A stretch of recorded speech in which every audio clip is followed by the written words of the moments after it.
The Unmasking of Robert Houdin by Harry Houdini, read by Caveat. Introduction. This book is the natural result of the moulding, dominating influence which the spirit and writings of Robert Houdin have exerted over my professional career.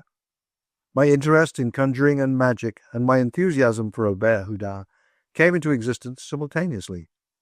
From the moment that I began to study the art, he became my guide and hero. I accepted his writings as my textbook and my gospel. What Blackstone is to the struggling lawyer, Hardy's tactics to the would-be officer, or Bismarck's life and writings to the coming statesman, Robert Houdin's books were to me. To my unsophisticated mind, his memoirs gave to the profession a dignity worth attaining at the cost of earnest, lifelong effort. When it became necessary for me to take a stage name, and a fellow player, possessing a veneer of culture, told me that if I would add the letter I to Houdin's name, it would mean in the French language, like Houdin. I adopted the suggestion with enthusiasm. I asked nothing more of my life than to become in my profession like Robert Houdin. By this time I had reread his works until I could recite passage after passage from memory. Then, when fate turned kind and the golden pathway of success led me into broader avenues of work, I determined that my first tour abroad should be dedicated to adding new laurels to the fame of Robert Houdin. By research and study I would unearth history yet unwritten, and record unsung triumphs of this great inventor and artiste. The pen of his most devoted student and follower would awaken new interest in his history. Alas for my golden dreams! My investigations brought forth only bitterest disappointment and saddest of disillusionment. Stripped of his self-woven veil of romance, Robert Houdin stood forth in the uncompromising light of cold historical facts, a mere pretender, a man who waxed great on the brainwork of others, a mechanism who had boldly filched the inventions of the master craftsman among his predecessors. Memoirs of Robert Houdin, ambassador, author, and conjurer, written by himself, proved to have been the penwork of a brilliant Parisian journalist employed by Robert Houdin to write his so-called autobiography. In the course of his memoirs, Robert Houdin, over his own signature, claimed credit for the invention of many tricks and automata which may be said to have marked the golden age in magic. My investigations disproved each claim in order. He had announced himself as the first magician to appear in regulation evening clothes, discarding flowing sleeves and heavily draped stage apparatus. The credit for this revolution in conjuring belonged to Viljelba Frickel. Robert Houdin's explanation of tricks performed by other magicians and not included in his repertoire proved so incorrect and inaccurate as to brand him as an ignoramus in certain lines of conjuring. Yet to the great charm of his diction and the romantic development of his personal reminiscences, later writers have yielded unquestioningly, and have built upon the historically weak foundations of his statements, all the latter so-called histories of magic. For a time the disappointment killed all creative power. With no laurel wreaths to carve, my tools lay idle. The spirit of investigation languished. Then came the reaction. There was work to be done. Those who had wrought honestly deserved the credit that had been taken from them. In justice to the living as well as the dead, the history of magic must be revised. The book, accepted for more than half a century as an authority on our craft, must stand forth for what it is, a clever romance, a well-written volume of fiction.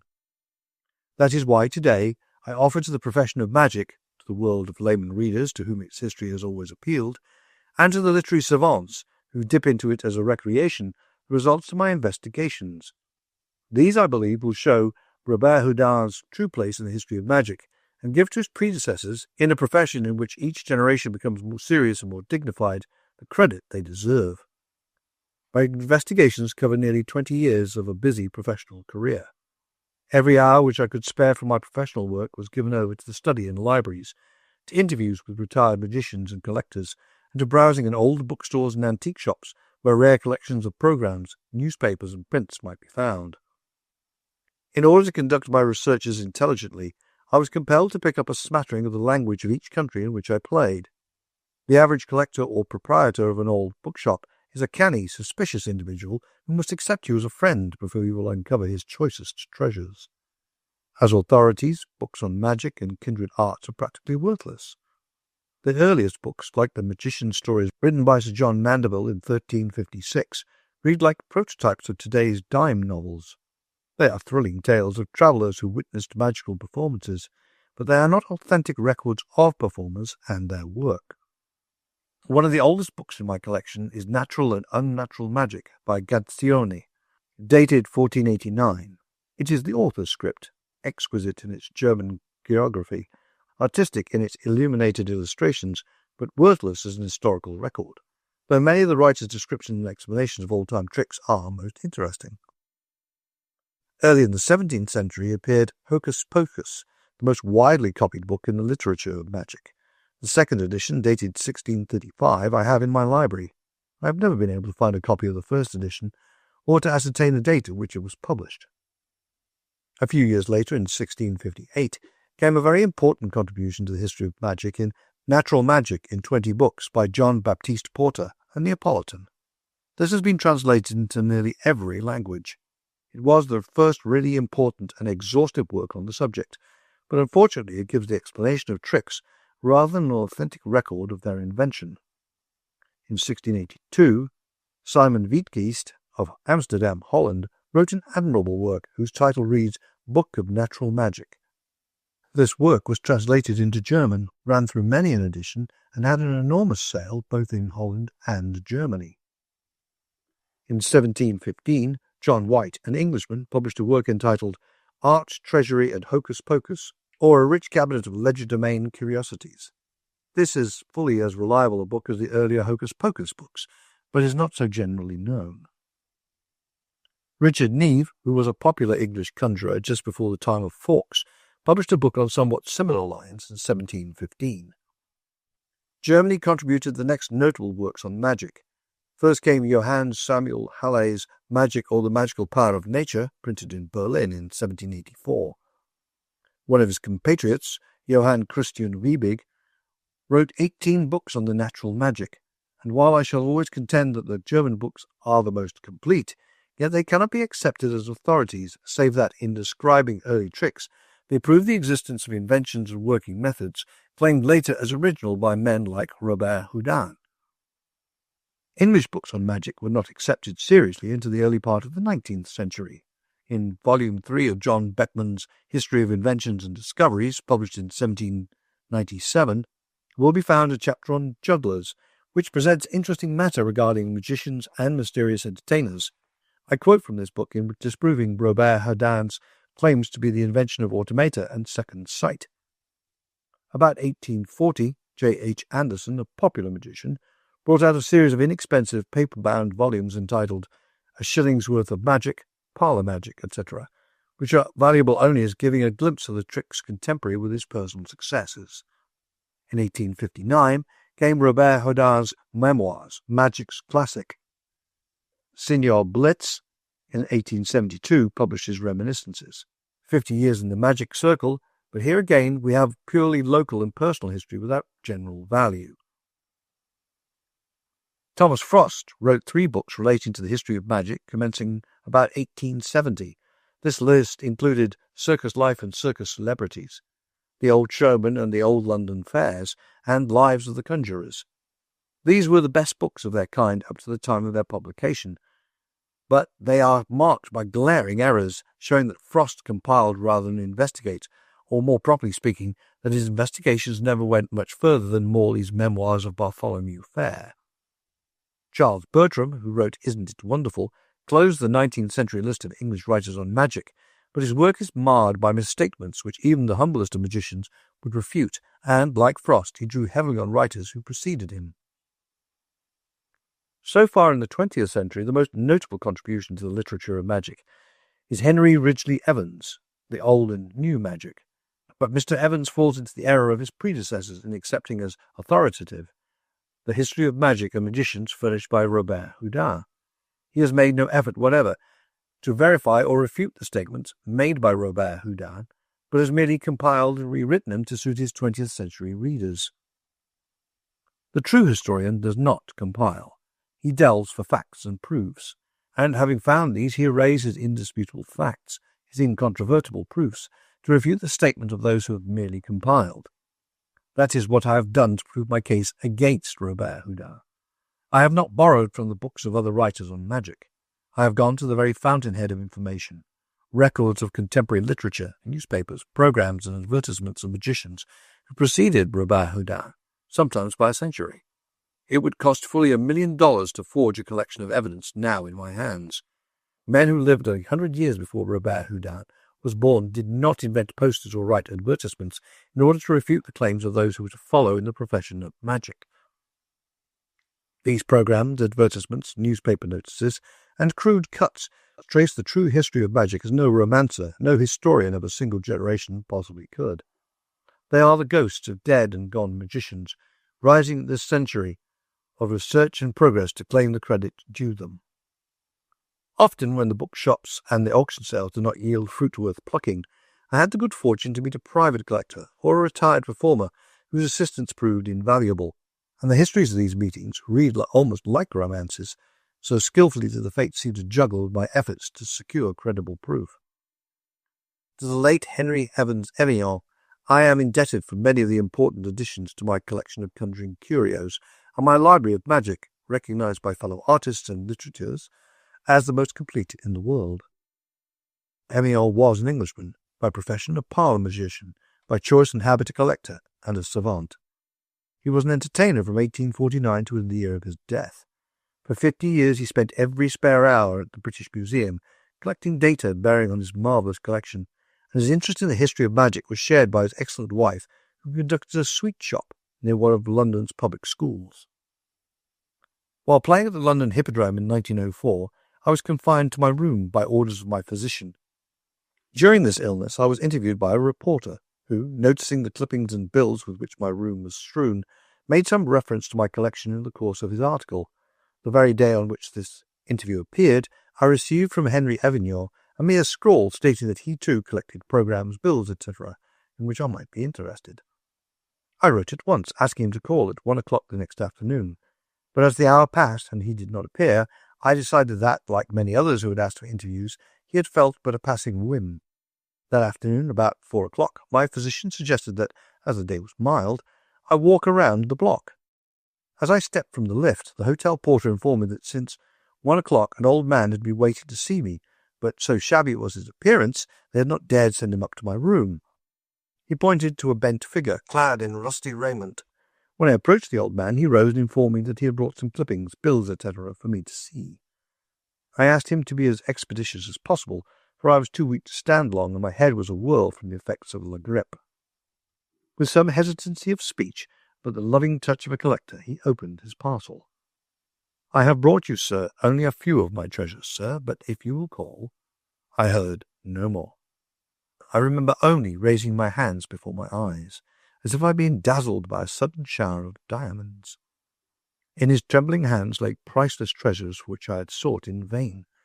Original programmes and bills of Robert Houdin, Philippe, Anderson, Breslau, Pinetti, Catafelto, Boaz, in fact all the conjuring celebrities of the 18th century, together with lithographs long considered unobtainable, and newspapers to be found only in the files of national libraries. I felt as if the King of England stood before me, and I must do him homage. Physician or no physician, I made an engagement with him for the next morning, when I was bundled into a cab and went as fast as the driver could urge his horse to Evian's home, a musty room in the basement of No. 12 Methley Street, Kennington Park Road, S.E. In the presence of his collection, I lost track of all time. Occasionally we paused in our work to drink tea, which he made for us on a pathetically small stove. The drops of the first tea which we drank together can yet be found on certain papers in my collection. His wife, a most sympathetic soul, did not offer to disturb us, and it was 3:30 the next morning, or very nearly 24 hours after my arrival at his home, when my brother Theodore Weiss, Houdin, and a thoroughly disgusted physician appeared on the scene and dragged me, an unwilling victim, back to my hotel and medical care.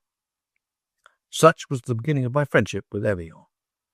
In time I learned that some of his collection had been left to him by James Saban, an English barber who was so interested in magic that at frequent intervals he dropped his trade to work without pay for famous magicians, including Dubler, Anderson, Compere, Herman, Deliska, Wellington Yun, Cornelet, and Jingle. From these men he had secured a marvellous collection, which was the envy of his friendly rival, Evian. Severin bequeathed his collection to Evian, and bit by bit I bought it from the latter, now poverty-stricken, too old to work and physically failing. These purchases I made at intervals whenever I played in London, and on June the 7th, 1905, while playing at Wigan, I received word that Evian was dying at Lambeth Infirmary. After the show I jumped to London, only to find that cancer of the throat made it impossible for him to speak intelligibly. I soon discovered, however, that his chief anxiety was for the future of his wife, and then for his own decent burial. When these said offices had been provided for, he became more peaceful, and when I rose to leave him, knowing that we had met probably for the last time, he drew forth his chiefest treasure, a superb book on Robert Houdin's programs, his one legacy, which is now the central jewel in my collection. Evian died 10 days later, June 17th, and within a short time his good wife followed him into the great unknown. Even more dramatic was my meeting with the widow of Frickel, the great German conjurer. I had heard that Frickel, and not Robert Houdin, was the first magician to discard cumbersome draped stage apparatus and to don evening clothes. I was most anxious to verify this rumour, as well as to interview him regarding equally important data bearing on the history of magic. Having heard that he lived in Kochtenbrode, a suburb of Dresden, I wrote to him from Cologne, asking him for an interview. I received in reply a curt note, Herr verreist, meaning the master is on tour. This I knew from his age could not be true, so I took a week off for personal investigation. I arrived at Kochtenbrode on the morning of April the 8th, 1903 at 4 o'clock. I was directed to his home, known as Villa Frickel. Having found my bearings and studied well the exterior of the house, I returned to the depot to await daylight. At 8:30 I reappeared at his door and was told by his wife that Herr Frickel had gone away. I then sought the police department, for which I secured the following information. Dr. Wilhelm Frickel was indeed the retired magician whom I was so anxious to meet. He was 87 years old, and in 1884 had celebrated his golden anniversary as a conjurer. Living in the same town was an adopted daughter, but she could not or would not assist me.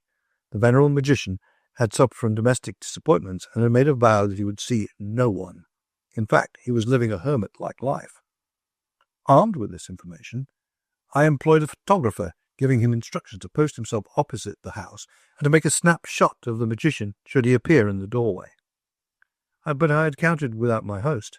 All morning the photographer lounged across the street, and all morning I stood bareheaded before the door of Herr Frickel, pleading with his wife, who leaned from the window overhead. With that particular fervency which comes only when the heart's desire is at stake, I begged that the past master of magic would lend a helping hand to one ready to sit at his feet and learn. I urged the debt which he owed to the literature of magic, and which he could pay by giving me such direct information as I needed for my book. Frau Frickel heard my pleadings with tears running down her cheeks, and later I learned that Herr Frickel also listened to them, lying grimly on the other side of the shuttered window. At length, yielding to physical exhaustion, I went away, but I was still undaunted. I continued to bombard Herr Frickel with letters, press clippings regarding my work, etc., and finally in Russia I received a letter from him. I might send him a package containing a certain brand of Russian tea, of which he was particularly fond. You may be sure I lost no time in shipping the little gift, and shortly I was rewarded by a letter for which I longed. Having decided that I cared more for him than did some of his relatives, he would receive me when I next played near Kochtenbrode. With this interview in prospect, I made the earliest engagement obtainable in Dresden, intending to give every possible moment to my hardly won acquaintance. But fate interfered. One business problem after another arose concerning my forthcoming engagement in England, and I had to postpone my visit to Herr Frickel until the latter part of the week. In the meantime, he had agreed to visit a Dresden photographer, as I wanted an up-to-date photograph of him, and he had only pictures taken in his more youthful days. On the day he came to Dresden for his sitting, he called at the theatre, but the attachés, without informing me, refused to give him the name of the hotel where I was stopping. After the performance, I dropped into the König Café, and was much annoyed by the staring and gesticulations of an elderly couple at a distant table. It was Frickel and his wife, but I did not recognize them, and, not being certain on his side, he failed to make himself known. That was midweek. And for Saturday, which fell on October the 8th, 1903, I had an engagement to call at the Villa Frickel. On Thursday, the Central Theatre being sold out to the Cleo de Merode, who was also playing special engagements in Germany with her own company, I made a flying business trip to Berlin, and on my return I passed through Königsbrücke. As the train pulled into the station, I hesitated. Should I drop off and see Herr Frickel, or wait for my appointment on the morrow? Fate turned the wheel of a mere thread, and I went on to Dresden. So does she often dash off fondest hopes. My appointment for Saturday was at 2 p.m., and as my train landed in Königsbrücke a trifle too early, I walked slowly from the depot to the Villa Frickel, not wishing to disturb my aged host by arriving ahead of time. I rang the bell. It echoed through the house with a peculiar shrillness. The air seemed charged with a quality which I presumed was the intense pleasure of realizing my long-cherished hopes of meeting the great magician. A lady opened the door and greeted me with the words, "You are being waited for." I entered. He was waiting for me, indeed. This man had consented to meet me, after vowing that he would never again look into the face of a stranger. And fate had forced him to keep that vow. Wilhelm Frickel was dead. The body clad in his best wardrobe afforded, all of which had been donned in honor of his expected guest, was not yet cold. Heart failure had come suddenly and unannounced. The day before he had cleaned up his souvenirs in readiness for my coming, and arranged a quantity of data for me. On the wall above the silent form were all his gold medals, photographs taken at various stages of his life, orders presented to him by royalty, all the outward and visible signs of a vigorous, active, and successful life, the life of which he would have told me had I arrived ahead of death. But when all these were arranged, he had forgotten his morbid dislike of strangers. The old instincts of hospitality tugged at his heartstrings, and his wife said he was almost young and happy once more, when suddenly he grasped at his heart, crying, "My heart! What is the matter with my heart?" Oh, that was all. There we stood together, the woman who had loved the dear old wizard for years, and the young magician who would have been so willing to love him had been allowed to know him.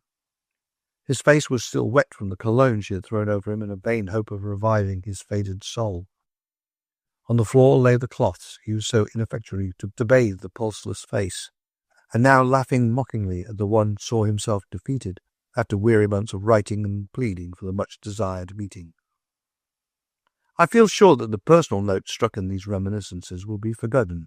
In no other way could I prove the authoritativeness of my collection, the thoroughness of my research, and the incontrovertibility of the facts which I desire to set forth in this volume. Chapter 1. Significant Events in the Life of Robert Houdin. Robert Houdin was born in Blois, France, December 6, 1805. His real name was Jean Eugène Robert, and his father was Prosper Robert, a watchmaker in moderate circumstances. His mother's maiden name was Marie Catherine Glion. His first wife was Joseph Cécile Eglantine Houdin, whose family name he assumed for business reasons. He was married the second time to Françoise Marguerite Olympie Laconnière. His death, caused by pneumonia, occurred at Saint-Gervais, France, on June 13, 1871. Barring the above facts, which were gleaned from the register of the civil authorities of Saint-Gervais, all information regarding his life previous to his first public appearance in 1844 must be drawn from his own works, particularly from his autobiography, published in the form of memoirs. Because of his supreme egotism, his obvious desire to make his autobiography picturesque and interesting rather than historically correct, and his utter indifference to dates, exact names of places, theatres, books, etc., it is extremely hard to present logical, consistent statements regarding his life.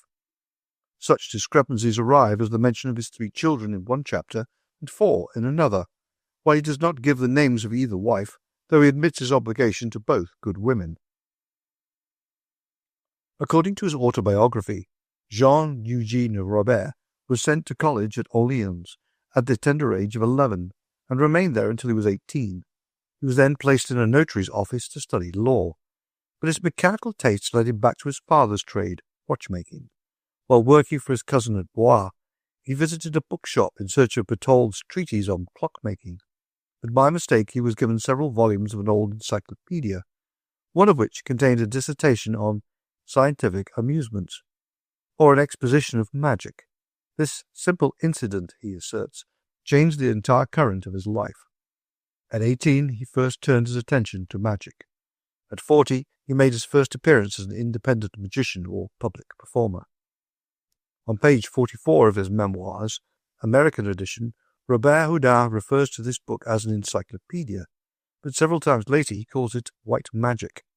In all probability, it was the famous work by Henri de Camp, in 5 volumes known as La Magique Blanche Dévoilée, or White Magic Exposed.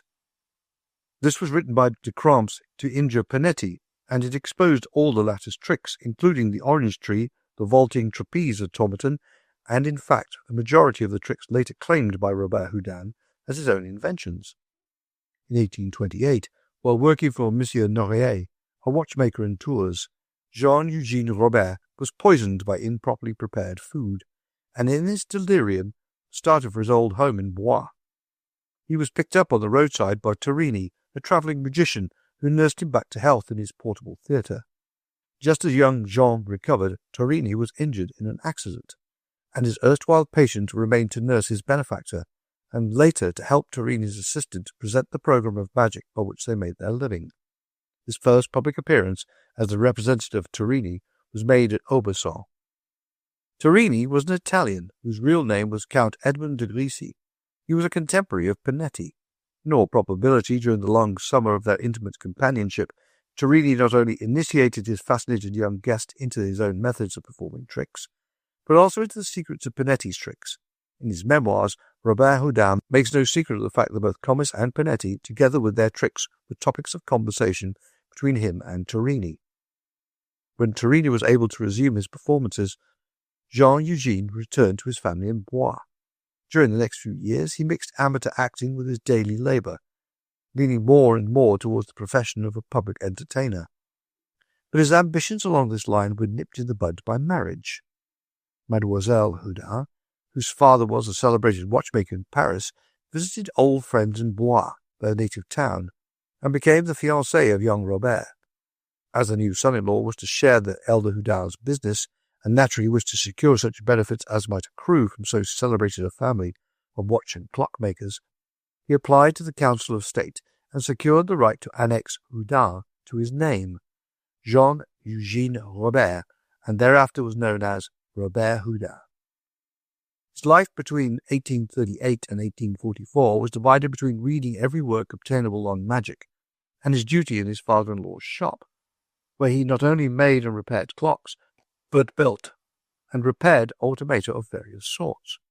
His family shared with him many financial vicissitudes, and about 1842-43 his first wife died, leaving him with 3 young children to raise.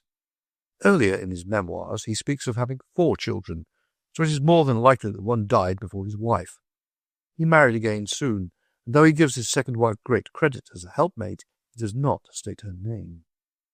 By this time he had acquired more than a passing fame as a repairer of automata, and in 1844 he mended Vaucanson's marvellous duck, one of the most remarkable automata ever made.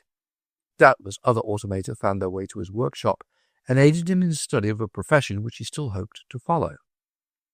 During these discouraging times he was often assisted financially by one Monsieur G, who either advanced money on his automata or bought them outright. In the same year, 1844, he retired to a suburb of Paris, and there, he asserts, he built his famous writing and drawing figure. The next year, 1845, he was assisted by the Comte de l'Escolapier, a devotee of conjuring and automata, who advanced the money to fit up and furnish a small theatre in the Palais Royal.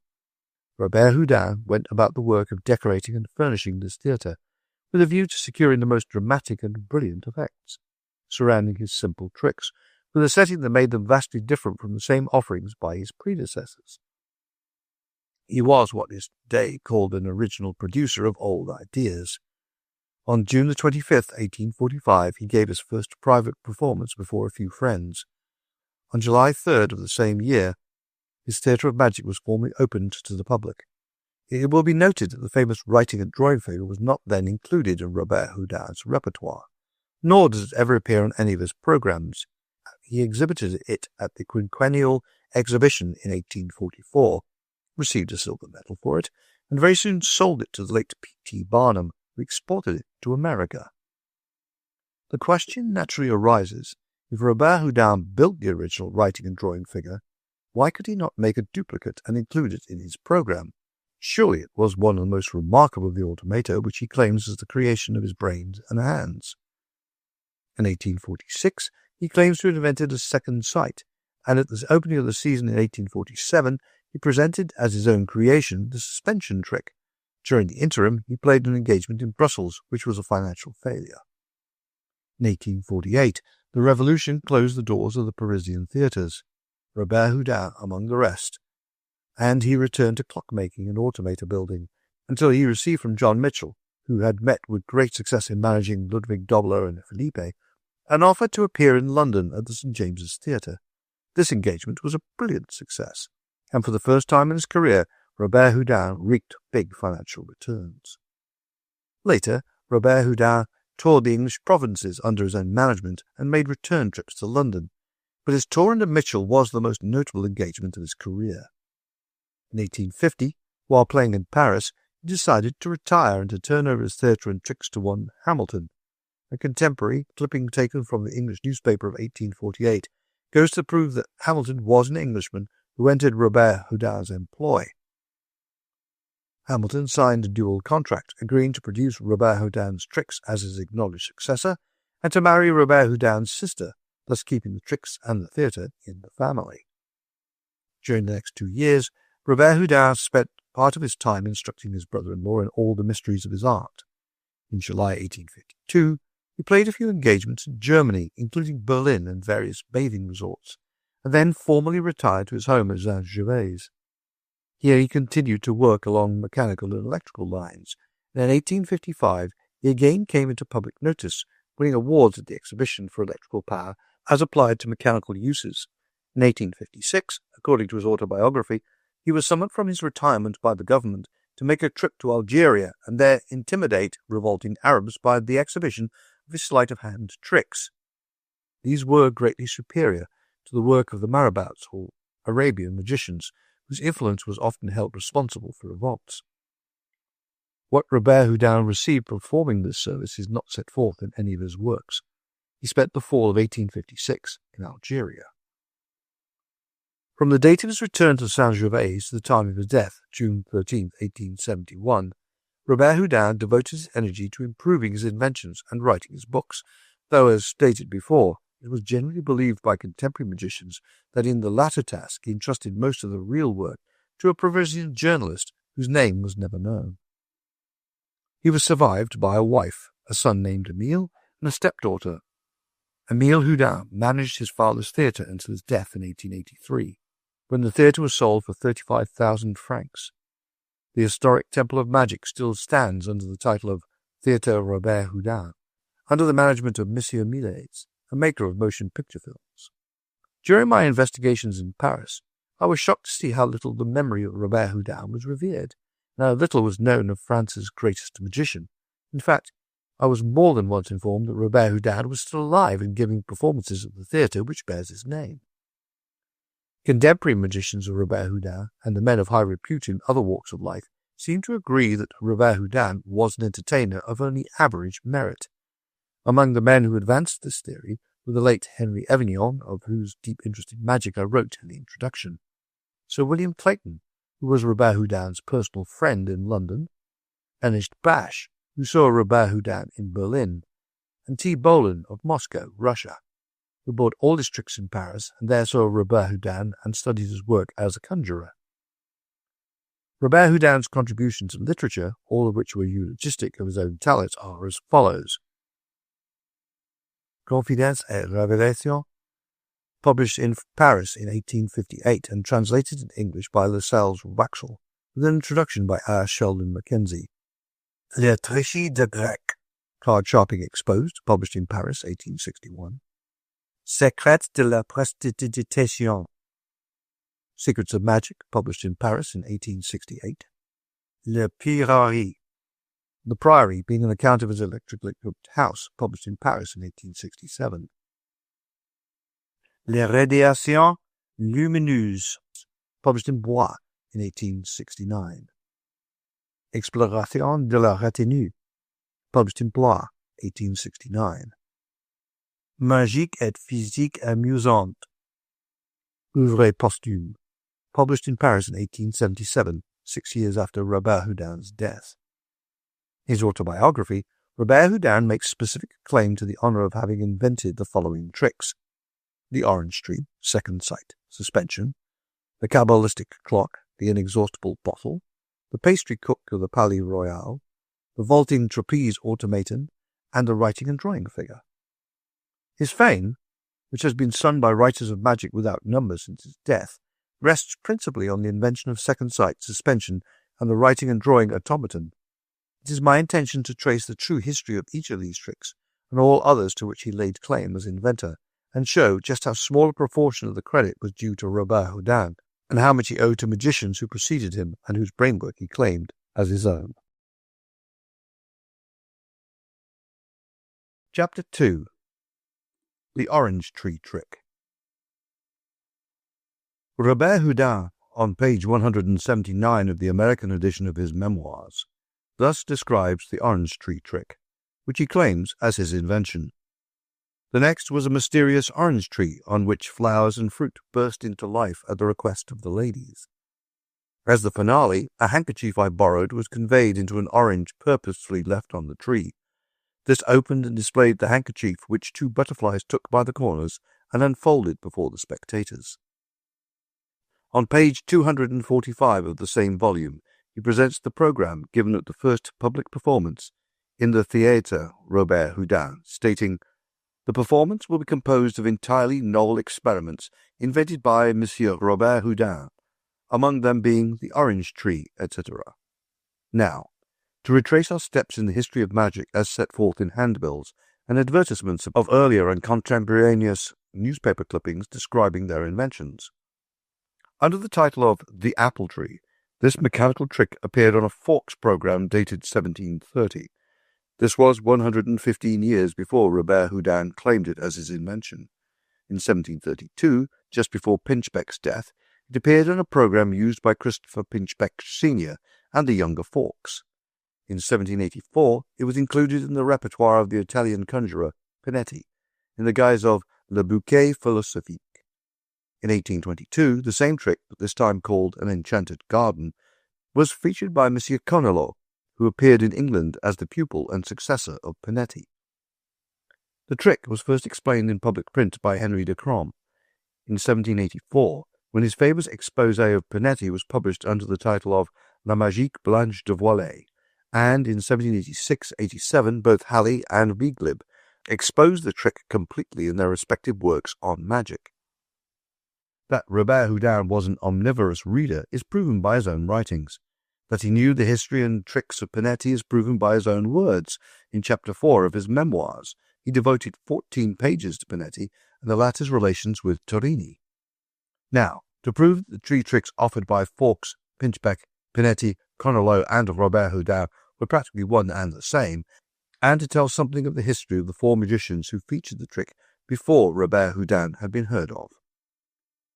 Unquestionably, the real inventor of the mysterious tree was Christopher Pinchbeck, who was England's leading mechanical genius at the close of the 17th century and the beginning of the 18th. He was a man of high repute, whose history is not that of the charlatan, compiled largely from tradition, but it can be corroborated by court records, biographical works, and encyclopedias, as well as by contemporaneous newspaper clippings. According to Volume 45 of the Dictionary of the National Biography, edited by Sidney Lee and published in 1896 by Smith, Elder & Company, 15 Waterloo Place, London, Christopher Pinchbeck was born about 1670, possibly in Clerkenwell, London. He was a clockmaker and inventor of the copper and zinc alloy called after his name. He invented and made famous the astronomical musical clock in Appleby's Weekly Journal of July 8, 1721. It was announced that Christopher Pinchbeck, inventor and maker of the astronomical musical clock, is removed from Charges Court, now Albion Place, to the side of the astronomico musical clock in Fleet Street, near the Leg Tavern. He maketh and selleth watches of all sorts and clocks, as well as for the exact indication of the time, only as astronomical, for showing the various motions of phenomena of planets and fixed stars. Mention is also made of the musical automata in imitation of singing birds and barrel organs for churches, as among Pinchbeck's manufacturers. Pinchbeck was in the habit of exhibiting collections of his automata at fairs, sometimes in conjunction with a juggler named Fawkes, and he entitled his stall the Temple of the Muses, Grand Theatre of the Muses, or Multum in Parvo. The Daily Journal of August the 27th, 1729, announced that the Prince and Princess of Wales went to the Bartholomew Fair to see his exhibition, and there were brief advertisements in the Daily Post of June 12th, 1729, and the Daily Journal of August the 22nd and 23rd, 1729. There is still a large broadside in the British Museum, 1870, headed Multum in Parvo, relating to Pinchbeck's exhibition, with a blank left for place and date, evidently intended for use as a poster. He died November the 18th, 1732, was buried November the 21st in St. Denison's Church, Fleet Street. In a copy of the Gentleman's Magazine, printed 1732, page 1083, there is an engraved portrait by I. Faber after a painting by Isaac Wood, a reproduction of which appears in Britain's Clock and Watchmaker, page 122. His will, dated November the 10th, 1732, was proved in London on November the 18th. During one of his engagements at the Bartholomew Fair, Pinchbeck probably met Fawkes, the cleverest sleight-of-hand performer that magic has ever known, and the two joined forces. Pinchbeck made all the automata and apparatus thereafter used by Fawkes, and, in Fawkes, he had a master producer of his tricks.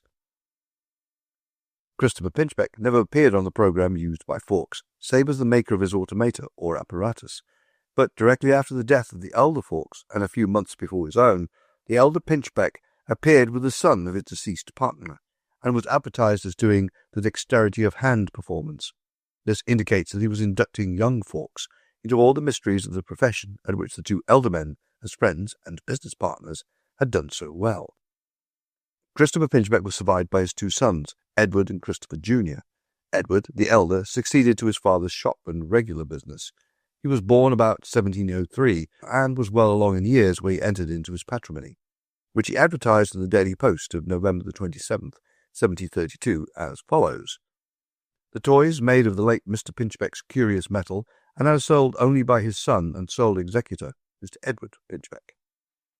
This announcement settles forever the oft-disputed question as to whether the alloy of copper and zinc which bears the name of Pinchbeck was invented by Christopher Pinchbeck Sr. or by his son, Christopher Jr.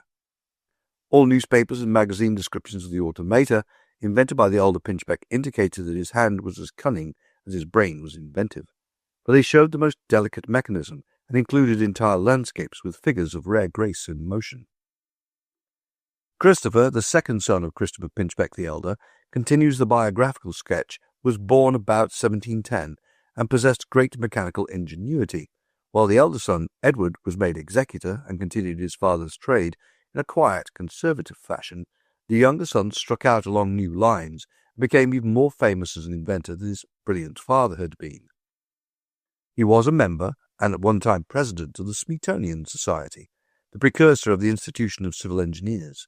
In 1762, he devised a self-acting pneumatic brake for preventing accidents to the men employed in working wheel cranes. In the Gentleman's Magazine for June 1765, page 296, it is recorded that Messrs. Pinchbeck and Norton had made a complicated astronomical clock for the Queen's house, some of the calculations of the wheel having been made by James Ferguson, the astronomer. There is no proof that Pinchbeck and Norton were ever in partnership, and there are now two clocks answering to the description in Buckingham Palace, one by Pinchbeck, with 4 dials in a very complicated construction, and another by Norton. Pinchbeck took out 3 patents. The first, number 892, granted 1768, was for an improved candlestick with a spring sprocket for holding the candle firmly, and an arrangement whereby the candle always occupied an upright position. However, the candlestick might be held. In 1768, patent 899, he patented his nocturnal remembrancer, a series of tablets with notches to serve as guides for writing in the dark. His snuffers, number 1119, patented 1776, continued to be made in Birmingham until the last 40 years or so, when snuffers began to go out of use. In 1774, he presented to the Society of Arts a model of a plough for mending roads. Pinchbeck's name first appears in the London Directory of 1778, when it replaced that of Richard Pinchbeck, toyman, of whom nothing is recorded. Christopher Pinchbeck Jr. was held in considerable esteem by George III, and he figures in Wilkes's London Museum in 1770, in a list of the party who called themselves the King's Friends. He died March 17, 1783, aged 73, and was buried in St. Martin's-in-the-Fields. His will, which was very curious, is printed in full in the Heraldical Journal of November 1895. One of his daughters married William Hebb, who was described as son-in-law and successor of the late Mr. Pinchbeck, at his shop in Cockspur Street. Imprinted on the Pinchbeck's portrait, whose son, Christopher Henry Hebb, 1772 to 1861, practiced as a surgeon in Worcester. There is in existence a portrait of Christopher Pinchbeck the Younger by Cunningham, engraved by W. Humphrey. The mezzotints of the Pinchbecks, father and son, herewith reproduced, are extremely rare, and when I unearthed them in Berlin, I felt myself singularly favoured in securing two such treasures of great value to the history of magic.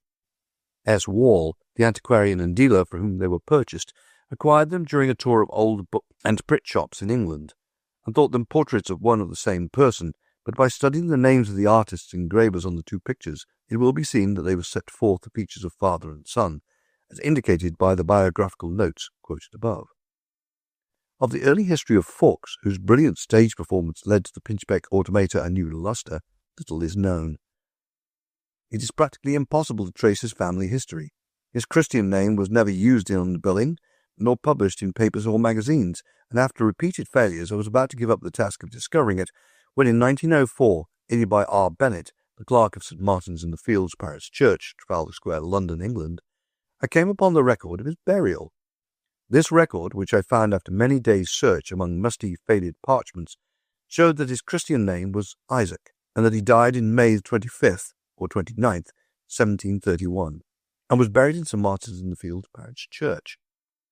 The records further showed that he was buried in the church vault, the coffin being carried by 6 men. Prayers were said in the church, candles were used, and the great bell was tolled. As the fees amounted to £6 and 12 shillings, a goodly sum for those days, all signs indicate that the funeral was on a scale more costly and impressive than the ordinary. Fawkes was worth at his death £10,000, which was considered an enormous sum in those days. Every penny of this he made performing at the fairs. The earliest announcements of Fawkes's performances in my collection are dated 1702 and include advertisements headed Fawkes and Powell, Fawkes and Phillips, and Fawkes and Pinchbeck. Powell was the famous puppet man, Phillips a famous posture master, known today as a contortionist, and Pinchbeck was the greatest of the mechanicisms. Fawkes seemed to have possessed a singular gift for picking out desirable partners. From this mass of evidence I am producing various clippings. By a peculiar coincidence, one of these, I believe, offers the most authentic and earliest record of two-a-night performances in England. In my collection are a number of other clippings from the press of the same year, in April and May 1728, but none of them says twice a night. Therefore I judge that the custom of giving 2 performances in a night was tried previously in April 1728, and then abandoned, or after the 1st of May. In the London Post of February 7th, 1724, Fawkes announced an exhibition in the long room over the piazza of the Opera House in the Haymarket. At this time he also advertised the fact he was about to retire and was exposing all of his tricks. The clipping of that date from my collection has the following footnote. Likewise, he designs to follow this business no longer than this season, so he promises to learn any lady or gentleman his fancies and dexterity of hand for their own diversion. When Fawkes was not in partnership with some puppet showman, he always advertised his own puppets as a court of the richest and largest figures ever shown in England, being as big as men and women. His admission charges varied, but 12 pence seems to be his favourite figure. About 6 years before his death, he had his own theatre in James Street near the Haymarket, in which he exhibited for months at a time before and after fairs. I reproduce a clipping from my collection showing Fawkes's last programme. Here it will be seen his first trick was to cause a tree to grow up in a flower pot on the table and bear fruit in a minute's time. In the Gentleman's Magazine, that oft quoted and most reliable periodical of February 15th, 1731, readers were informed that the Algerian ambassadors witnessed Fawkes's performance. At their request, he showed them a prospect of Algiers and raised up an apple tree, which bore ripe fruit in less than a minute's time, which several of the company tasted of. Fawkes, too, had a son, and thus the partnership and the friendship which had existed between the elder Fawkes and the elder Pinchbeck were carried on in the second generation. All of the marvellous apparatus made by Pinchbeck the elder for Fawkes may have been bequeathed by the latter to his son, but in 1732 Pinchbeck the elder and Fawkes the younger were in a booth together, and Pinchbeck was advertised as doing the dexterity of hand performances. After Christopher Pinchbeck Sr. died, young Fawkes started out on his own account. In 1746, according to an advertisement in my collection, a Fawkes and a Pinchbeck were together, so the son of Pinchbeck must have joined the younger Fawkes for exhibition purposes. The accompanying clippings from contemporary publications trace the history of young Fawkes and prove that the tree which bore fruit in a minute's time was still on his programme. For many years it was supposed that the only one portrait of Fawkes was in existence, but it now seems that 3 were made. I published them all, something which no one has ever been able to do. One was taken from a Satchel's fan, published about 1728, although some authorities say 1721. It appeared in Hone's Everyday Book, page 1226. Another, I believe, was engraved by Sutton Nichols, as Hone mentions it in his description of Fawkes. In the fan engraving, it will be noticed there appears a man wearing a star on his left breast. It is said that this is Sir Robert Walpole, who was Prime Minister while Fawkes was at the height of his success, and who was one of the conjurer's great admirers. Hogarth also placed Fawkes in one of his engravings as the frontispiece of a most diverting brochure on taste, in which he belittles Burlington Gate. This makes the 3rd portrait from my collection herewith reproduced. According to an article contributed by Monseigneur Irelani in the Illusionist of June 1903, the orange tree next appeared in the repertoire of a remarkable peasant conjurer, whose billing Monseigneur Granally found among affiches de repéries. This performer was billed as the peasant of North Holland, and gave hourly performance at the yearly fairs at Saint-Germain. It is more than possible that he purchased this trick from Fawkes or Pinchbeck, having seen it at the Bartholomew Fair in England. He featured the orange tree as follows. He has a philosophical flower pot in which he causes to grow on the table, in the presence of the spectators, trees which flower and then the flowers fall and fruit appears absolutely ripe, ready to be eaten. His posters are dated 1746, 47 and 1751. The next programme on which the mysterious tree appears is a Pinetti handbill, dated in London 1784, when the following announcement was made. Signor Pinetti will afterwards present the assembly with a tree called Le Bouquet Philosophique, composed of small branches of an orange tree, the leaves appearing green and natural. He will put it under a bottle, and at some distance, by throwing some drops of water of his own composition, the leaves will begin to change, and the bouquet will produce natural flowers and various fruits. Pinetti is one of the most fascinating and picturesque figures in the history of magic. His full name was Joseph Pinetti de Willendale, and, like Pinchbeck and Fawkes, he was a man of parts, readily made friends with the nobility. In fact, there is some question as to whether or not he did not come of a noble family. He was born in 1750 in Orbital, a fortified town once claimed by Tuscany. What can be gleaned regarding his early history goes to prove that his family connections were excellent and his education was of the best. One of his portraits, produced herewith, shows a half-crown of laurel decorating the frame, and on one side of the bust is a globe, while in the rear of the picture is a stack of books. This would establish his claim that he was once a professor of physics and geography. In fact, the legend beneath the portrait, being translated from the French, runs, I, Pinetti Willendale de Mercy, professor and demonstrator of physics, chevalier of the Order of St. Philippe, geographical engineer, financial counsellor of His Royal Highness Prince Lindbergh-Holstein, born in Orbital in 1750.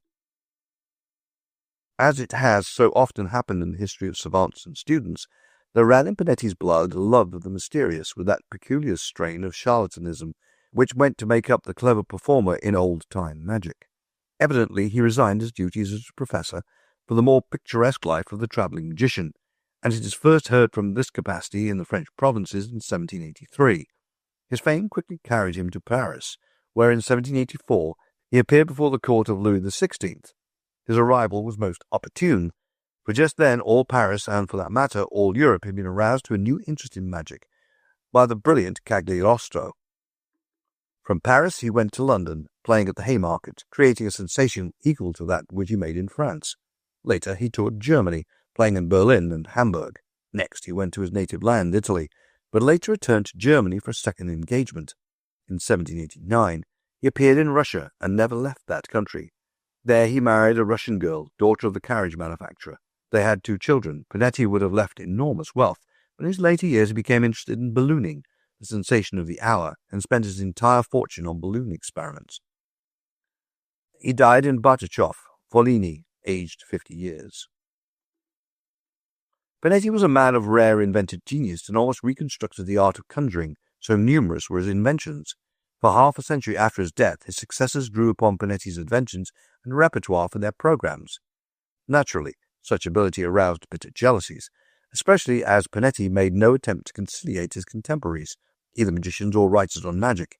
He issued one book, whose title page reads, Amusements physiques et différentes expériences divertissement, composés et exécutés tant et pareils que dans diverses côtes d'Europe, par Monsieur Joseph Panetti de Wellendal, roman chevalier de l'Ordre de la Mérite de Saint-Philippe, professeur de mathématiques et de physique, protégé par toute la Maison Royale de France, pensionnaire de la Côte de Prusse, etc., 1785. The work, however, was not a clear and lucid explanation of his methods and tricks. In fact, some of his contemporaries claimed that he deliberately misrepresented his methods of performing tricks. Among these writers was Henry de Cromp, a brilliant professor of mathematics and physics in Paris, who proceeded to expose all of Panetti's tricks in the book referred to in the preceding chapter, La Magique Blanche de Folie. This work was in 5 volumes and was so popular in its day that it was translated into nearly every modern language. The following explanation of the trick is taken from page 56 of the English translation entitled The Conjurer Unmasked. The branches of the tree may be made of tin or paper, so as to be hollow from one end to the other, in order that air may be entered at the bottom, may find its exit at the top of the branch. These branches are so adjusted that at intervals there appear twigs made from brass wire, but the whole so decorated with leaves made from parchment that the ensemble closely resembles nature. The end of each branch is dilated to contain small pieces of gummed silk or very fine gold beater's skin, which are to catch the figures of the flowers and fruit when the latter expand by the air driven through the branches to which they were fastened by a silk thread. The tree or nosegay is then placed on a table, through which runs a glass tube to supply air from beneath the stage, where a confederate works this end of the trick and causes the tree to grow at the prearranged signal. Later, it was described as being accomplished entirely by springs, and real oranges were first struck on the tree by means of pegs or pins, and the leaves were so secured around them that at the first appearance they could not be seen. Then a piston was used to spread all the leaves, and another that forced the blossom up through the hollow branches, etc. Panetti's personality was almost as extraordinary as his talents. A handsome man who knew how to carry himself, acquiring the graces and the dress of nobility, became rather haughty, if not arrogant, in his bearing. He so antagonized his contemporaries in the fields of magic and literature that he was advertised as much by his bitter enemies as by his loving friends. Many of his methods of attracting attention to himself were singularly like those employed by modern press agents of theatrical stars. He never trusted to his performances in theatres and drawing rooms to advertise his abilities, but demonstrated his art wherever he appeared, from barbershop to cafes. Perhaps the best pen pictures of Panetti and his methods were furnished by E.G. Robertson in his memoirs. Robertson was a contemporary of Panetti, and, like him, a pioneering in ballooning. His memoirs, written in the French language, were published in 1831. The following extract from this interesting book tell much of Panetti's life in Russia, and of his professional history as tradition and actual acquaintance had presented itself to Mr. Robertson. Panetti had travelled a great deal, and for a long time had enjoyed a great European reputation. He had done everything to attain it. There was never a man that carried further the art of charlatanism. When he arrived in a town where he was intended to give a show, he took good care to prepare his public by speeches which would keep up the suspense. In St. Petersburg, great and incredible examples of mystification and of prestidigitation were told about him. One day he went to a barber shop to get shaved, sat down on a chair, had the towel tied around his neck, and laid his head back ready for the lather. The barber left him in his position to get hot water, and when he returned, guided by force of habit, he applied the lather where the chin should be, but he found feet, arms, hands, and body in a coat, but no head. Such lamentations! No more head! What could it mean? He opened the door and, frightened to death, ran away. Panetti then went to the window and called the barber back. He had put his head in his coat in such a clever way of covering it with his handkerchief that the surprise and the fright of the barber were quite natural. Of course, this barber did not fail to spread over the whole town that he had shaved a man who could take his head off and on to his wish. Panetti met in a summer garden a young Russian who sold small cakes. He bought a few cakes, bit into them, and complained of finding a hard substance. The youth protested, but Panetti opened the cake before him and found inside a gold piece. The magician pocketed the gold piece, bought another cake, then a third cake, and in each case he found a new gold piece inside. He tried to buy the rest of the cakes. The passers-by had in the meantime come round the cellar, and everybody wanted to buy as well. The market seemed to be all right, a ducat for a kopeck, 12 francs for a cent. The young man refused to sell any more and hurried away, and when alone opened the cakes that were left. He found only the substances of which the cakes were made, nothing else. He had 2 left, so he hurried back to offer these to Panetti. Panetti bought them from him, opened them, and showed in each one the gold piece, which the young man could not find in the 24 cakes which he had spoiled. The poor boy bit his lips and looked at Panetti with wondering, frightened eyes. This little adventure was advertised here, there, and everywhere, and was told in the clubs and the society gatherings, and very soon the name of Panetti gave the key to the enigma, and Panetti was in demand by everybody. When Panetti came on stage, he had the knack of attracting members of the nobility around his table. By letting them learn some small secrets, this would render them confederates in working his tricks. He would appear in rich suits embroidered in gold, which he changed 3 or 4 times in the evening. He would not hesitate to deck himself in a quantity of foreign decorations. In Berlin, it was told how Panetti would go through the streets in a carriage drawn by 4 white horses. He was clad in fine embroidery and decorated with medals of all nations. Several times it happened that, as he passed by, the soldiers would call arms and salute, taking him for a prince.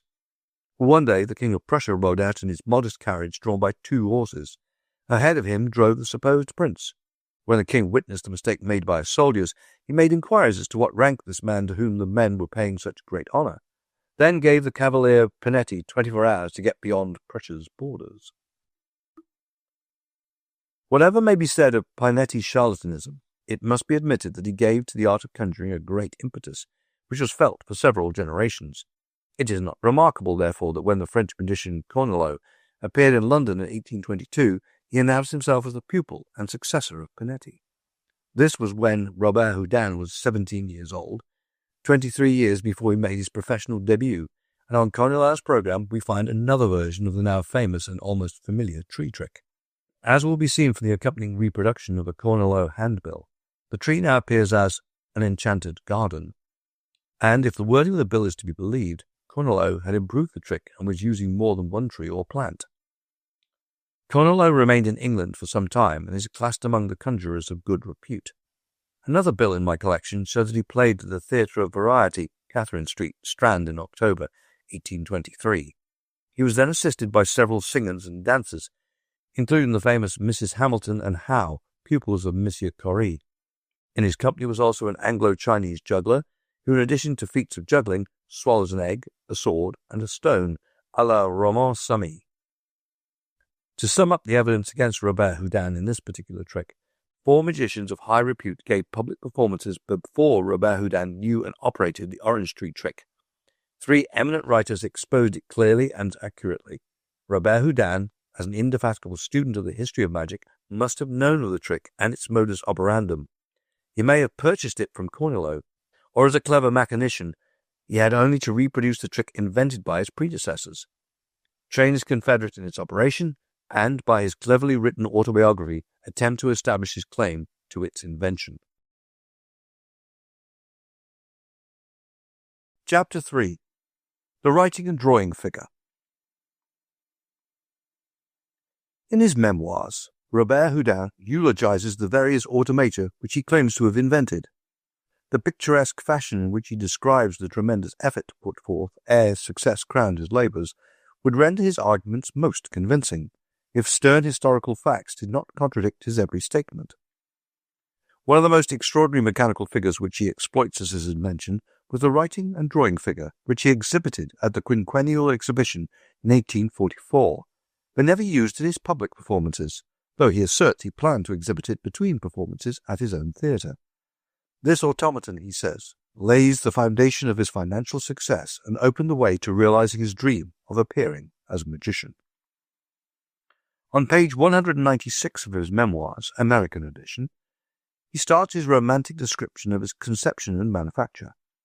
According to this, he had just planned what promised to be the most brilliant of his mechanical inventions when financial difficulties intervened. He was obliged to raise 2,000 francs to meet a pressing debt. He applied to the ever-convenient Monsieur G, who had bought automata from him before. He described the writing and drawing figure minutely to his patron, who immediately agreed to advance 2,500 francs, and if the figure was completed in 18 months, 2,500 francs more were to be paid for it, making 5,000 francs in all. If the figure was never completed, then Monsieur G was to reimburse himself for the amount advanced by selecting automatic toys from Robert Houdin's regular stock. After liquidating his debt, Robert Houdin retired to Belleville, a suburb of Paris, where for 18 months he worked upon the figure, seeing his family only twice a week and living in the most frugal fashion. He employed a woodcarver to make the head, but the result was so unsatisfactory that in the end he was obliged not only to make all the complicated machinery which operated the figure, but to carve the head itself, which, he adds in some miraculous fashion, resembled himself. This resemblance, however, cannot be traced in existing cuts of the figure.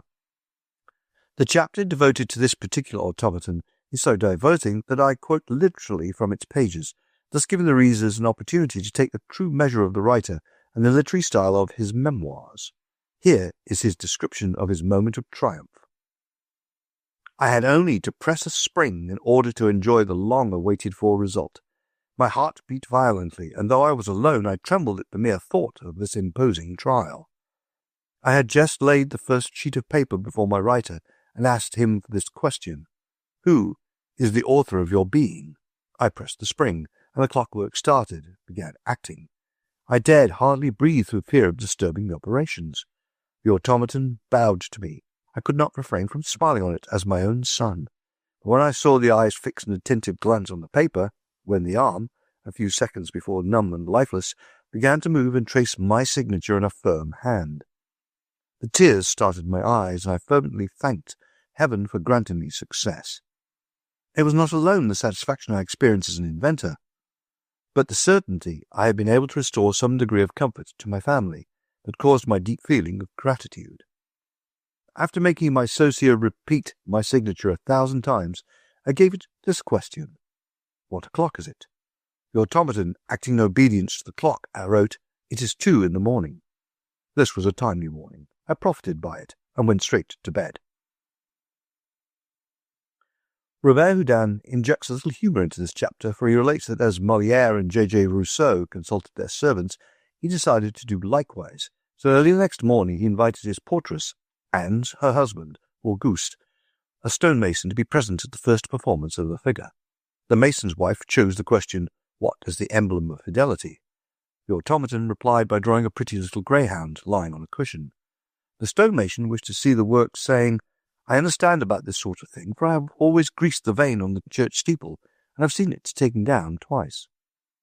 When the work was completed, according to page 208 of the American edition of his memoirs, he returned to Paris, collected the remaining 2,500 francs due to him from Monsieur G, to whom he delivered the figure, and 2,000 francs more on an automatic nightingale made for a rich merchant of St. Petersburg.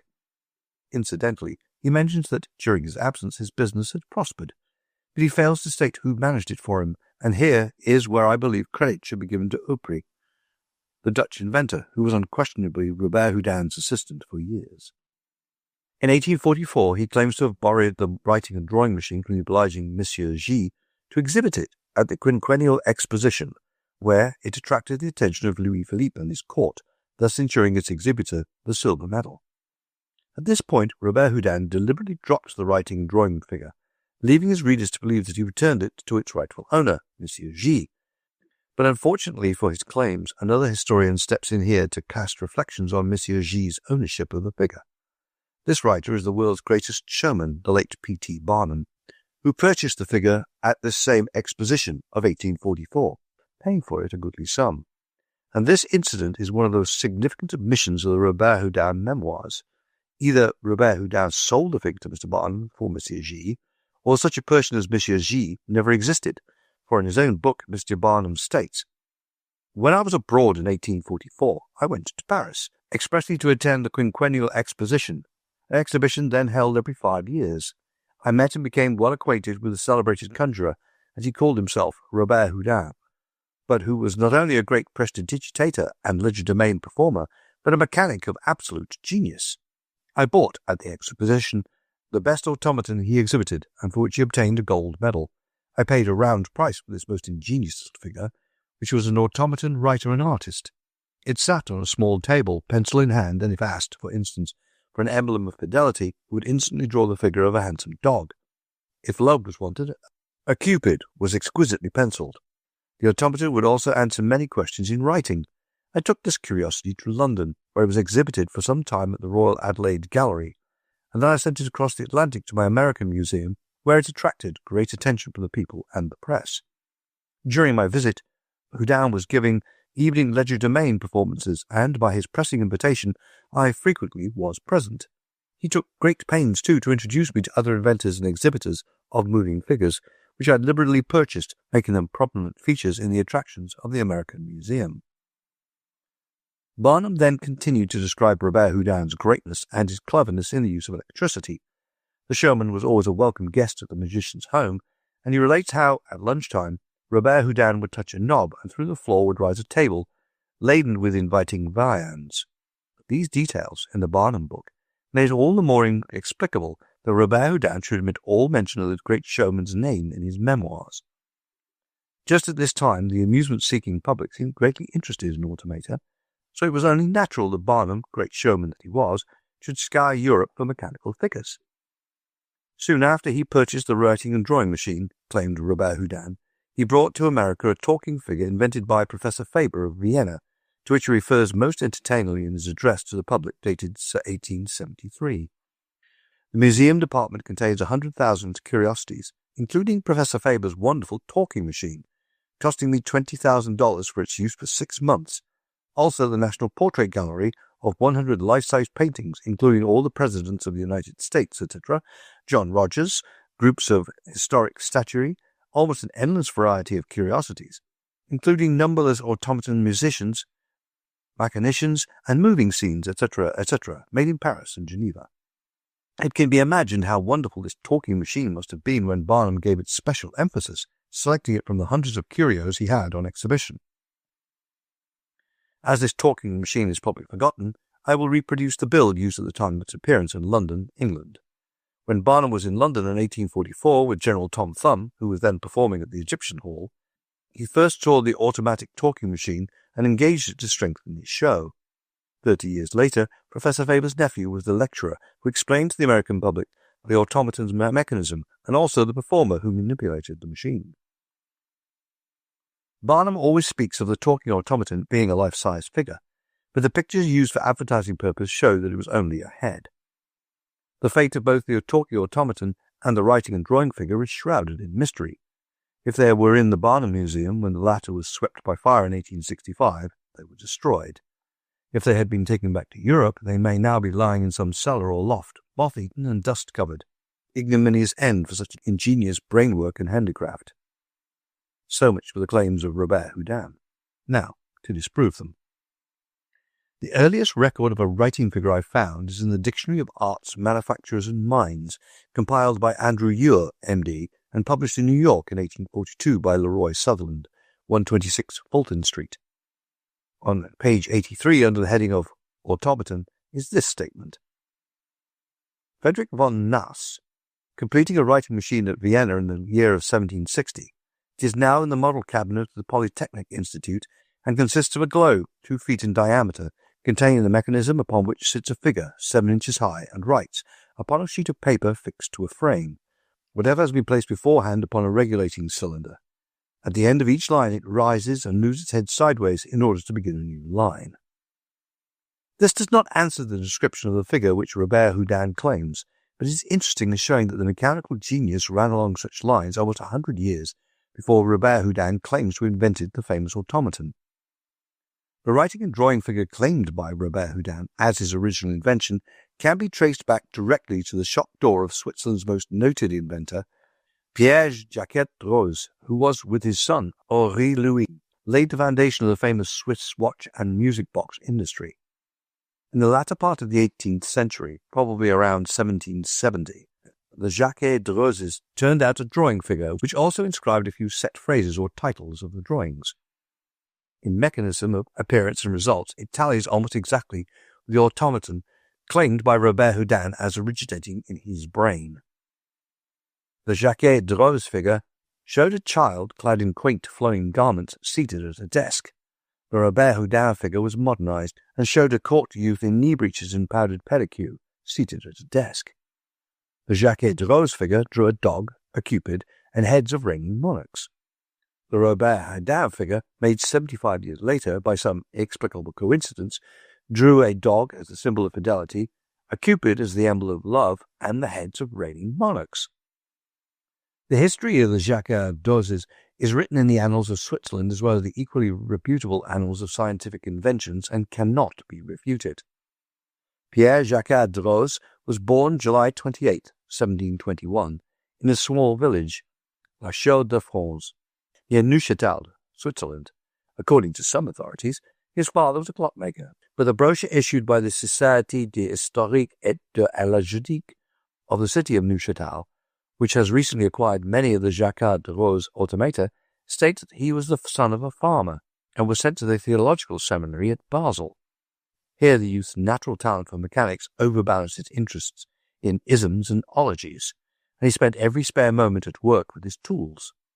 On return to his native town, he turned his attention seriously to clock and watchmaking, constructing a marvellous clock with two peculiar hands which, in passing each other, touched the dial and rewound the clock. At this time his work attracted the attention of Lord Keith, governor of Neuchâtel, then a province of Prussia, who induced the young inventor to visit the court of Ferdinand VI of Spain, providing the necessary introductions. Pierre-Jacques Droz remained for some time in Madrid, and made a clock of most complicated pattern. This was a perpetual calendar. For hands, he utilized artificial sunbeams shooting out from the sun's face, which formed the dial, to note the hours, days, etc. With the money received from the Spanish monarch, he returned to Switzerland to find that his son, Henri Louis, had inherited his remarkable inventive gifts. He sent his boy to Nancy to study music, drawing, mechanics, and physics. During his son's absence, in all probability, he produced the first of the marvellous automata which made the Jacques Drozes famous the world over, namely the writing figure. With the return of Henri Louis Jacques Droz from college commenced what may be termed the golden age of mechanics in Switzerland, associated with the father and son, with their former's pupils or apprentices, Jean-Frédéric Lechaud, Jean-David Maillard, and Jean-Pierre Droz, a blood relation who afterwards became director of the Mint at Paris, and a mechanism of rare talent.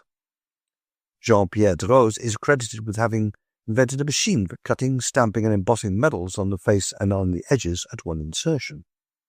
The output of this shop and its staff of gifted workers included the first Swiss music box, the singing birds which sprang from watches and jewel caskets, the drawing figure which was an improvement on the writing figure, the spinet player, and the grotto with its many automatic animals of diminutive size but exquisite workmanship. Years were spent in perfecting the various automata, and none of them have been equalled or even approached by later mechanisms and inventors. Henri Louis Jacques Droz was considered to be the superior of his father, Pierre Jacques Droz. In a German encyclopedia which I found at the King's Library, Munich, it is stated that when Falconson, celebrated as the inventor of the flute player, the mechanical duck, the talking machine, etc., saw the work of the younger Droz, he cried loudly, "Why, that boy commences where I left off." According to the brochure issued by the Society of History and Archaeology, Canton of Neuchâtel, and an article contributed by Dr. Alfred Gradenwitz to the Scientific American of June 22, 1907, the writing and drawing figures are made and operated as follows.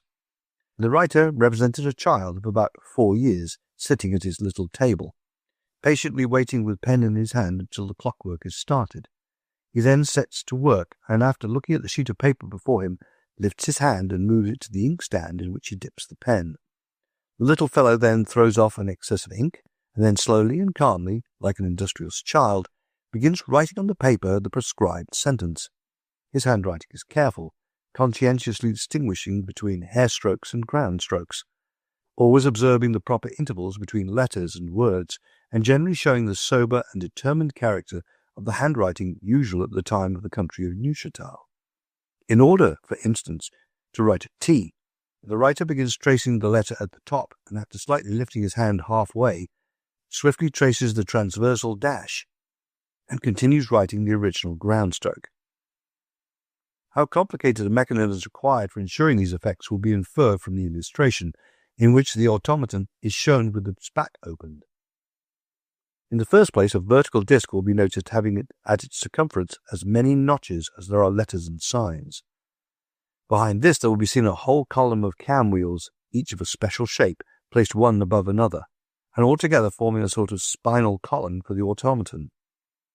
Whenever the little writer is to write a given letter, a pawl is introduced into the corresponding notch of the disc, thus lifting the wheeled column and transmitting to the hand, by aid of a complicated lever system and cardan joints arranged at the elbow, the requisite movements for tracing the letter in question. The mechanism comprises 5 centres of motion connected together by chains. In the draftsman, the mechanism is likewise arranged in the body itself, as in the case of the writer. The broad chest thus entailed also required a large head, which accounts for the somewhat bulky appearance of the two automatons. With the paper in position and the pencil in hand, the draftsman at the first traces of a few dashes then swiftly marks the shadows, and a dog appears on the paper.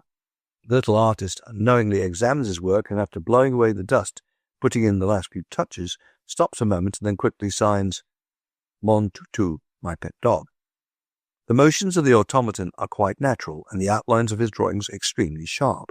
The automaton, when desired, willingly draws certain crowned heads now belonging to history. For example, a portrait of Louis XV, of Louis XVI, and of Marie Antoinette. The automata made by the Jacquard-Roses and their confrères were exhibited in all the large cities of Great Britain and continental Europe. According to the programs and newspaper notices in my collection, Henri-Louis Jacquard-Rose acted as their first exhibitor. As proof, I am reproducing a Rose program from the London Post, dated 1776. In support of this advertisement, note what the same paper says in what is probably a criticism of current amusements. This entertainment consists of 3 capital figures in a pastoral scene, and with figures of inferior size.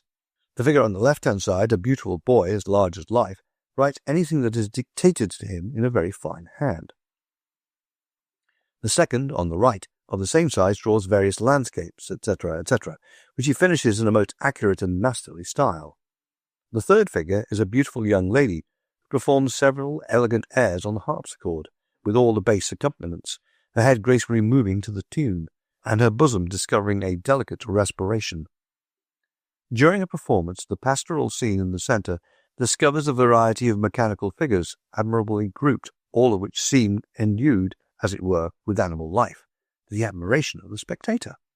The last curiosity is a canary bird in a cage, which whistles 2 or 3 airs in the most natural manner imaginable. Upon the whole, the united collection strikes as the most wonderful exertion of art which ever trod before so close on the heels of nature. The ingenious artist is a young man, a native of Switzerland.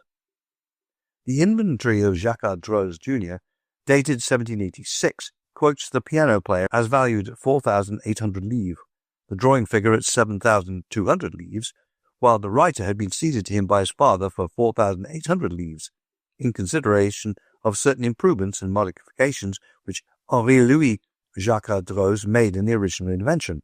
This shows that while the elder Rose did not die until 1790, his son controlled the automata previous to this date for exhibition and other purposes. During his later years, Henri-Louis Jacquard-Rose was induced to take the automata to Spain. His tour was under the direction of an English manager who, possibly for the purpose of securing greater advertisement, announced the figures as possessed of supernatural power. This brought them under the ban of the Inquisition, and Jacques was thrown into prison. Eventually he managed to secure his freedom, and breathing free air once more, like the proverbial Arab, he silently folded his tent and stole away, leaving the automata to their fate. Henri-Louis Jacques Droz died in Naples, Italy in 1791, a year after his father's death. The English manager, however, tarried in Spain. The figures were tried, and as they proved motionless, the case was dropped. The Englishman then claimed the automata as his property and sold them to a French nobleman. The owner did not know how to operate them, so their great value was never realized by his family. After his death, during a voyage to America, they lay neglected in the castle of Matingnon near Bayonne. After changing hands many times, about 1803, they passed into the hands of an inventor named Martin, and were controlled by his descendants for nearly 100 years.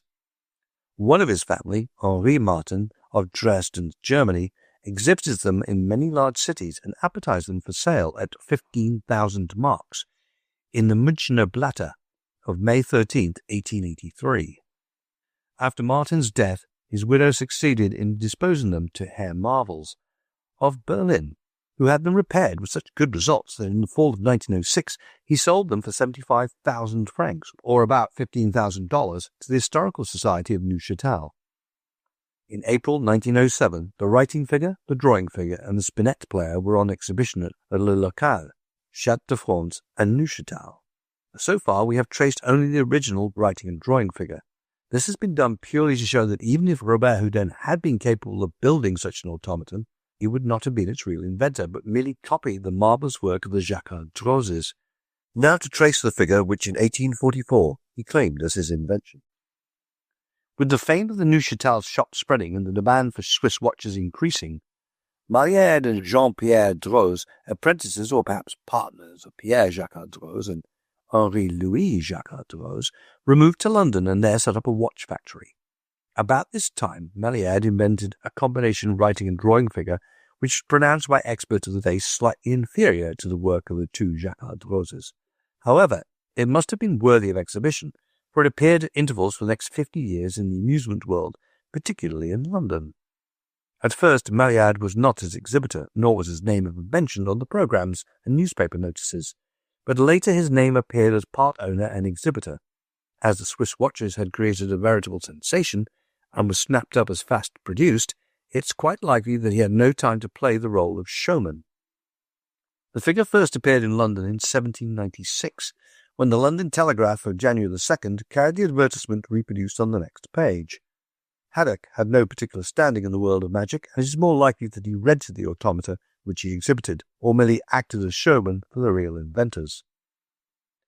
In quite a few works on automata, notably Sir David Brewster's Letters on Natural Magic, Collinson is quoted as having interviewed Maliard as the inventor of the combination writing and drawing figure. The Franklin Journal of June 1827, published in Philadelphia, Pennsylvania, credits this figure to Maliard and gives the following description. It was the figure of a boy kneeling on one knee, holding a pencil in his hand, with which he executed not only writing, but drawings equal to those of his masters. When the figure began to work, an attendant dipped the pencil in ink and fixed the paper, when, on touching a spring, the figure wrote a line, carefully dotting and stroking the letters. The Robert Houdin figure did not kneel, but this change could be made by a mechanism of ordinary ability. The writing and drawing figure does not reappear on the amusement programs in my collection until 1812, when it is featured by D. Philip Styles, the inventor of the Phaspagoria. The nature of the inventions grouped under this title can be best described from the reproduction of D. Philip Styles' program, dating 1803-1804, and reproduced in the course of this chapter. All evidence goes to prove, rather, that De Philip Styles did not control the writing and drawing figure exclusively, but it was the joint property of himself and his partner, Maliard. One of their joint programs is also reproduced. Wherever De Philip Styles appears as an independent entertainer, the writing and drawing figure is missing from his billing. Later, the writing and drawing automaton came into the possession of a Monsieur Louis, who, As it will be seen from the billing, acted as an assistant engineer to D. Philipsthal and Maillard. Louis evidently controlled the wonderful little automata in the years 1814-1815. The last De Philipsthal program in my possession is dated Summer Theatre, Hull, September 15th, 16th, 17th, 18th, and 19th, 1828, when he advertises only rope dancers and mechanical peacock, and features special uniting fire and water and firework experiments. He must have died between the date and April 1829, for a program dated at a later time announces a benefit at the Theatre Wakefield for the widow and children of De Philipsthal, the late proprietor of the Royal Mechanical and Optical Museum. This benefit program contains no allusion to the writing and drawing figure, which goes to prove that it had not been his property, or it would have been handed down to his estate. In May 1862, an automaton was exhibited at 161 Strand, a bill regarding which is reproduced. This mechanical figure, however, should not be confounded with the original and genuine writing and drawing figure. He seems to have lacked legitimacy, and from what I can learn from the newspaper clippings, worked like Zoe with a concealed Confederate, or like the famous Psycho, featured by Maskelyne. It was worked by compressed air. This bill is interesting solely because I believe that this fake automaton, exhibited at 161 Strand, was the first figure of the sort foisted on the public after Baron von Klempen, chess player, which is described in Halley's work on magic, published 1784. In 1901, while in Germany, I saw a number of these automaton artists, all frauds. The figure sat in a small chair before an easel, ready to draw portraits in short order. The figure was shown to the audience, then replaced on the chair, whereupon a man under the platform would thrust his arm through the figure and draw all that was required of the automaton. The fake was short-lived, even at the yearly fairs, and now has sunk too low for them. During this interim, that is, between 1821 and 1833, the famous little figure seems to be in the possession of one Schmidt, who, according to the programs in my collection, exhibited it regularly. In 1833, Schmidt is programmed in London, playing at the Surrey Theatre, when the writing and drawing machine is one of 24 automatic devices. A program which, judging from its printing, is of a still later date, announces Mr. Schmidt and the famous figure at New Gothic Hall, 7 Haymarket, for a short period previous to the removal of the exhibit to St. Petersburg. The dates of other programs in my collections can be judged only from the style of printing, which changed at different periods of the art's development. Some of these indicate that the writing and drawing figure was on exhibition during the early 40s in London at Paul's Head Assembly Rooms, Argyle Rooms, Regent Street, etc. It is more than likely, according to Robert Houdin's own admission regarding his study of automata and his opportunity to repair those left at his shop, that at some time the writing and drawing figure was brought to Paris to be exhibited, needed repairing, and thus reached his shop. Whether it was brought by Monsieur G, whose interest in automata is featured in Robert Houdin's memoirs, and brought to Robert Houdin to repair, or whether Robert Houdin bought it for a song and repaired it to sell to his advantage to his wealthy patron, cannot be stated.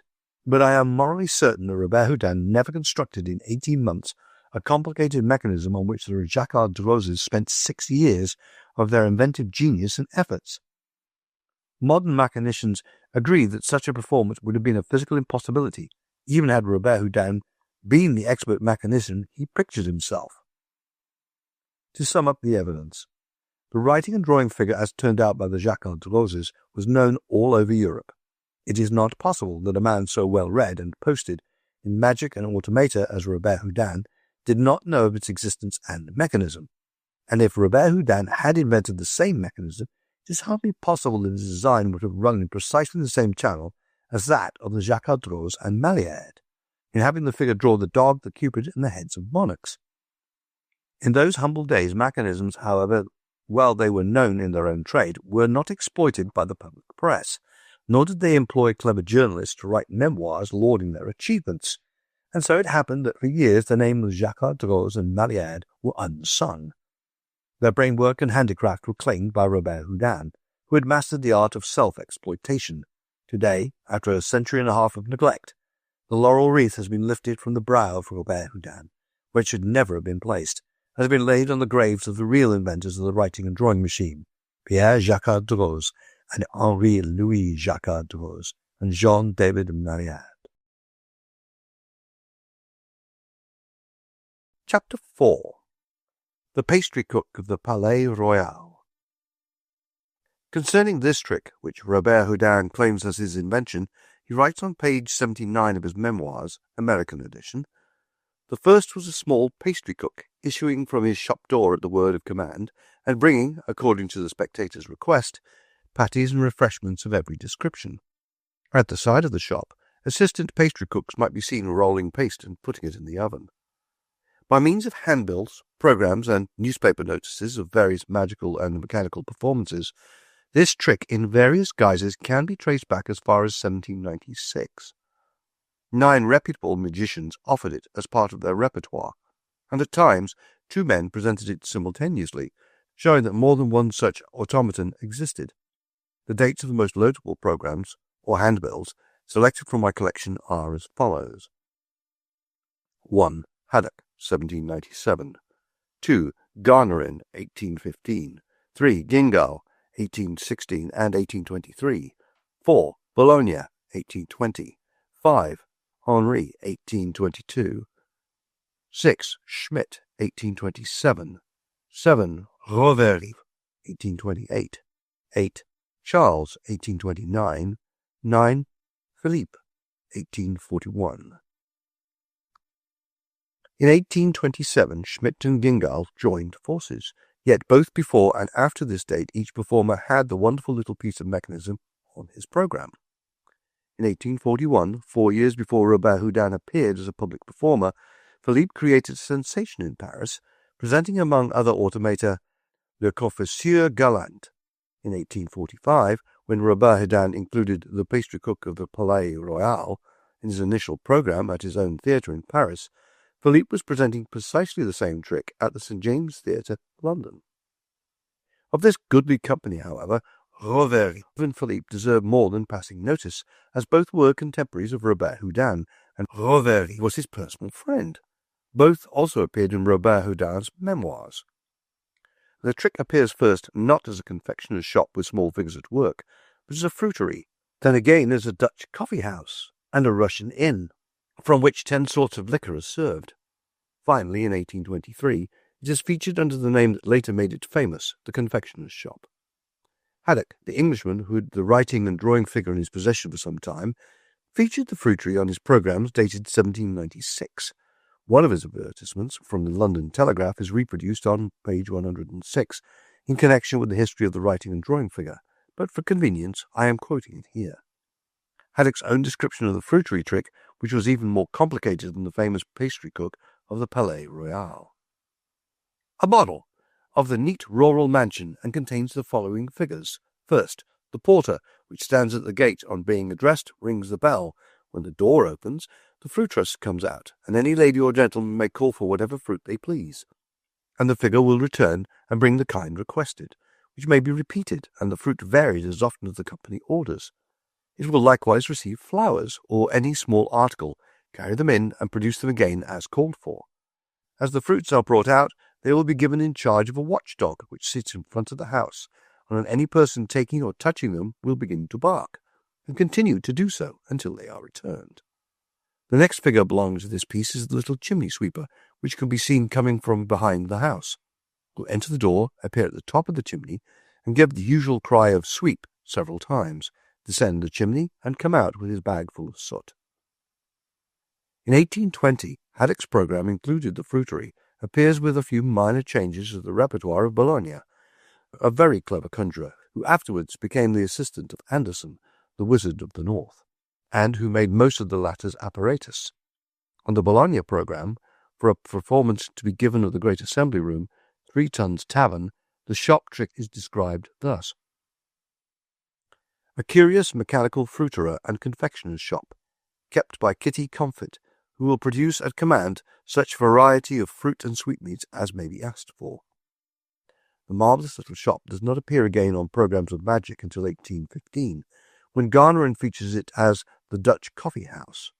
On the program used by Garnerin in that year for a benefit which he gave for the General Hospital at Birmingham, England, it is featured as Number 10, a Dutch Coffee House, a very surprising mechanical piece, in which there is a figure of a girl, 6 inches high, which presents at the command of the spectators 10 different sorts of liqueurs. This program is of such historical value that I reproduce it in full. It will show that this particular mechanical trick is by no means the most important feature of Garnerin's repertoire. In fact, his fame is based on his ballooning, and he is said to have been the inventor of the parachute. The ascension of the nocturnal balloon, also scheduled on this program, is an imitation of the one which Garnerin arranged in honor of Bonaparte's coronation in 1805. On that occasion, the balloon started at Paris and descended in Rome, a distance of 500 miles, which was covered in 22 hours. Garnerin was a contemporary of both Panetti and Robertson, and was with them in Russia when Panetti dissipated his fortune in balloon experiments. In their correspondence, both Panetti and Robertson spoke slightingly of Garnerin, but the Frenchman's programs all indicate that he was not only a successful aeronaut, but a magician who could present a diverting entertainment. In 1816, the elder Gingal featured the trick on his programs as the Russian Inn, and in 1823 he changed it to the confectioner's shop. These programs are reproduced as the most convincing evidence against the claims of Robert Houdin. The Gingal family is one of the most interesting in the history of magic. The Christian name of the founder of the family I have never been able to ascertain, though his programs give the initial as G. He was celebrated as a Bartholomew Fair conjurer. His career started about 1788, and his contemporaries were Lane, Boaz, Ball, Jonas, Breslau, and Flockton. At one time, Gingal and Flockton worked together, and Thomas Frost, in his book The Lives of the Conjurers, claims that at Flockton's death, Gingal received a portion of the former's wealth. Associated with him in his performances were his brother, 2 sons, and a daughter. The latter was not only a clever rope dancer, but a musician of more than ordinary ability, and she often constituted the entire orchestra. On Gingal's program offered in 1827, he proves himself a great showman, for he features Herr Schmidt's mechanical automatons, phantasmagoria, a laughing sketch entitled Wholesale Blunders, his son on the flying wire, during which he would throw a somersault through a balloon of real fire, a broadsword dance by Miss Louise and Master Gingal, and Miss Louise's performance on the tightrope, clowned by Master Lionel. On a program used in Hull, October 29, 1827, a lottery was featured as follows, on which occasion the first 100 persons paying for the gallery will be entitled by ticket to a chance of a fat goose, and the same number in the pit to have the same chance for a fat turkey, to be drawn for on the stage in the same manner as the state lottery. According to Thomas Frost, Gingal died in 1833 and was buried in the parish church Camberwell. His children, however, continued the work so excellently planned by their father. The programs herewith reproduced I purchased from Henry Evignon, who secured them directly from the last of the Gingal family, as the accompanying letter, now part of my collection, will show. Dover, February the 10th, 1867. Mr. Evignon, Dear Sir, yours of the 5th inst. I received just as I was leaving Folkestone, and it was forwarded from Guildford. I am sorry that I have not one of my old bills with me, neither do I think any of my family could find one at home. I may have some among my old conjuring things, and when I return to Guildford I will look them over and send you what I can find. I was sorry I was not at home when you were in Guildford, for I feel much pleasure in meeting a responsible professional. I am not certain when I shall return, but most likely not for 6 weeks. I will keep your address, so should you change your residence, write to me about that time. I was looking over some old papers some time last summer and found a bill of my father's, nearly 60 years ago, when his great trick was cutting off the cock's head and restoring it to life again. And a great wonder it was, considered, and brought crowded rooms. I was Master Gingal, the wonderful performer on the slack wire, and now, in my 71st year, I am lecturer, pyrotechnist, and high rope walker, for I did that last summer. My life has been a simple one of ups and downs. I am, dear sir, truly yours, J.D.G. Gingal. The signature of this letter, J.D.G. Gingal, clears up considerable uncertainty regarding the names of the 2 Gingal sons. At times the clever young tightrope performer had been spoken of as Joseph, and at others as Gelini. It is quite probable that the 2 names were really part of one, and the full baptismal name was Joseph D. Gelini. It was as Gelini Gingal that he met Henry Evignon at Deal, February the 20th, 1862, when the latter was performing as a magician at the Deal and Walmer Institute, while Gelini Gingal gave an exhibition of fireworks and a magic lantern display on the South Esplanade. A fine notice of both performances was published in the Deal Telegram of February the 23rd, when the hope was expressed that Gingall's collection, taken among those who enjoyed his outdoor performance, repaid him for his admirable entertainment. Gingall was landlord of the Bowling Green Tavern at this time, and travelled as an entertainer only at intervals. The next appearance of the trick is in a book published by M. Henry, a ventriloquist, who played London and the provinces from 1820 to 1828. During an engagement at the Adelphi Theatre, London, which according to the programme was about 1822, Henry published a book entitled Conversione or Mirth and Marvels, in which he interspersed witty conversation with descriptions of his various tricks. On page 11 he thus describes the automaton under consideration. Illusion third. A curious mechanical trick, an inn, from which issues the hostess for orders, upon receiving which she returns into the inn and brings out the various liqueurs as called for by the audience, and at last, waiting for the money, which having received, goes in and shuts the door. Mr. Henry says he produced the inn in his preference to palaces, though more stupendous and magnificent, thinking, as a certain author wrote, the heartiest welcome is to be found at the inn.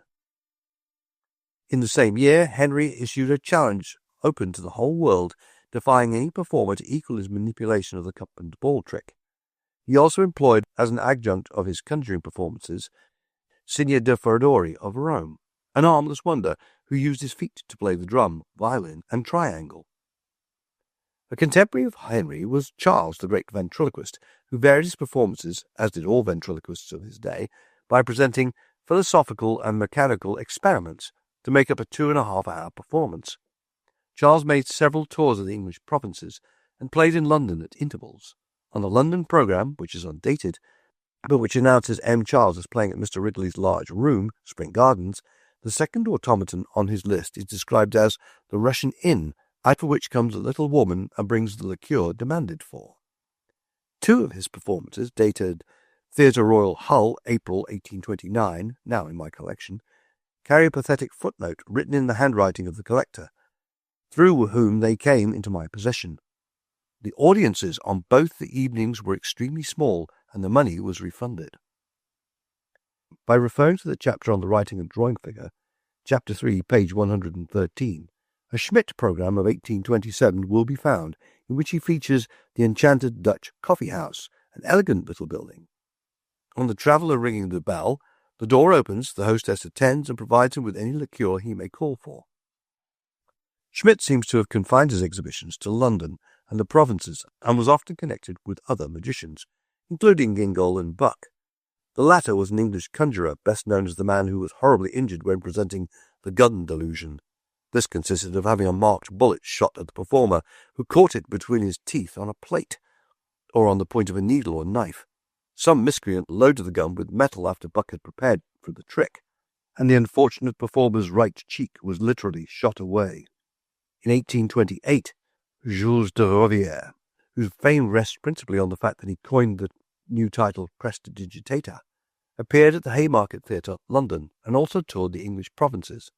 A clipping from the Oxford Herald of that year includes this description of his automaton.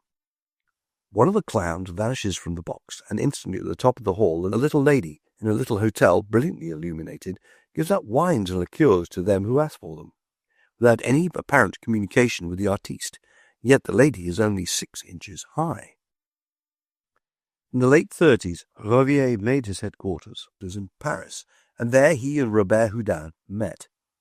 The latter refers to this meeting on page 153 of his memoirs, when writing of the misfortunes which had overtaken Father Rajoul, whose shop had once been the headquarters for conjurers. Still, I had the luck to form here the acquaintance of Jules de Rovere, the first to employ a title now generally given to fashionable conjurers. After Rovere, Philippe, who is by far the most important presenter of the pastry cook of the Palais Royal, as bearing upon Robert Houdin's claims. For Philippe's early history, we must depend largely upon Robert Houdin's memoirs. According to these, Philippe started life as a confectioner or maker of sweets, and his real name was Philippe Talon. According to an article published in L'Illusionist in January 1902, he was born in Allias near Nimes. December 25, 1802, and died in Bukhara, Turkey, June 27, 1878. Like many a genius and successful man, his early history was written in a minor key. According to Robert Houdin, his sweets did not catch the Parisian fancy, and he went to London, where at that time French bonbons were in high favour. But for some reason he failed in London and went to Aberdeen, Scotland, where he was very soon reduced to sore straits. In his hour of extremity, his cleverness saved the day. In Aberdeen, at the same time, was a company of actors, almost as unfortunate as himself. They were presenting a pantomime, which the public refused to patronize. The young confectioner approached the manager of the pantomime and suggested that they join forces. In addition to the regular admission to the pantomime, each patron was to pay sixpence and receive in return a paper of mixed sugar plums and a lottery ticket by which they might gain the first prize to the value of £5. In addition, Talon promised not only to provide the sweets free of cost to the management, but to present a new and startling feature at the close of the performance. The novel announcement crowded the house. The pantomime and the bonbons alike found favour, but the significant feature of the performance was young Talon's appearance in the finale in the role of Punch, for which he was admirably made up. He executed an eccentric dance, at the finish of which he pretended to fall and injure himself. In a faint voice he demanded pills to relieve his pain, and a fellow actor brought on pills of such enormous size that the audience stopped sympathizing with the actor and began to laugh. But the pills all disappeared down the dancer's throat, for Talon was not only an able confectioner and an agile dancer, but a sleight-of-hand performer. From that hour he exchanged the spoon of the confectioner for the wand of the magician. The fortunes of both Pantomime and Philippe, as he now called himself, improved. Quite probably he remained with the pantomime company until the close of the season, and then struck out as an independent performer. Another story, which is gleaned from a biography of John Henry Anderson, the Wizard of the North, tells how Philippe started his career as a pastry cook in the household of one Lord Panmure, and I quote this literally from the Anderson book because I believe it to be truthful, as material gathered from Anderson literature has proved to be. It was at this time that he came in contact with a person who afterward, under the designation of Monsieur Philippe, became celebrated in France as a magician. Philippe, for so he was named in Scotland, was originally a cook in the service of the late Lord Panmure. Leaving that employment, he settled down and remained for a number of years in Aberdeen. He heard of the fame of the youthful magician, was induced to visit his temple, and was struck with his performances, and having made the acquaintance of Mr. Anderson, he solicited from him and obtained an insight into his profession, and facsimiles of his then humble apparatus.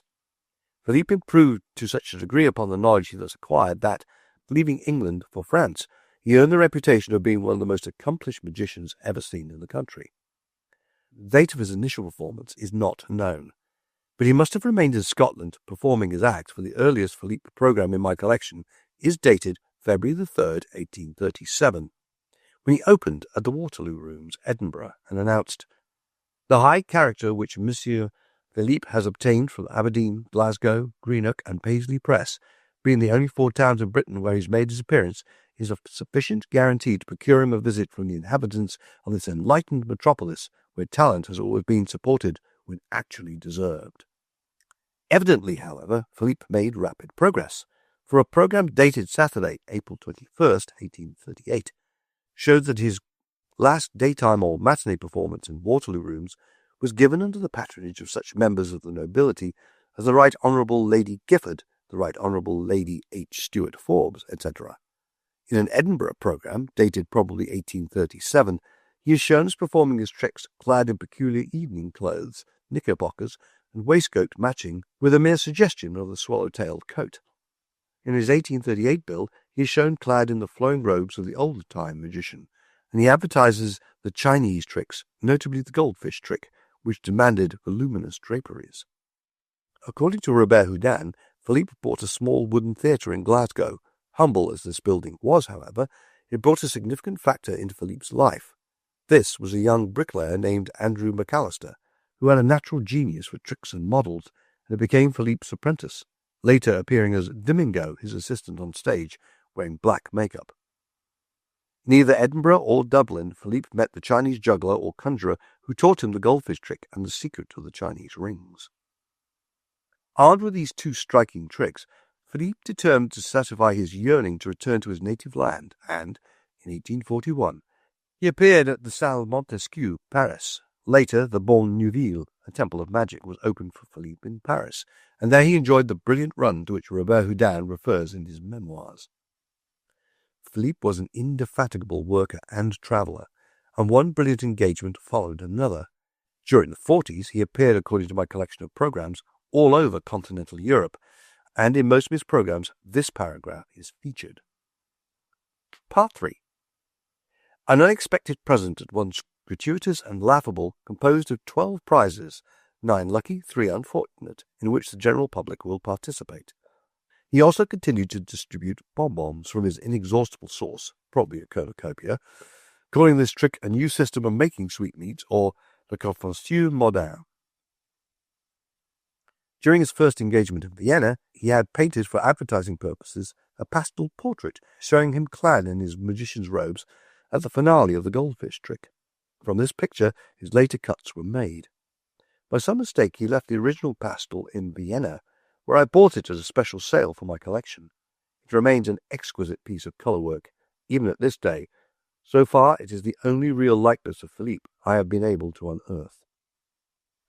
In 1845-46, he was at the height of his popularity in London, where he had a tremendous run.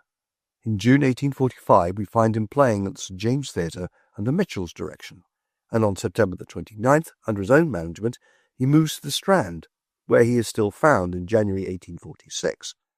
During all this time, he featured the pastry cook of the Palais Royal under the title of Le Confiture Galante.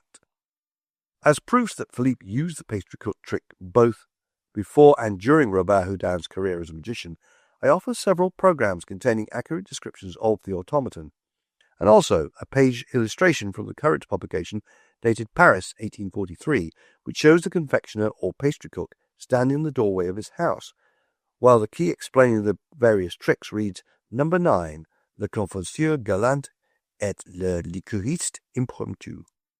Robert Houdin devotes nearly an entire chapter to the history of Philippe and a description of his tricks and automata, yet curiously forgets to mention the pastry cook, which he later claims is his own invention.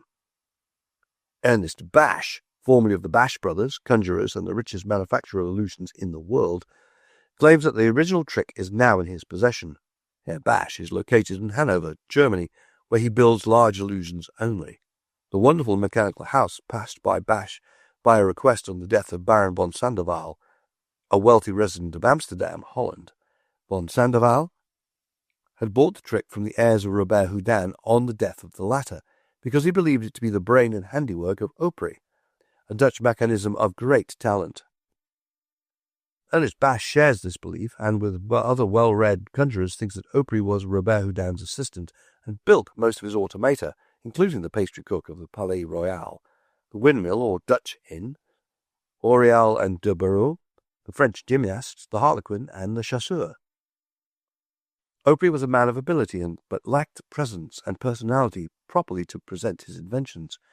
So far, I have found his name in 3 places only: on the frontispiece of a Dutch book on magic published in Amsterdam, in Ernest Bash correspondence about conjurers, and on page 77 of Robert Houdin's memoirs, where he speaks of Opry as the maker of the harlequin figure which Torini asked Robert Houdin to repair during their travels.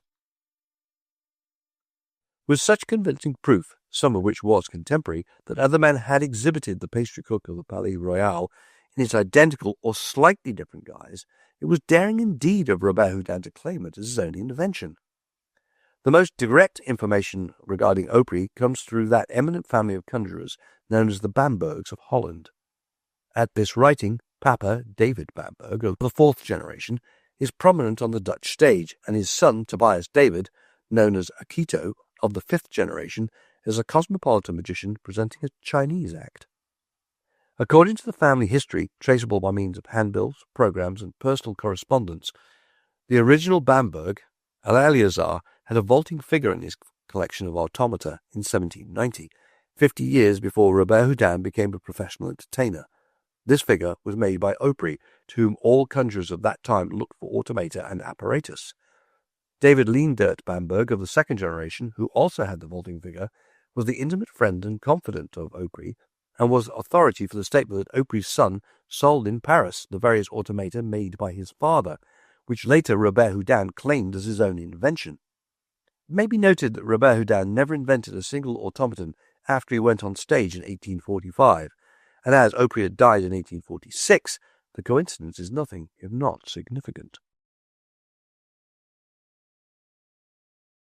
Chapter 5. The Obedient Cards, the Kabbalistic Clock, the Trapeze Automaton. The Obedient Cards. To trace here the history of three very common tricks claimed by Robert Houdin as his own inventions would be a sheer waste of time. If the exposure did not prove beyond doubt that in announcing the various tricks of his repertoire as the output of his own brain, he was not only flagrant and unscrupulous, but he did not even give his readers credit enough intelligence to recognize tricks performed repeatedly by his predecessors, whom they had seen. Not satisfied with purloining tricks so important that one or two would have been sufficient to establish the reputation of any conjurer or inventor, he must needs lay claim to having invented tricks long the property of mountebanks as well as reputable magicians. The tricks referred to are the obedient card, the Kabbalistic clock, and the automaton known as Diavolo Antonio or Le Voltigeur au Trapeze. The obedient card trick mentioned on page 245 of the American edition of his memoirs as a novel experiment invented by Monsieur Robert Houdin can be found on the program of every magician who ever laid claim to dexterity of hand. Whether they accomplished the effect by clockwork or with a black silk thread or a human hair, the result was one and the same. It has also been worked by using a fine thread with a piece of wax at the end. The wax is fastened to the card, and the thread draws it up. The simplest method of all is to place the thread over and under the cards, weaving it in and out as it were, and then by pulling the thread to bring the different cards selected into view. So common was the trick that its description was written in every work on magic published from 1784 to the date of Robert Houdin's first appearance, and in at least one volume printed as early as 1635.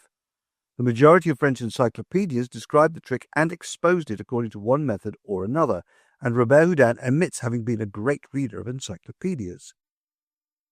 The trick first appeared in print in various editions of Hocus Pocus, 20 in all, starting with 1635.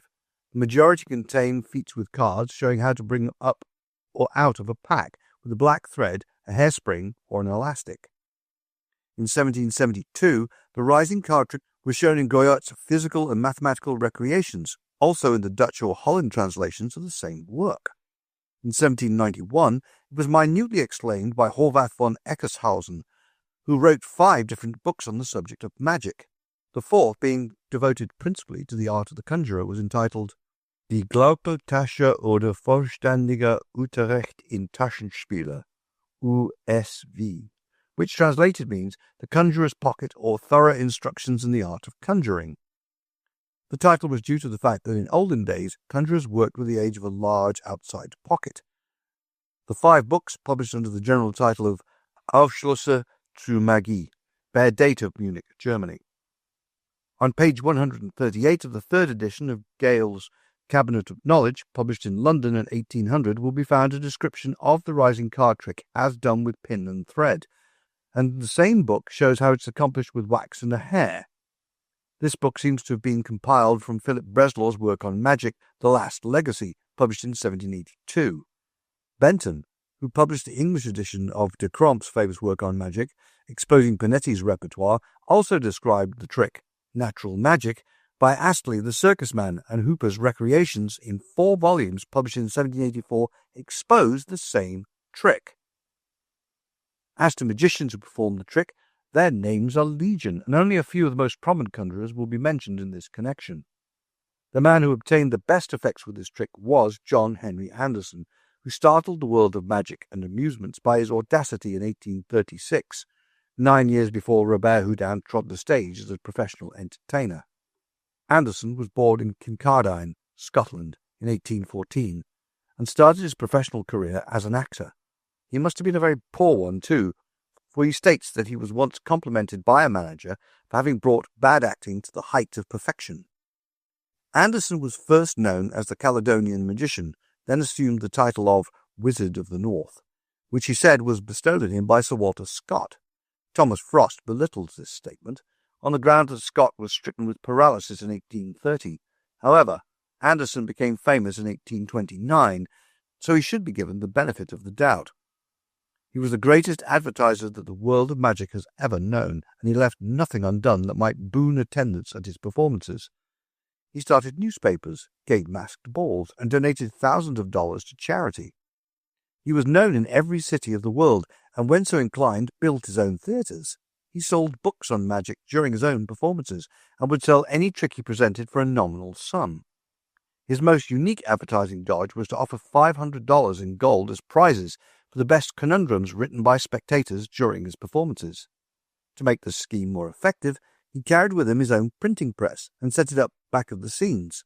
While the performance was underway, the conundrums handed in by the spectators were printed, and after the performance anyone might buy a sheet of the questions and puns at the door. As everyone naturally wanted to see his conundrum in print, Anderson sold millions of these bits of paper. In 1852, while playing at the Metropolitan New York City, he advertised his conundrum contest and sold his book of tricks, etc., and such notables as Jenny Lind and General Kossuth entered conundrums.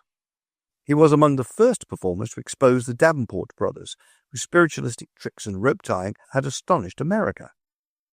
Directly on witnessing a performance and solving their methods, Anderson hurried back to England and exposed the tricks. To sum up his history, he stands unique in the annals of magic as a doer of daring things. He rushed into print on the slightest pretext, was a hard fighter with his rivals, and aired his quarrels in the press, and he was a game loser when trouble came his way.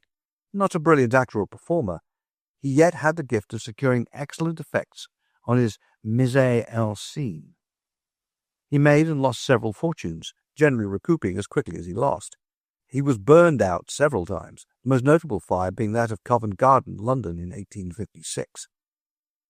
He was liked in spite of his eccentricities, but when he died February 3rd, 1874, his fortune was small. Anderson had numerous imitators, including M. Jacobs, Barney Eagle, and E. W. Young, all of whom used the rising or obedient card trick. They copied not only his tricks, but the very names he had used and the style of his billing. All three of these men were professional magicians before Robert Houdin appeared, and Anderson was a very active contemporary. A Jacobs bill is here reproduced, showing the card trick featured among other attractions.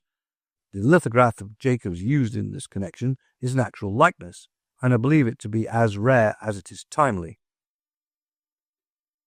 Young's name has been handed down in history because he made money on Anderson's reputation by the boldest of imitations, assuming the title of Wizard of the North with his own name in small type. One of his builds is also reproduced. Barnido, or Barney Eagle, is the man of the trio of imitators who deserves more than passing notice. He became Anderson's bitterest enemy, and their rivalry made money for the printers. Eagle could neither read nor write, but having a quick brain, he hired a clever writer to indite his speeches and duplicated Anderson's show so closely that Anderson's pride was hurt. He therefore decided to expose Eagle, and thousands of bills constituting a virulent attack upon his imitator were distributed. One of these is reproduced. It is so rare that I doubt whether another is in existence. As Eagle had advertised that he was patronized by royalty, Anderson had another bill printed showing Eagle playing before the king at the Ascot racetrack, and an assistant passing the hat in mountebank fashion. In revenge, Eagle had a book published in which he exposed Anderson's best drawing trick, the gun delusion, in which the magician allowed anyone from the audience to shoot a gun at him using marked bullets. These bullets were caught in his mouth or on the point of a knife. The trick became as common as the obedient card trick. In the face of such overwhelming evidence, Robert Houdin's claim to have invented the obedient card trick is nothing short of farcical. The Kabbalistic or obedient clock. There might be said to exist a very reasonable doubt as to the exact date at which Robert Houdin produced the Kabbalistic clock, which he included among his other doubtful claims to inventions. On page 250 of the American edition of his memoirs, he has the Kabbalistic clock on his opening program for July 3rd, 1845, but in the appendix of the French edition, he states that the clock first made its appearance at the opening of the season 1847. In nearly all his statements, he is equally inaccurate. The mysterious clock might be termed the obedient clock, for the trick consists in causing the hand or hands to obey the will of a conjurer or the wishes of the audience. The hands will point to a figure, move with rapidity or as slowly as possible, or in time to music. In fact, the performer has full control of the hands. He can make them do his every bidding. The mysterious clock is a trick as old as the obedient card trick, if not older. It was explained according to various methods in books before Robert Houdin's appearance on the stage. In fact, the majority of old-time conjuring books explain mysterious clocks carefully. Before electricity was introduced, magnets were employed, but the earliest method was to make use of thread wound about the spindle of the clock hand, and that method is still the very best used today, owing to its simplicity.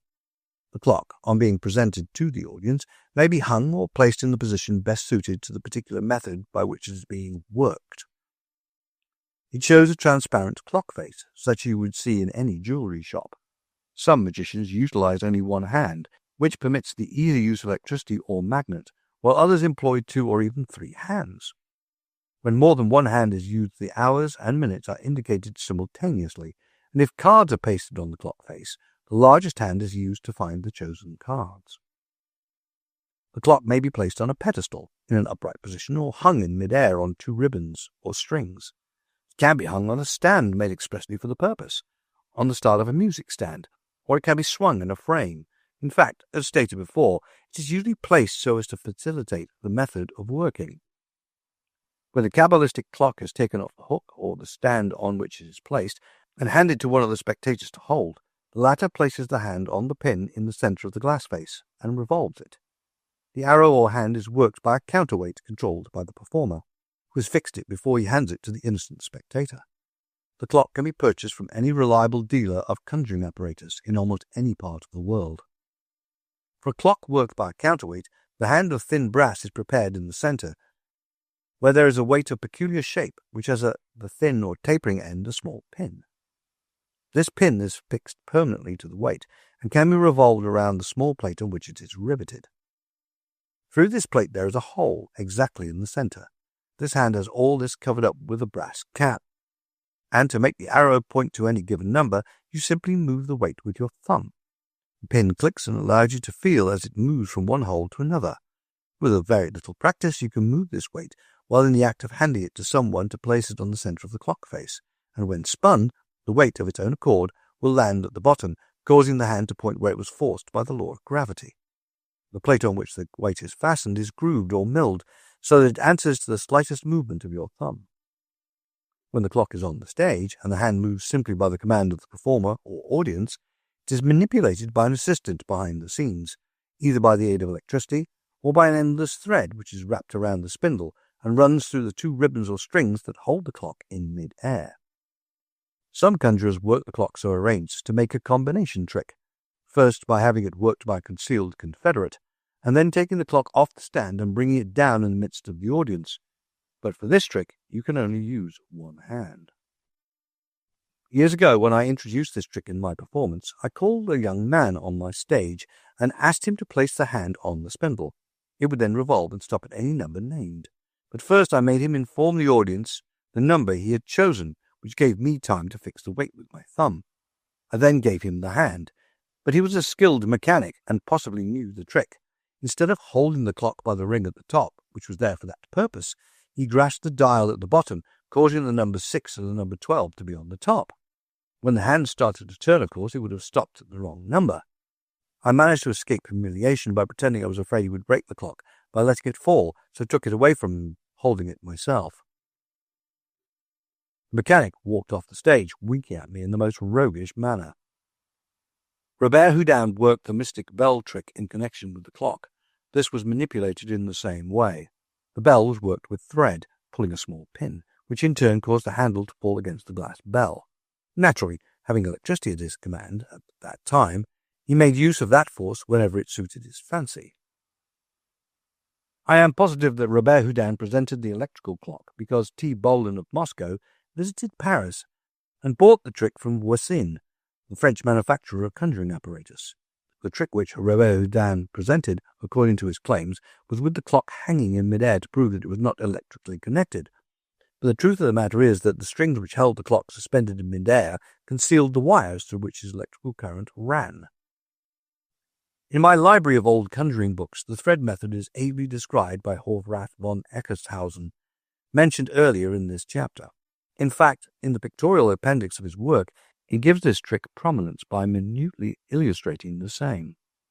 He makes use of two hands, and to make the trick infallible, he explains the best way would be to use two glass discs, having them held together by a brass rim, and your threads will work with absolute certainty.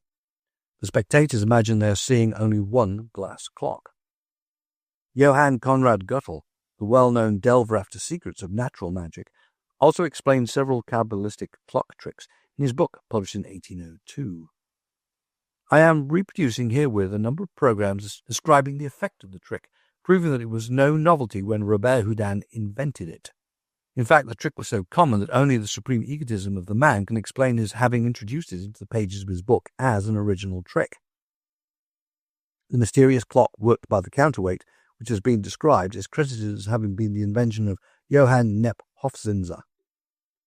In an advertisement published in the London Post of May 23, 1778, included in my collection, this announcement, among others of much interest, will be found. Part 2. Breslau will exhibit many of his newly invented deceptions, with a grand apparatus and experiments, and particularly the magic clock, sympathetic bell, and pyramidical glasses in a manner entirely new. In 1781, while showing at the Greenwood Rooms, Haymarket, London, Breslau heavily advertised, particularly an experiment on a newly invented mechanical clock will be displayed under the direction of Signor Castinia, just arrived from Naples, the like never attempted before in this metropolis. There is every reason to believe that Catafelto, the greatest of bombastic conjurers, used the electrical clock in his performances, as he made a feature of the various late discoveries, and in his programme of 1782 he advertises feats and experiments in magnetical, electrical, optical, chemical, philosophical, mathematical, etc., etc. Among implements and instruments or articles mentioned, I found watches, caskets, dice, cards, mechanical clocks, pyramidical glasses, etc., etc. Gengel Sr., the celebrated Bartholomew Fair conjurer, whose career started about 1788, had on his early programs a pedestal clock so singly constructed that it was obedient to the word of command. On the same program, Catherine Street Theatre, London, February 15, 1816, I find the Russian Inn, the confectioner's shop, and the automaton rope vaulter. This program is reproduced in full in Chapter 4. Without devoting further space to Robert Houdin's absurd claim to have invented this clock, we will proceed to discuss his claims to the automaton rope walker, which he called the trapeze performer. The trapeze automaton. Though Diavolo Antonio, or Le Voltigeur Trapeze, was not a simple trick, but a cleverly constructed automaton, worked by a concealed confederate, it was a common feature on programs long before Robert Houdin claimed it as his invention. Yet, with the daring of one who believes that all proof has been destroyed, he announces it on page 312 of the American edition of his memoirs that he invented the trapeze performer for his season of 1848. In the illustrated appendix of his French edition, he states the figure made its first appearance at his Paris theatre, October 1, 1849. He thus describes the automaton. The figure is the size of an infant, and I carried the little artist on my arm in a box. I put him up on the trapeze and ask him questions, which he answers by moving his head. Then he bows gracefully to the audience, turning first this way and then that, suspends himself by his hands and draws himself up in time to the music. He also goes through the motions of a strong man, hangs by his head, hands and feet, and with his legs making motions of aerial telegraphy. De Cramp, in his exposé The Conjurer Unmasked, published in 1784, thus describes the automaton and its work. Our attention was next called to observe an automaton figure that vaulted upon a rope, performing all the postures and evolutions of the most expert tumblers, keeping exact time to the music. By seeing Mr. von Esten wind up the figures, and being shown the wheels and levers contained for the body of the automaton, caused us to believe it to be moved by its own springs, when Mr. van Esten thus explained the deception. To make a figure of this kind depends a great deal on the proportion of the materials with which it was composed.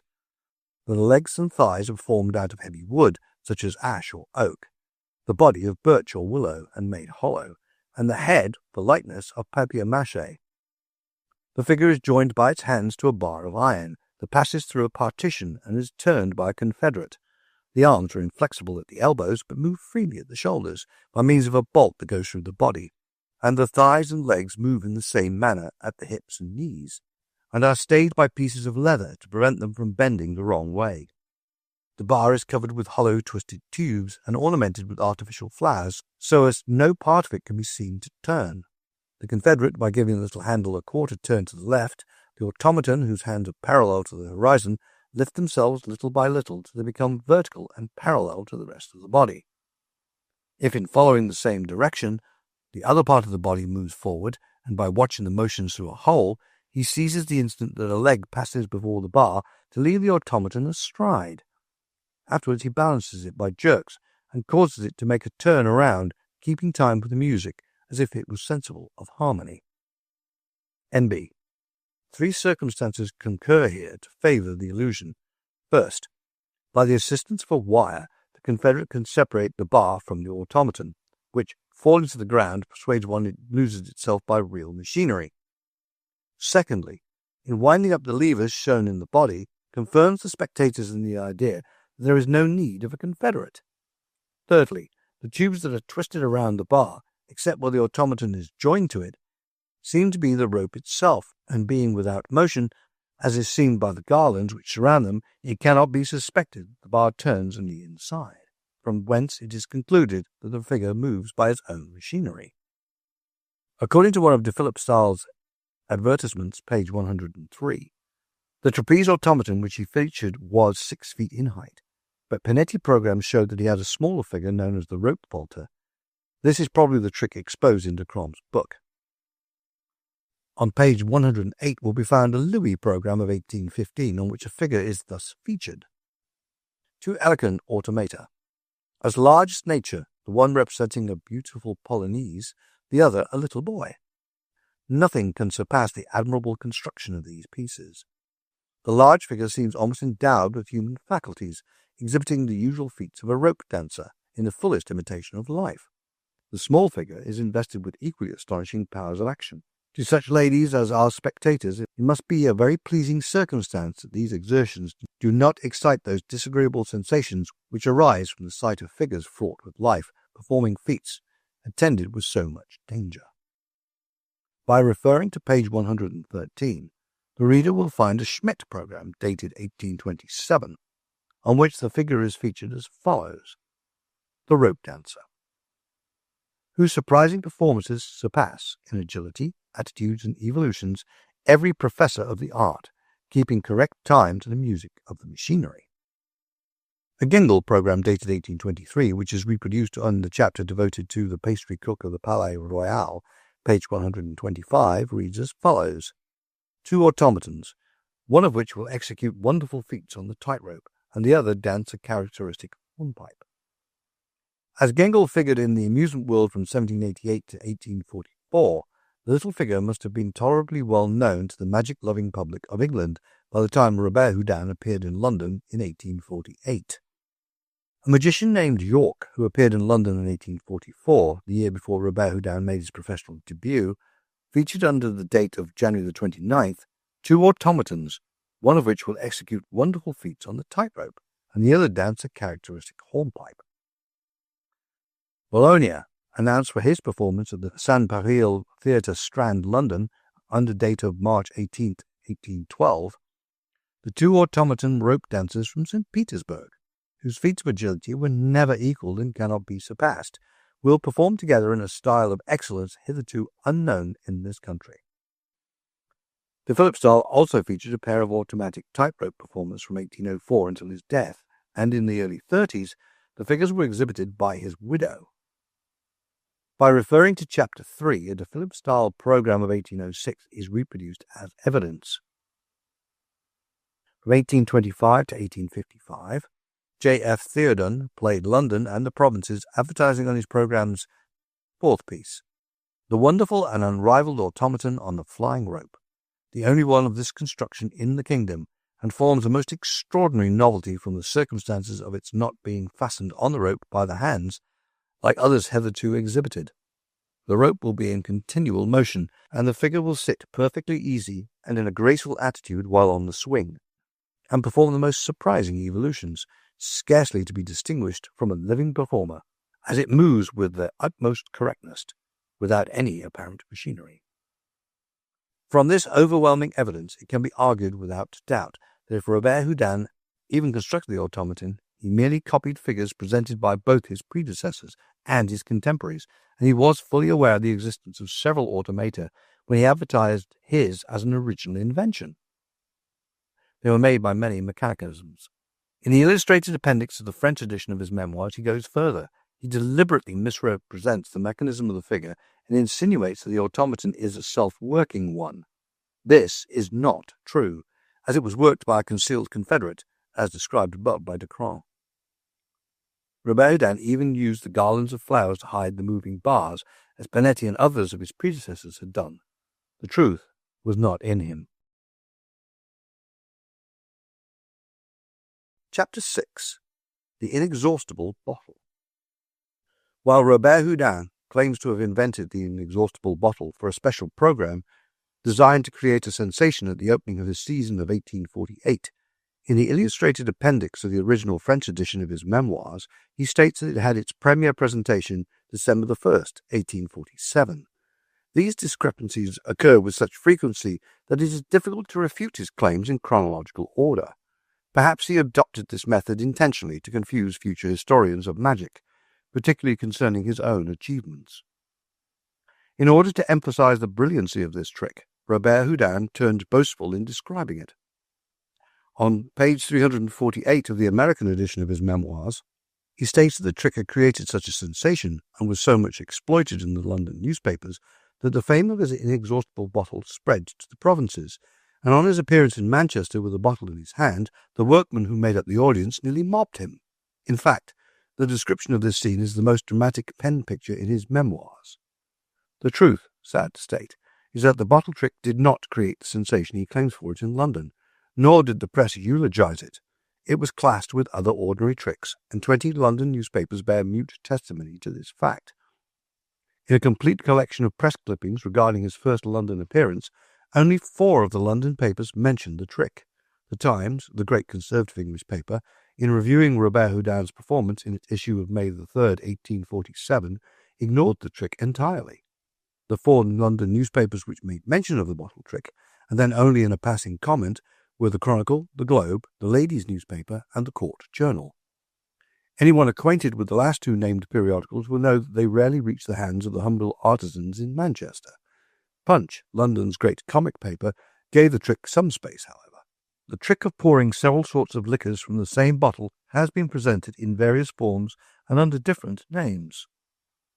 To prove the futility of Robert Houdin's claims, I will explain the mystery of this trick, which is of an interesting nature. To all intents and purposes, the bottle used looks like glass, but it is invariably made of tin, heavily japanned. Ranged around the central space, which is free from deception, are 5 compartments, each tapering to a narrow-mouthed tube which terminates about an inch or an inch and a half from within the neck of the bottle. A small pinhole is drilled through the outer surface of the bottle in each compartment, the holes being so placed that when the bottle is grasped with a hand in the ordinary way, the performer covers all but one of the pinholes with his fingers and thumb. The center section is left empty, but the other compartments are filled with a funnel, which is a tapering nozzle made specially for this purpose. The trick is generally started by proving to the audience that the bottle is empty. It is then filled with water, which is immediately poured out again. All this time the 5 pinholes being covered tightly with the hand or fingers which are holding the bottle. When a liquor is called for, the performer raises the finger over the air hole above that particular liquor, and the liquor will flow out. When a large number of liquors may be called for, the performer has one compartment filled with a perfectly colourless liquor, which he pours into glasses previously flavoured with strong essences. Certain gins and cordials can be simulated in this fashion. Various improvements have been made in this bottle trick. For instance, after the bottle has yielded its various sorts of liquors, it is broken, and from the bottle the performer produces some borrowed article which has been vanished in a previous trick, and then apparently forgotten. This may be a ring, glove, or handkerchief, which will be discovered tied around the neck of a small guinea pig or dove taken from the broken bottle. This is accomplished by having the bottle especially constructed, its compartments end a few inches above the bottom of the bottle, and the portion below, having a wavy or cracked appearance, is made to slip on and off. The conjurer goes through the motions of actually breaking the bottle by tapping it near the bottom with a small hammer or wand, and the appearance of the guinea pig or lost article causes surprise, so that the pretended breaking of the bottle passes unnoticed. Again, this bottle can be genuine with no loose bottom at all, and a small article can be inserted, but this makes a great deal of trouble, and the effect is not greatly increased. In doing the trick thus, I was always compelled to have the optician cut the bottom from the bottle, and then at times even he would break it. To explain further how the article is loaded into the bottle, the performer borrows several articles, for example a ring and 2 watches. He will place the ring and watches into the funnel at the end of a large horse pistol, and then shoot them at the target. The 2 watches appear on the target, or in a frame, or at any place that he may choose. In obtaining the articles, he may have wrapped them up in a handkerchief which he had hidden in the front of his vest. Alexander Herman was exceptionally clever in making this exchange, his iron nerve and perpetual smile being great aids in the trick. The performer now places the duplicate handkerchief on the table in full view of the audience, and walks to another table for a gun. While reaching for his gun, he places the original articles which he borrowed behind his table on a servant, so that his hidden assistant may reach for them, place the 2 watches on the turnabout target, tie the ring on the neck of the guinea pig, shove him into the bottle, and insert the false bottom. The trick is then ready in its entirety. The magician calls for something to use as a target, and the assistant responds with a revolving target or frame. When the conjurer shoots, the 2 watches appear on the target or in the frame. This part of the trick is accomplished by having the center of the target revolve, or, if the frame is used, by having a black velvet curtain pulled up by rapid springs or strong rubbers. While all this is going on, someone has brought on the stage the loaded bottle, and as no attention is called to this, by the time the watches have been restored to the owners, the conjurer introduces the bottle trick, pours out the various liquors, and eventually breaks the bottle and reproduces the borrowed article tied about the neck of the guinea pig or dove. Many names have been given to this trick. The old-time magicians who remained for months in one theatre had to change their programs frequently, so for one night they would present the bottle without breaking it, and on the next they would break the bottle so as to vary the trick. The bottle trick originated in The Inexhaustible Barrel. The first trace I can find of this wonderful barrel is in Hocus Pocus Jr., The Anatomy of Legerdemain, written by Henry Dean in 1635, 2nd edition. On page 21 is described a barrel with a single spout, which can be drawn 3 different kinds of liquors. This was worked precisely the same principle as was the inexhaustible bottle trick centuries later, by shutting up the air holes of compartments from which liquors were not flowing.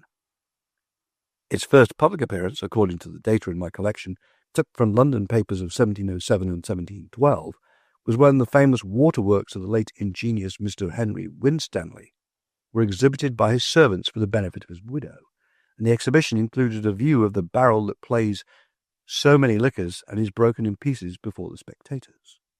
In 1780, Dr. Segaliers presented in London a performance entitled A Course of Experimental Philosophy, wherein the principles of mechanics, hydrostatics, pneumatics, and optics are proved and demonstrated by more than 300 experiments. In the course of these lectures, he produced a sort of barrel, worked by holding the fingers over the air holes. He also exposed the real source of strength of the notorious strongman of his day, John Carl von Eckeberg, who allowed horses to pull against him, permitted heavy stones to be broken on his bare chest, and who broke heavy ropes simply by stretching or straightening his knees. These lectures and exposés made Dr. de Saint-Clairs so famous that he was given considerable space in Sir David Brewster's Letters on Natural Magic, published in London in 1851, in which book the various deceptions used by strongmen are fully described.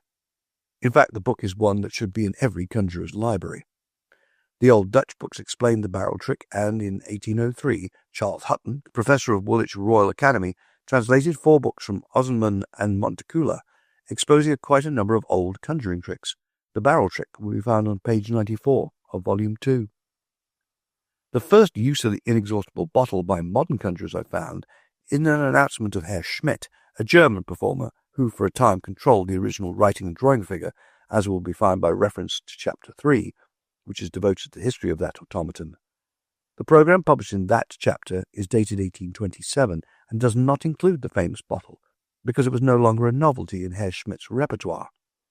But the advertisement reproduced herewith, dated 1821, schedules the bottle trick thus: the bottle of sobriety and inebriety, proving the inutility of a set of decanters when various liquors can be produced by one. Thus Schmidt antedated Houdin's offering the trick by more than a quarter of a century. Next, the bottle turned up in 1835 in London, when it was presented by a German who styled himself Falk of Königsberg, pupil of the celebrated Chevalier Panetti, and who introduced the program with which Dobler made such a sensation of 1842. Mr. Falk opened at the Queen's Bazaar, Oxford Street, London, November 8, 1835. Before opening, however, he gave a private performance for the press and received quite a number of notices.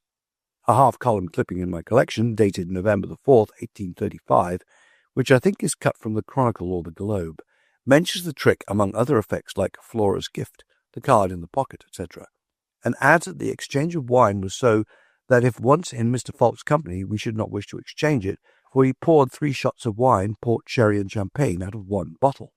Then he put them together, and from such a mixture produced sherry in one glass and port in another. From this notice it will be seen that Falk had the inexhaustible bottle and had some method of returning all the liquors not drunk back into the bottle and then pouring out 2 kinds of liquor. Perhaps he resorted to chemicals, but one thing is evident: the bottle was used for 6 different kinds of liquors at one and the same time.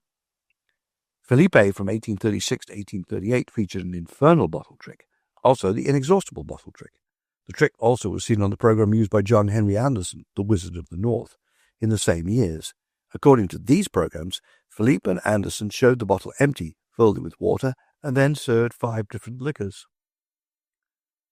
On April 30th, 1838, Anderson thus announced the trick on a program used at the Victoria Rooms, Hull. Handkerchiefs will be borrowed from 3 gentlemen. The magician will load his mystic gun, in which he will place the handkerchiefs. He will fire a bottle containing wine. The bottle will be broken and the handkerchiefs will appear. Programs in my collection show that Anderson presented the trick serving various sorts of liquors when he played London in 1840, but little attention was drawn to the wonderful bottle. In 1842, Ludwig Dobler, Germany's best-loved magician, came to London and featured what he termed the travelling bottle. Ludwig Leopold Dobler was born in Vienna in 1801. He was the best-beloved magician who ever trod the stage. He started life as an engraver of metals, but his fancy turned to necromancy. He gave his best performances in his native city. In 1841 he was touring Holland, and in a letter now in my possession, which he wrote to a director and editor in Vienna under date of March 15, 1842, he informs his friend that he has sent all his baggage to London from Amsterdam, and is on a visit to Paris. He regrets that he has not all of his apparatus with him, but has given several performances and mentions the fact that tomorrow I am engaged to give a performance in the private parlour of Rothschild, and then by the Count of Montlicet, Minister of the King's Mansions. He also informs his friend that he expects to visit Paris the next season and build his own theatre.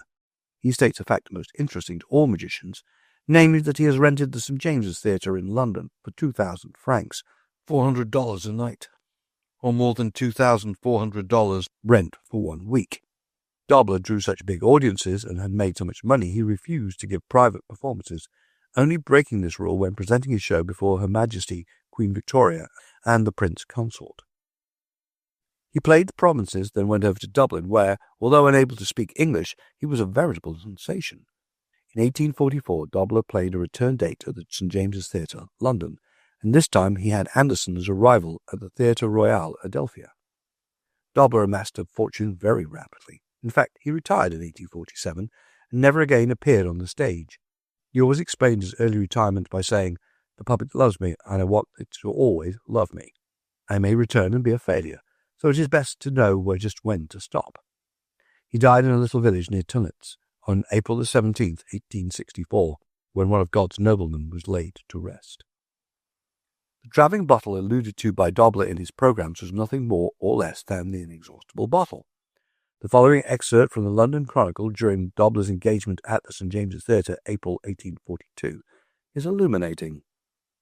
Dobler, St. James's Theatre.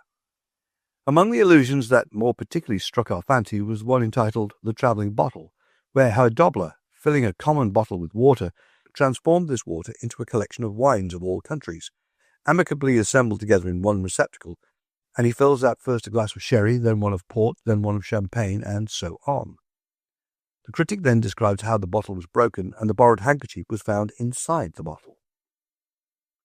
Probably because of the prominence which Herr Dobler gave to this trick, it attracted more attention when Anderson presented it during his London run of 1843. He announced it as water versus wine, or changing water into different liquids, sherry, port, champagne, gin, milk, rum, and water.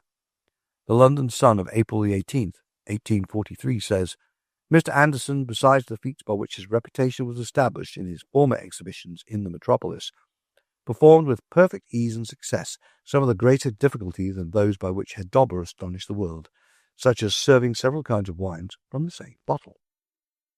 The Morning Advertiser, London, of the same date said, with the utmost ease he produced from an empty bottle wine, water, port, sherry, and champagne, and immediately afterwards, under a blaze of wax and gas, he broke the same bottle and produced half a dozen cambric handkerchiefs which had previously been deposited under lock and key at considerable distance.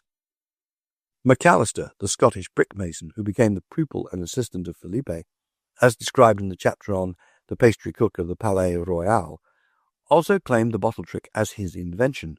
I have been unable to obtain any of the early programs used by McAllister, but I am reproducing the one he utilized during his engagement at the Bowery Theatre, New York City, in 1852. This was not his first appearance in New York, however. In December 1848 and January 1849, he played at the same theatre and announced that he had just concluded a successful engagement at the Grand Theatre Tacon, Havana, Cuba. Although McAllister claims to have invented the inexhaustible bottle trick, it is more likely that, having been connected so long with Philippe, he knew the secret several years before Robert Houdin appeared in public.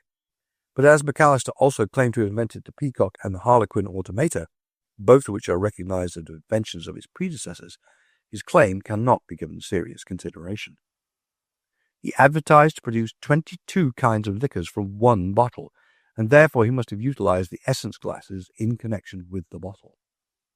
What must have been Robert Houdin's feeling when, on arriving in London in 1848, he found another magician, Compère Hermann, heavily advertised at the Theatre Royal, and already offering each and every trick included by the Frenchman in his repertoire.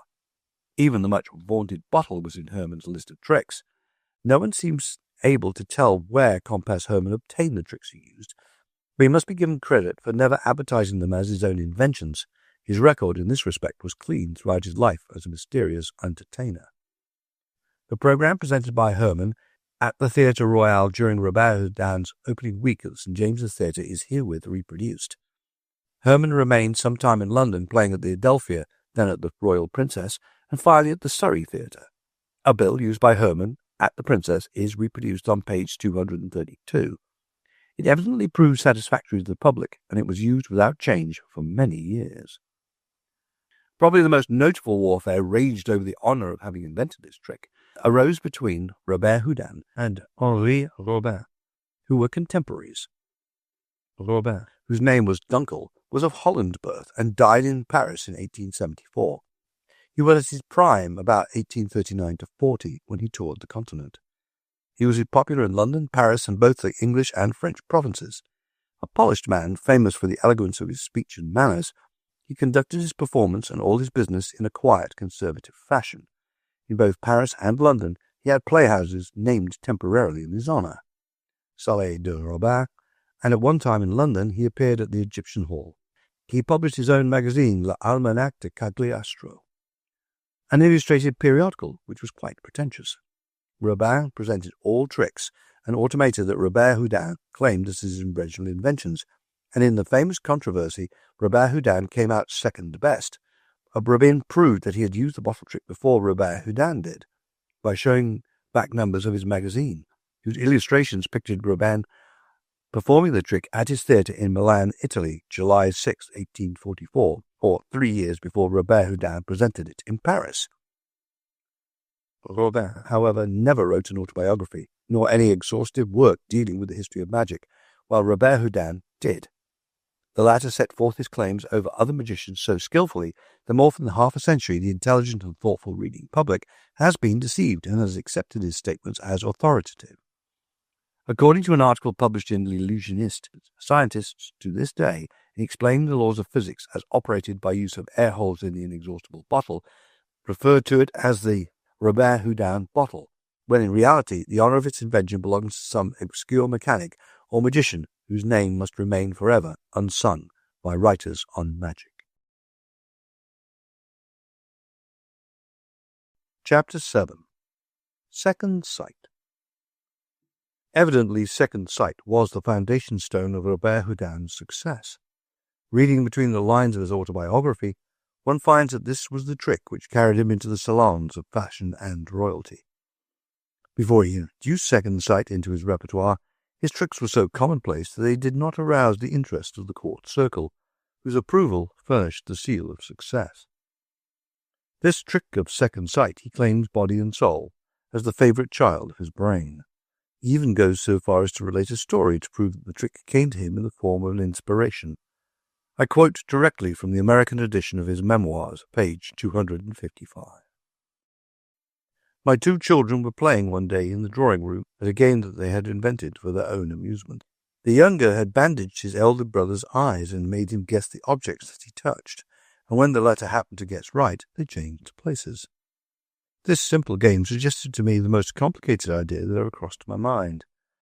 Pursued by the notion, I ran and shut myself in my workshop, and was fortunately in that happy state when the mind follows easily the combinations traced by fancy. I rested my head in my hands, and in my excitement laid down the first principles of second sight. Then, picking up the long idle quill of Baron Munchausen, he proceeded to explain the methods by which he perfected the trick and trained his son. To the layman, these methods read most entertainingly. To the experienced conjurer, or his humblest assistant, they appeal as absurd and impossible, a sheer waste of time, of which a man who reproduced the tricks of his predecessors as rapidly as Robert Houdin did would not be guilty. He claims to have trained the eye and memory of his son, by leading the latter past shop windows, and after allowing him one glance, demanding the names of the articles seen at this single glance. When the boy could mention 40 things after passing the window, his education was pronounced good. Robert Houdin also tells in his memoirs of spending hours with his son poring over enormous collections of coins and medals, etc., which severe lesson helped them both in future performances. To the conjurer, this tale is farcical. Not only was there no need of forcing the boy to become a coin expert, but the task was one which could not be accomplished in the brief time which Robert Houdin allowed himself for perfecting the trick. The only knowledge required about coins is to recognize a coin when you see it. Someone may hand a coin of peculiar stamp, and the operator must signal to his medium the metal and all he knows about it. Of course, if both know the various coins, then they can understand each other with less signaling than if the coins were unfamiliar to either. In Audi, the French calculator can look at a blackboard filled with numbers for a few seconds, then turn his back upon them and add the entire amount that he has just seen and memorized. But let the reader understand that Inaudi is peculiarly gifted by nature, while second sight is a trick in which a person on the stage, known as the medium, is assisted by words, signs, prearranged movements, or articles or figures in rotation, which to the layman have the appearance of being unprepared. At a familiar cue, however, the operator touches articles that have been memorized: a ring, a watch, a scarf pin, a lady's fan, an opera glass, all in rotation. At the snap of the fingers, the medium will know that the articles are to be named in consecutive order, and only after the snap of the fingers or another cue agreed upon. Robert Houdin presented the trick for the first time at his own theatre, February 12, 1846. Unquestionably at this time he employed the speaking code, wherein the answer is contained in the question asked of the medium by the performer. As he describes scene after scene in which he and his son participated, it is almost possible for a conjurer or anyone interested in magic to follow his code. Apparently the amusement-loving public became familiar with his speaking code, for 3 years later, according to the illustrated appendix of the French edition of his memoirs, he adopted a code of signals which, he states, was especially arranged to confuse those whom he terms his fearless discoverers. A mysterious bell was used in this connection, but he admits that it mattered not whether the bell struck or was silent. His son could name the object under consideration or answer the question. While Robert Houdin asserts that he did not employ electricity for working his silent code, investigations make it almost certain that this was the method he used. It is known throughout the world of conjuring that in 1850-51, Robert Heller, William Henry Palmer, reproduced Robert Houdin's entire repertoire of tricks, with the exception of the suspension, and all worked precisely by Robert Houdin's methods. In the second sight trick, which he presented with a young man as the medium, then later with Miss Haydee Heller, the medium was seated on a sofa fully equipped with wires and electric batteries. Heller's second sight was worked with both speaking and silent codes. His confederate was concealed behind the scenes, watching Heller through a peephole. Or possibly he used another seated in the audience, and had the wires strung under his chair, arranged the signal button so it could be easily reached on the arm or the front part of the seat. The receiving instrument was attached to the sofa on which the medium was seated. The latter would be silently informed as to what was being shown and would answer all questions. As proof that these statements are not mere hearsay, the Heller sofa can now be seen in the possession of Mr. Francis J. Martinica of New York and Dr. W. Golden Mortimer, who once presented Mortimer's Mysteries, a show on the style of Heller's performance. Furnishes the information that when Heller died in Philadelphia, November 28, 1878, he engaged the dead magician's chief assistant, an expert electrician named E.J. Dale, who had acted as secret confederate, assisting the medium. After travelling with Mortimer some time, Dale eventually returned to England and retired from the profession. He opened a large shop in London under the name of H&E J. Dale, Manufacturing Electricians, 4 Little Britain, E.C., in October 1882. It was the easiest thing imaginable for Robert Houdin to have his theatre arranged with secret confederates and wires at the back of the scenes, where a man with powerful opera glasses could stand. The place being small, he could look all over the room and see the minutest article. When not making use of the talking code, the simplest method employed by second sight artists is to have a confederate in the audience with either an electrical push-button or a pneumatic bulb, who gives the medium the signal. This is received by a miniature piston, which requires only a small hole in the stage, while the medium has a matching hole in the sole of his shoe. This allows the piston to touch the sole of the foot whenever the confederate presses the bulb or pushes the button. From this array of facts, it will be seen that second sight is, and always has been, a matter of well-drilled phrases or signals, prearranged rotation of articles, well-built apparatus, or well-trained confederates, but never a feat of actual thought transference.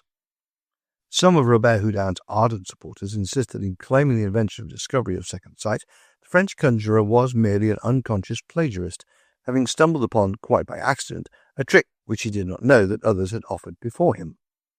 Such a statement is illogical and absurd. Books of magic to which Robert Houdin had access and which he admits having read describe the trick in more or less crude form. Pinetti, whose tricks were fully described to Robert Houdin by his old friend Torini, used the second sight mystification with excellent effect. Robert Houdin could not have been ignorant of its existence as a trick. In making the claim to its discovery in his memoirs, he simply trusted to the ignorance of the reading public in the history of magic. According to the programs and newspaper clippings in my collection, Philip Breslau was the first conjurer to feature second sight in his performance. Breslau was a clever German who so established himself in the hearts of amusement-loving Englishmen that he remained in England for 40 years, dying in Liverpool in 1803. In 1781, while playing at Greenwood's Rooms, Haymarket, London, he announced as part one of his entertainment, "Mr. Breslau will exhibit his new magical deceptions, letters, medals, dice, pocket pieces, rings, etc., etc., and particularly communicate the thoughts of any person to another without the assistance of speech or writing." Pinetti comes next as the eminent presenter of second sight. Between these two well-known conjurers there may have been various unimportant, unchronicled performers who made use of Breslau's trick, but they have no place in the history of magic. The trick appeared on a Pinetti programme at the Royal Haymarket, London, England, December 1st, 1784, almost 62 years before Robert Houdin presented it as his original invention. The London Morning Post and Daily Advertiser of December 1st, 1784, contains the above advertisement reproduced from my collection. The talking code employed by Pinetti was not original to him, as it dates back to the automaton worked by a concealed confederate who controlled the piston for the mechanical figure or pulled the strings to manipulate the dancing coins or moving head. It was novel only in its application to the supposed thought transference by a human being instead of an automaton. This code is described by various reliable authors. On page 388, volume 3 of Hooper's Recreations, edition 1782, it is stated that the confederate worked the apparatus from another room. By certain words previously agreed on, make it known to the confederate, is the advice given to would-be conjurers. Beckman, in his History of Inventions, relates that he knew an exhibitor of a talking figure whose concealed confederate was cued to answer certain questions, the answers being given in the manner of putting the question, also by different signs. These instructions will be found on page 311 of Volume 2, edition of 1817. De Camp undertook to expose Pinetti's methods of working the second sight trick in his famous book, but in this attempt he scored one of the few failures which marked the bitter fight he waged against Pinetti. In his book La Magie Blanche de Voilée, White Magic Exposed, first edition 1784, he offers on page 40 Les cartes divinées les yeux bandés, the divination of cards with the eyes blindfolded. In this feat, de Camp explains that Pinetti would allow cards to be drawn, then a lady, Signora Pinetti, would appear on the stage, would be blindfolded, and would name all the cards that were drawn. De Camp explained the prearranged pack of cards for this trick, also outlining the manner giving the medium the cue for certain phrases. For instance, while explaining to the audience he would not speak at all, in the very sentences addressed to the spectators, he informs the medium which cards have been selected. Pinetti's code must have been clever, as de Camp was unable to explain the entire second sight act. He has omitted the principal part of the mystification, that is, naming the articles held up for the performer to see. That the card trick was only one test of his second sight performance, and that Pinetti's medium did not retire after naming the cards, are facts shown by the following clipping from one of his announcements. Signora Pinetti will have the special honor and satisfaction of exhibiting various experiments of new discovery, no less curious than seeming incredible, particularly that of her being seated in one of the front boxes with a handkerchief over her eyes and guessed at everything imagined and proposed to her by any person in the company. Third on the list of second sight performers, according to the data in my collection, was Louis Gordon McKean, who created a sensation at the Egyptian Hall Bazaar, Piccadilly, London, in 1831, or 15 years before Robert Houdin, according to his claims, discovered second sight. Young McKean was featured as possessing double, not second sight, and one of his builds is reproduced on page 212. Another program in my collection, dated the Theatre Scarborough, Friday evening, August the 4th, 1837, announces for a limited engagement of 3 nights the 3 talented Highlanders and most extraordinary second-sighted young Highlanders. These lads, I believe, were 3 brothers, one the original McKean, or the latter working in conjunction with 2 other boys trained to the tricks in order to secure more impressive results. The trio appeared 8 years before Robert Houdin became a professional entertainer. Holland also contributed as a successful performer of second sight tricks, the medium in this case being a Dutch woman who created a profound sensation while touring Germany in the early part of the 18th century. The billing used at the early fairs is an enormous poster, which would be unintelligible if reduced to the size suitable for reproduction. It is now part of my collection and reads as follows. The Holland maid, 20 years of age, from Amsterdam, whose powers, both in her residence there and in all other places to which she has gone, have excited great astonishment and much applause, and she will also in this place endeavour to obtain the same tribute of public applause. She will, after the exhibition, place herself before the eyes of all the spectators on the outside, and gravely stand thereon, and at all times give an answer of assurance to anyone present to whom her judgment in all question gives the most accurate response. She contrives also, by her acuteness, to discover and reply to the least thought, not until then explored. She guesses the age of everyone, whether they be married or not, how many children they have, of what sex, and whether they be living or dead at the present time, etc. She does the like for anyone having a chance in the lottery. As to what is the number and what will be its share of gains, she also guesses at every one of the most difficult sorts of coin, and even at the year with which they were stamped. She guesses at every number which anyone shall secretly set down, even though it amount to upward 1,000,000. She moreover tells exactly whether anyone be in the army, under how many monarchs he has served, in how many battles he has been engaged, and whether he has ever been wounded, and how many wounds he has received. By throwing the dice, she will every time exactly tell the very number of spots which may have been determined on. This wordy announcement is signed by W. Sam of Holland. In my collection there is also an interesting handbill advertising the tour of the mysterious lady who offered second sight tricks in the eastern part of the United States in 1842-43. Her name was never stated on the programs, but the latter, together with a clipping dated Boston, February the 20th, 1843, will suffice to prove my claim that she was offering second sight before Robert Houdin did, and therefore could not be copying his trick. She also appeared in England fully a year before Robert Houdin discovered second sight. Henri Robin and his wife featured second sight in Italy just when Robert Houdin first offered it in Paris. It is barely possible that they antedated Robert Houdin in the production of this trick, for I have in my collection a brochure entitled Album de soirée de Monsieur and Madame Robin, which contains an engraving of the couple offering second sight, a short poem in honor of Madame Robin's remarkable gifts as a second sight artist, and a poem generally eulogistic of Monsieur Robin's talents, dated distinctly February 7, 1846.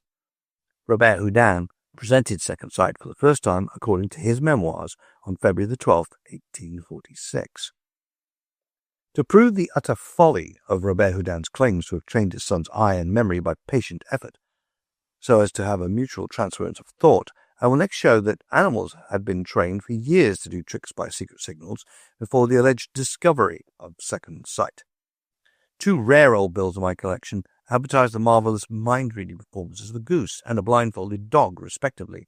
The first, dated 1789, announces that Mr. Beckett, a trunk maker of number 31 Haymarket, is exhibiting a learned goose just lately arrived from abroad. It performs the following tricks: performing upon cards, money and watches, telling the time of the month, year and date, also the value of any piece, either English or foreign, distinguishing all sorts of colours, and most prodigiously and certainly unbelieving to those who know the intellects of a goose, she tells the number of ladies and gentlemen in the company or any person's thoughts. Any lady or gentleman drawing a card out of a pack, though ever so secret, the goose, blindfolded at the same time, will find out the card they drew, admittance 2 shillings each person. The second bill features Don Carlo, the double-sighted dog, which gave an exhibition of his mysterious skill at the pavilion by special command before King William and the royal family on December 17, 1831. This dog was blindfolded and could present almost in duplicate the second sight test offered by the Highland lad, who had, 5 days later, gave a similar exhibition before the royal family at the same place. The proof regarding the use of animals as mediums is offered not to belittle the human mediums, but to prove that from start to finish, from the day that Breslau offered the trick to the present moment, when a number of skillful so-called mind-readers still mystify the public, some sort of speaking or signal code has been used. Robert Houdin used both the speaking and the signal code, but so did Breslau, and all evidence points to the fact that Robert Houdin merely improved upon the trick employed by Breslau, Panetti, and others among his predecessors in magic, by utilizing the newly found assistant to the magician, electricity.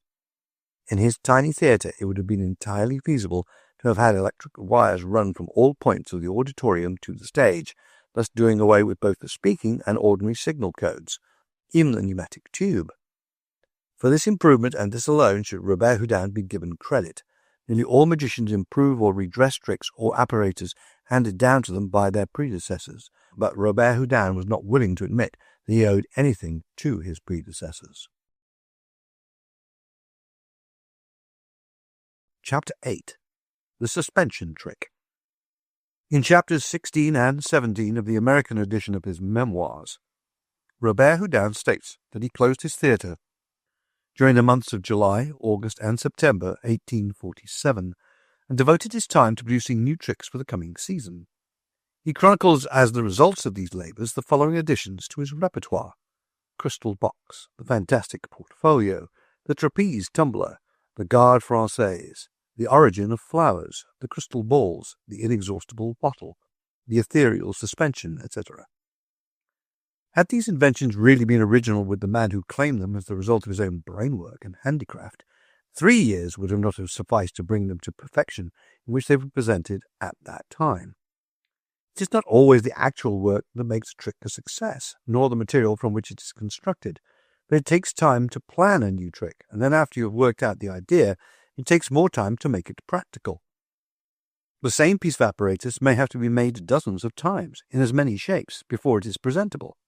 Therefore, when Robert Houdin claims to have invented and built with his own hands the tricks mentioned in the list given above, it is time to prove the improbability and falsity of his statements.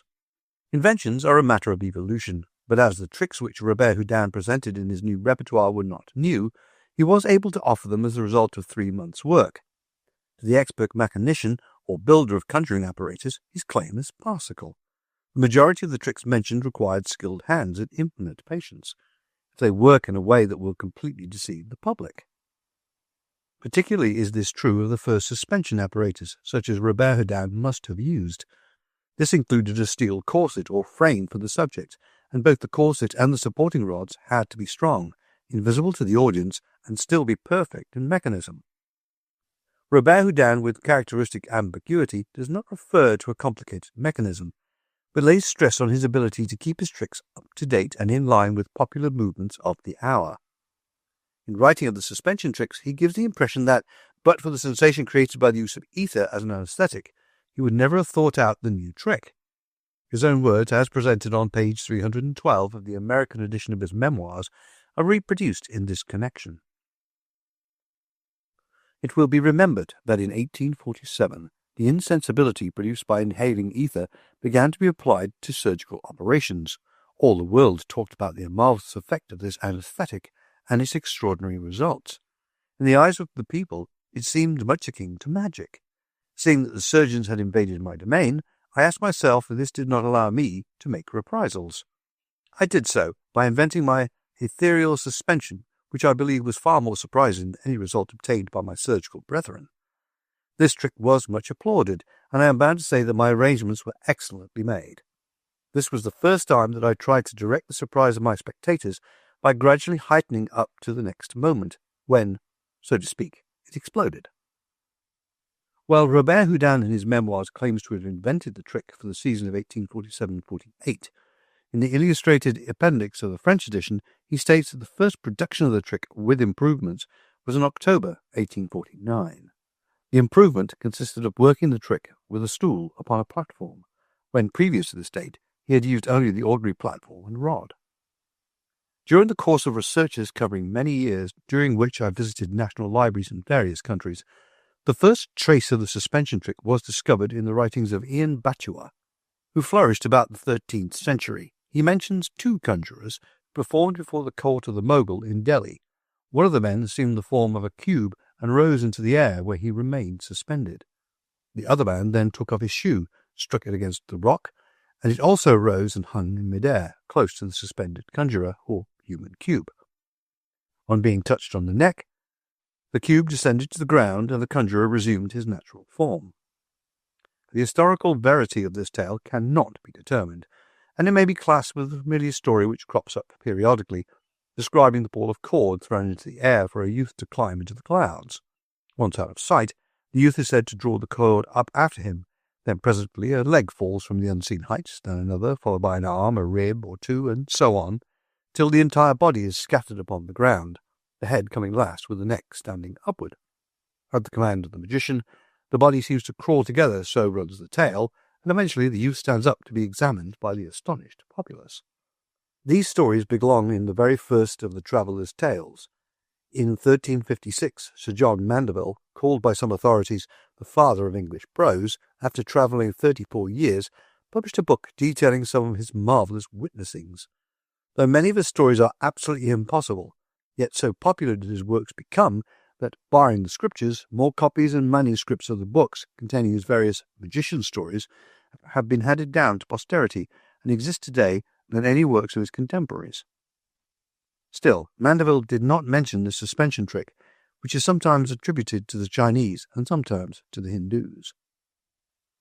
In Cologne, Germany, I purchased an encyclopedia published in 1684, from which I reproduce a double-page engraving which shows the Chinese magicians doing the tricks previously accredited in the stories of the travellers to Hindu conjurers. In Lives of the Conjurers, Thomas Frost describes the suspension trick as offered about 1828 or 1829 at Madras by an old Brahmin with no better apparatus than a piece of plank with 4 legs. This he had formed into a stool, and upon it, in a little brass socket, he placed a hollow bamboo stick in a perpendicular position. Projecting from the stick was a kind of crutch covered with a piece of common hide. These properties he carried with him in a bag, which was shown to all those who desired to witness his exhibition. The servants of the household then held a blanket before him, and when it was withdrawn, he was discovered poised in mid-air about 4 feet from the ground in a sitting posture, with the outer edge of one hand merely touching the crutch, while the fingers deliberately counted beads and the other hand and arm were held in an upright position. The blanket was again held up before him, and the spectators caught a gurgling sound, like that occasioned by wind escaping from a bladder or tube. When the screen or blanket was again withdrawn, the conjurer was standing on the ground. The mystery was supposed to have been solved when Shishal, commonly known as the Brahmin of the air, exhibited the trick in 1832 in Madras. It was observed that his stool was ornamented with 2 inlaid stars, and it was suggested that one of these might conceal a socket for a steel rod passing through the bamboo, and that another rod, screwed to the perpendicular one and concealed by a piece of hide, might be connected with a mechanism of the same metal, passing up the sleeve and down the back, and forming a circular seat. This conjecture probably was not far from the truth, but while Frost is by no means the greatest of authorities on magic and magicians, in this particular instance I believe that his explanation of the trick is correct. The next authentic early information I have gathered regarding suspension concerns that wonderful performer who called himself Ching Lao LaRue. Presumably he was a Chinaman, and from the programs in my collection he evidently appeared first in England in 1828, when he was engaged to perform between scenes of various plays, including Tom and Jerry at the Coburg.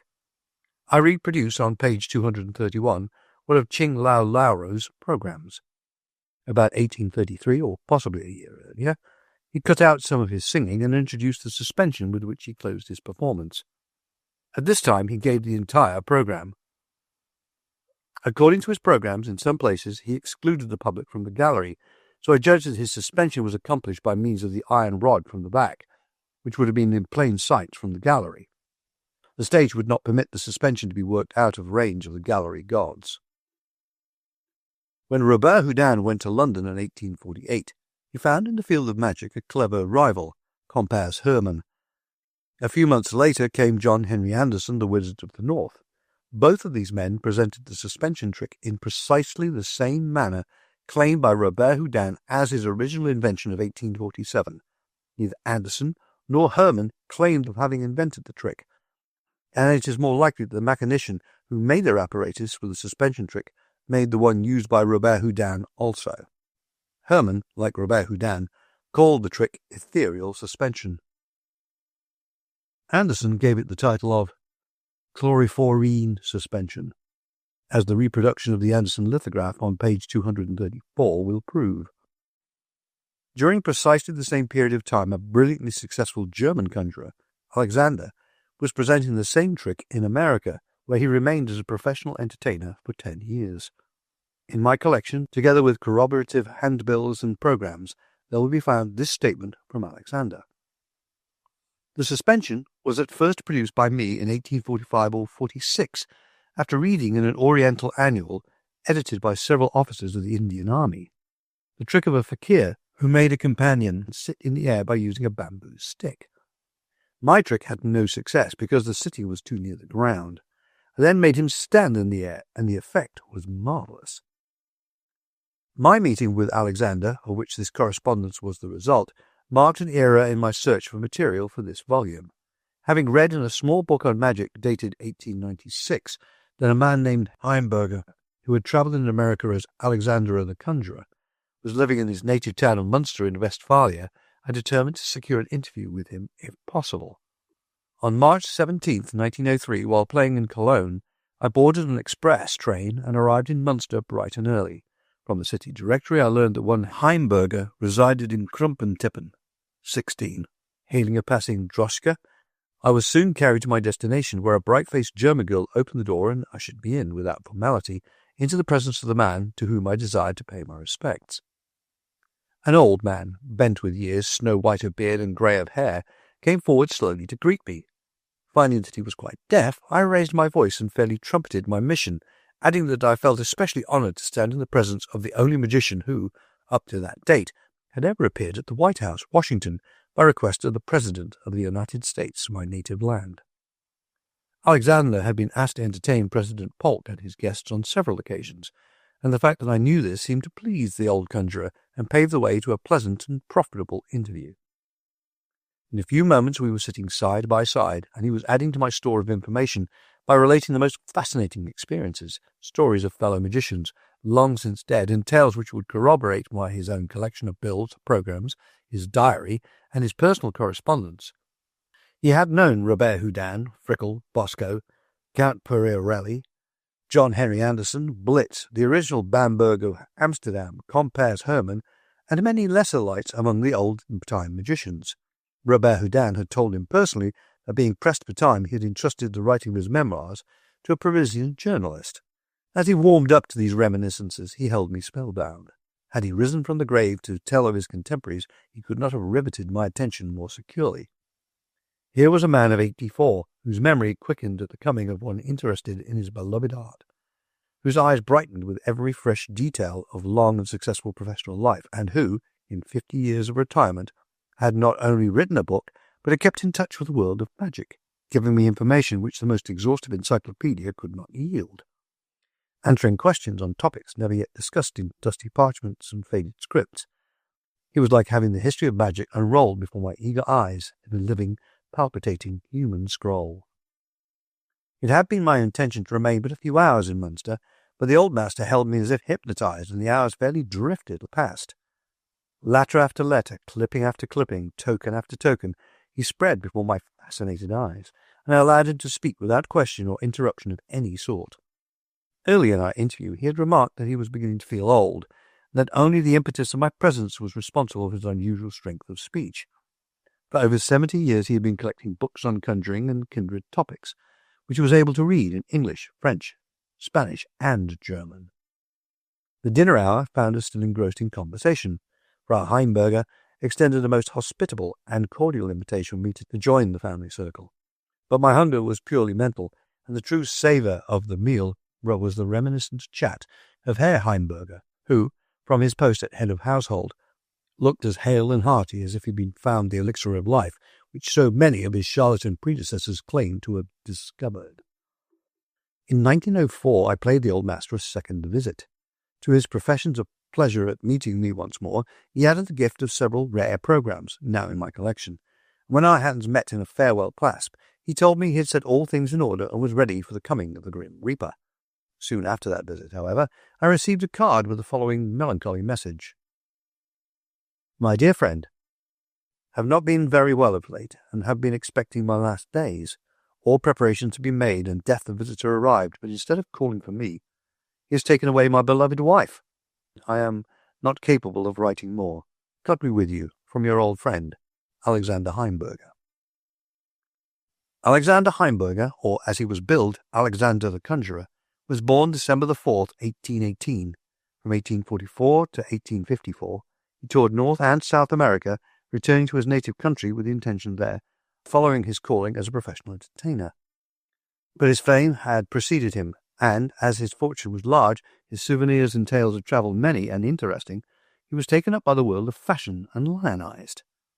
This practically closed his career as a conjurer, for in those days magicians occupied no such reputable position in the professional world as they do today, and to have returned to his stage work would have closed the doors of aristocracy to him. He married one of Munster's prettiest girls, who bore him 6 children, 2 sons and 4 daughters. So he passed the remainder of his days living modestly but comfortably on the money he had amassed in America, entertained by a large circle of appreciative friends, and well content to live thus, far from the madding crowd in which the professional entertainer must move. While the recollections of his public career and his meetings with other magicians as well as notable men in other walks of life were fresh, he wrote his book, Der moderne Zauberer, The Modern Magician, which he claims, with much justice, is rated as one of the gems of German literature, as well as the best book ever written by a conjurer. It is built from extracts from his diary, and is on the style of Zig Blitz's book, but is far more diversified and interesting. His scrapbook also told a most romantic tale of vicissitudes. A half-page article in the New York Tribune, dated October 1845, showed Alexander arrayed in a Chinese costume and producing huge bowls of water, flowers, and various sorts of heavy articles. This proves conclusively that Ching Ling Fu was not the first conjurer to offer this Chinese trick in America, as is generally supposed. Alexander added that all the old-timers would change their programs by introducing the Chinese tricks, and to verify his statement, readers need only to see the following files in Astor Library, New York City, New York Herald, New York Tribune, and New York Evening Gazette of November 6, 1845. Herr Alexander had arrived in New York almost penniless. After a disastrous tour of other American cities, he tried to hire Niblo's Garden, but was informed that the auditorium never opened in winter. Through the intercession of Mrs. Niblo, however, he finally secured it at a rental of $20 per night. He opened to a small house, and for 3 nights did not even pay expenses. But the 4th night witnessed a change in his fortunes, and for 3 months he played literally to standing room. Then, because he had no new tricks to offer, and his pride forbade his presenting his old repertoire until receipts grew lighter, he closed his New York season. While playing in Saratoga, Alexander was approached by the late P.T. Barnum, who was accompanied by General Tom Thumb. Alexander declined Mr. Barnum's offer because he thought to join the Barnum staff of entertainers would injure his professional rating. Barnum's admission fee was 25 cents, while Alexander charged 50 cents and $1. About this time, the fame of Alexander attracted the attention of no less a personage than S.F.B. Morse of telegraphic fame, and Alexander had on his program one trick which mystified Morse, who honestly believed the conjurer discovered some new law of nature that might be of service to scientists. Alexander called this trick the spirit bell, and worked by one method or another, it was being used by many magicians. Some employ a thread and hook, causing the clapper to strike by pulling the thread, which runs through an innocent-looking ribbon on which the bell hangs. Others use an electric magnet. Alexander placed his bell on top of a fancy case, which he could set anywhere, and the bell would ring at command. The secret was a small bird, trained to jump from one rung of a tiny ladder to another at a word of command, or the waving of a stick or wand, which the bird could see from its point of imprisonment. Every time that it jumped from one rung to another, it would pull down a step, which was so arranged by the smallest overweight that it would release a catch, which, in turn, would throw the hammer against the glass. When the bird stepped off, the hammer would again come back to its original position and be ready for the second blow. This bird he bought from a street fortune-teller, who had trained it to go up different steps of a ladder and select envelopes containing various printed fortunes. Alexander enjoyed personal acquaintance with President Polk, Henry Clay, Daniel Webster, Calhoun, and their fellow statesmen in the United States. Through his friendship with President Polk, he carried to the West Indies and Brazil letters so influential that the aristocracies in these countries opened its doors to him. He was welcomed at the palace of Don Pedro, and has in his possession letters from both the king and his consort dated 1850. So much for the history of a man who was brave enough to admit that he developed the suspension trick from principles laid down by humble Indian fakirs. The crudest method used for accomplishing the suspension trick consisted of a steel corset, an iron rod painted to resemble wood, and a platform. The steel rod was fitted into a special place in the corset, also in the platform. This method was improved, first to make it a self-raising suspension, and then eventually with a steel rod from the back of the stage, eliminating the use of both rods under the arms. Spectators and reviewers commented on the rigid, almost painful carriage of Robert Houdin's son during the performance, which they laid to the effect of ether. Unquestionably, Robert Houdin used this crude corset and rod method of working the trick. The fumes of ether which reach the audience he emits were caused by pouring a little ether over hot irons in the wings. But whatever the method employed by Robert Houdin to secure the effects of suspension ethérine, he was merely introducing a century-old trick which other contemporary magicians were also exhibiting. The name of the real maker of the apparatus may never be known, but some clever mechanician supplied Robert Houdin, Compères Hermann, and John Henry Anderson with precisely the same method of working the trick at precisely the same time. Robert Houdin alone was audacious enough to claim the invention as his own. Chapter 9. The Disappearing Handkerchief. Supreme egotism and utter disregard for the truth may be traced in all of Robert Houdin's writings, but he reached a veritable climax when he indited Chapter 16 of his memoirs. During the course of this chapter, he described the so-called invention and first production of the disappearing handkerchief trick. According to the American edition of his memoirs, page 303, he received a command to appear before Louis Philippe and his family at St. Cloud in November 1846. During the 6 days intervening between the official invitation and his appearance before the royal family, he arranged a trick from which he states he had every reason to expect excellent results. On page 305, he goes even further in his claims and announces, "All my tricks were favourably received, and the one I had invented for the occasion gave me unbounded applause." He then gives the following description of the trick and its performance.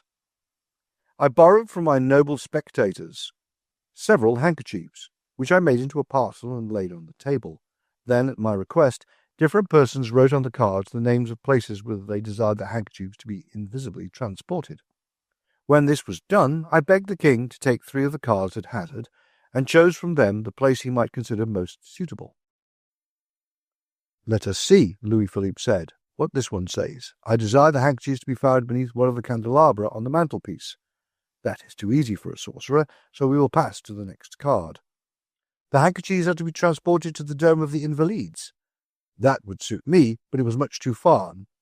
Not for the handkerchiefs, but for us. Ah!" the king added, looking at the last card.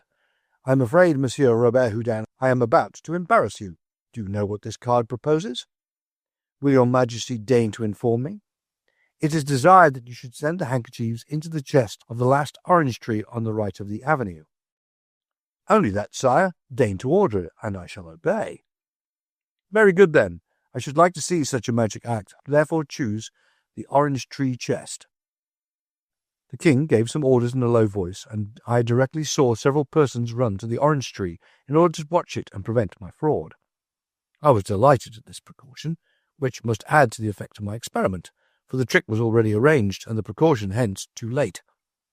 I had now to send the handkerchiefs on their travels, so I placed them beneath a bell of opaque glass, and, taking my wand, I ordered my invisible travellers to proceed to the spot the king had chosen. I raised the bell.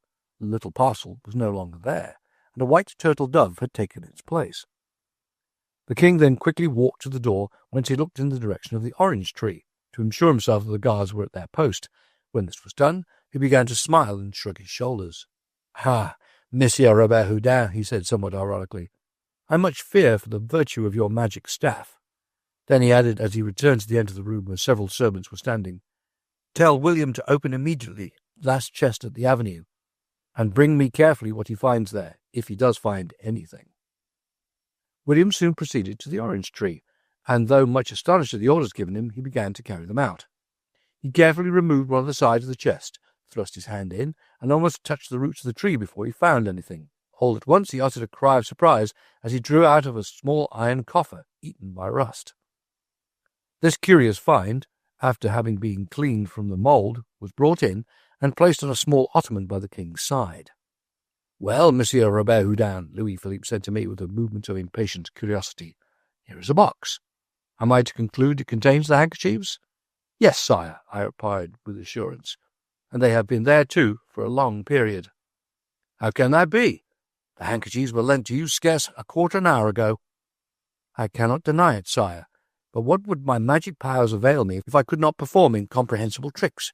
Your Majesty will doubtless be still more surprised when I prove to your satisfaction that this coffer, as well as its contents, were deposited in the chest of the orange tree 60 years ago." "I should like to believe your statement," the king replied with a smile, "but that is impossible, and I must therefore ask for proofs of your assertion." "If your Majesty will be kind enough to open this casket, they will be supplied." "Certainly, but I shall require a key for that." "It only depends on yourself, sire, to have one. Deign to remove it from the neck of this turtle dove, which has just brought it to you." Louis Philippe unfastened a ribbon that held a small rusty key with which he hastened to unlock the coffer. The first thing that caught the king's eye was a parchment on which he read the following statement. This day, the 6th of June, 1786, this iron box containing 6 handkerchiefs was placed among the roots of an orange tree by me, Balsamo, Count of Cagliostro, to serve in performing an act of magic which will be executed on the same day 60 years hence before Louis Philippe of Orleans and his family. There is decidedly witchcraft about this, the king said, more and more amazed. Nothing is wanting for the seal and signature of the celebrated sorcerer placed at the foot of this statement, which, heaven pardon me, smells strongly of sulphur. At this jest the audience began to laugh. But the king added, taking out of the box a carefully sealed packet, "Can the handkerchiefs by possibility be in this?" "Indeed, sire, they are. But before opening the parcel, I would request your majesty to notice that it also bears the impression of Cagliostro's seal. This seal, once rendered so famous by being placed on the celebrated alchemist's bottles of elixir and liquid gold, I had obtained from Turini, who had been an old friend of Cagliostro's." "It is certainly the same," the royal spectator answered, after comparing the 2 seals. Still, in his impatience to learn the contents of the parcel, the king quickly tore open the envelope and soon displayed before the astonished spectators the 6 handkerchiefs which, a few moments before, were still on the table. While the use of Cagliostro's seal really formed no part of the trick, its possession by Robert Houdin goes to show how indefatigably he collected conjuring curios and how quick he was to utilize any part of his collection and score thereby a brilliant showing. Cagliostro's seals were by no means rare. This prince of charlatan had seals like adventures in great variety, and in this connection it is not out of place to tell something of Cagliostro, and thus explain why the parchments bearing his seal created such a sensation at St. Cloud. Cagliostro had no match in the annals of magic. Not a conjurer in the sense of being a public entertainer, he yet mystified and bewitched his thousands, something of a physician, more of an alchemist, and altogether a charlatan. He left behind him a trail of brilliant chicanery, daring adventure, ignominious failure, and undoing unequalled in the history of Europe. Cagliostro was born Joseph Balsamo in Palermo, Italy, June 8, 1743. His parents were of humble circumstances, and he started his career as a novice in the convent of Ben Fratelli, from which he was expelled for incorrigibility. Then he plunged into a life of dissipation and cleverly planned, ofttimes brilliantly executed, crimes. He fled Palermo after forging theatre tickets and a will, and duping a goldsmith out of 60 pieces of gold. At Messina he fell in with an alchemist named Alphatos, a man of some learning who spoke a variety of languages. These 2 adventurers travelled in Egypt, and when Alphatos died, Cagliostro went to Naples and Rome, where he married a beautiful girdle maker named Serafina Feliciani. This woman shared both his triumphs and his disgrace. In 1776 they arrived in London, where he announced himself as the Count di Cagliostro. This title was assumed. The name was borrowed from his mother's side of the house. Here, for the first time, Cagliostro announced himself also a worker of miracles or wonders. He exhibited 2 mysterious substances, materia prima, with which he transmuted all baser metals into gold, and Egyptian wine, with which he claimed to prolong life. His wife, who was just past 20, he declared more than 60. Her youthful appearance due to the use of the elixir. He founded a spurious Egyptian rite in connection with the Masonic order, which has now been recognized as a blot upon Masonic history, and he claimed thousands of Masonic dupes. All over the continent, he and his beautiful wife traveled, now healing the poor for nothing, now duping the rich, but always living in the most picturesque, voluptuous fashion. He dipped into spiritualism and mesmerism, but wherever he went, his converts followed after. In 1789, while in Rome, he was seized by that invincible power, the Holy Inquisition, and was condemned to death. Later, Pope Pius VI changed the sentence to life imprisonment. Confinement made him more daring than ever. He asked for a confessor, and when a Capuchin monk was permitted to enter his cell in his capacity, Cagliostro endeavoured to choke him and escape in his robes. The monk fought for his life so effectually that it was he and not Cagliostro who escaped. Cagliostro was literally buried alive in a subterranean dungeon as punishment for his final offence, and his wife immured herself in a Roman convent where she died in 1794. In Paris, perhaps, Cagliostro enjoyed his greatest triumphs of charlatanism, and it is not remarkable that the appearance of his seal in the midst of Robert Houdin's trick should seem almost uncanny to the royal family. But to return to the disappearing handkerchief trick, Robert Houdin did not invent this trick.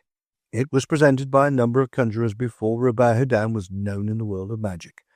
Robert Houdin simply employed the trick familiar to both his predecessors and contemporaries and redressed it to tickle the fancy of his royal patron. In England, this trick was known among old conjurers as the ne plus ultra of Kabbalistic art.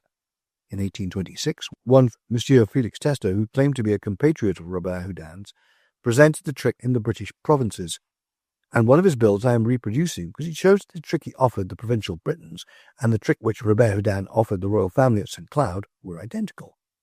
It also proves that London had seen the trick, and what London had seen, Paris, including Robert Houdin, had heard of.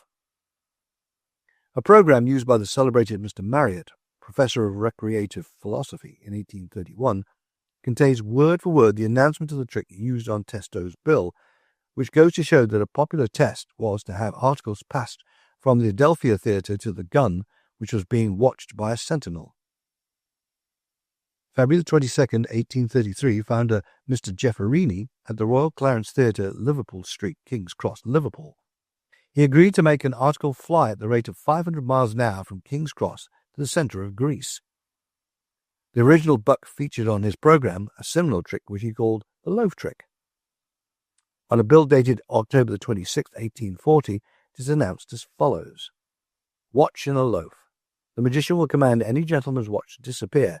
It will be found in a loaf at any baker's shop in town.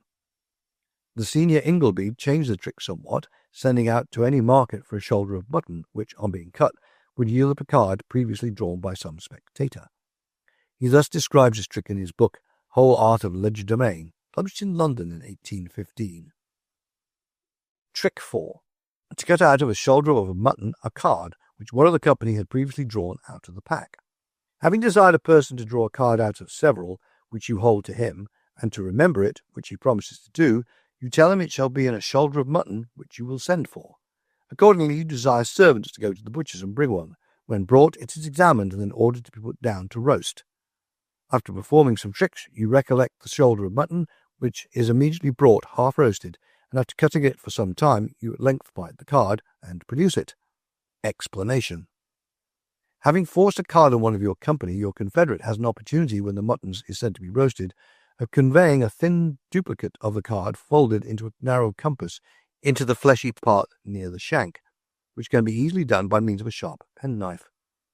This trick, though remarkably simple, has created universal astonishment at the minor theatre, where it is frequently exhibited by Mr. Ingleby.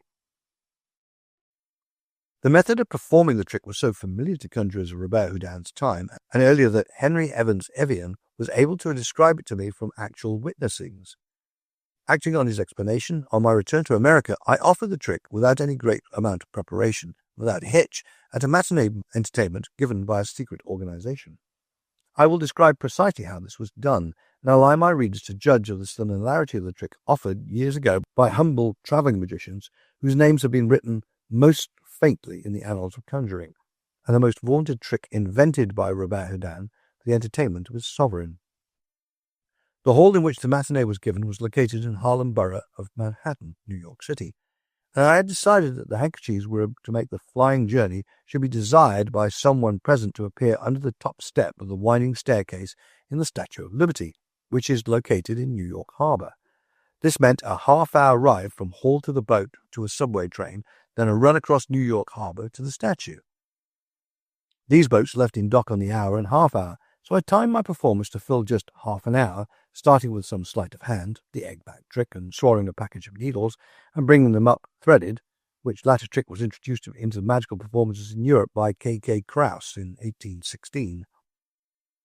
Just before 3:30 o'clock, I borrowed 3 handkerchiefs and tied them together for easier handling.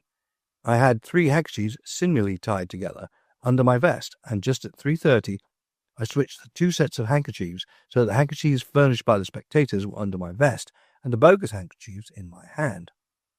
First I dropped the bogus handkerchiefs on the table trap, picking up the opaque glass cover with which they were to be hidden, and by a carefully rehearsed bit of carelessness, dropped and broke it. Then, leaving the bonus handkerchiefs on the table trap, I stepped towards the wings, apparently to secure another glass bell or cover. To all intents and purposes, I did not pass from the view of the audience, for fully half of my body was on the stage. But as my assistant handed me a new glass cover, he deftly extracted the real handkerchiefs from under my vest. Then, while I returned to the stage with my patter and description of the flight the handkerchiefs were about to make, my assistant, with the handkerchiefs in his pocket, walked unnoticed from the door, and once out of sight, ran madly to the subway station. There he boarded an express, reached the boat landing just in time to catch the 4 o'clock boat. At the statue, my brother and the tinsmith were waiting for him. The handkerchiefs were placed in a tin box, securely soldered, and then this box was placed inside a second iron box, which was then locked.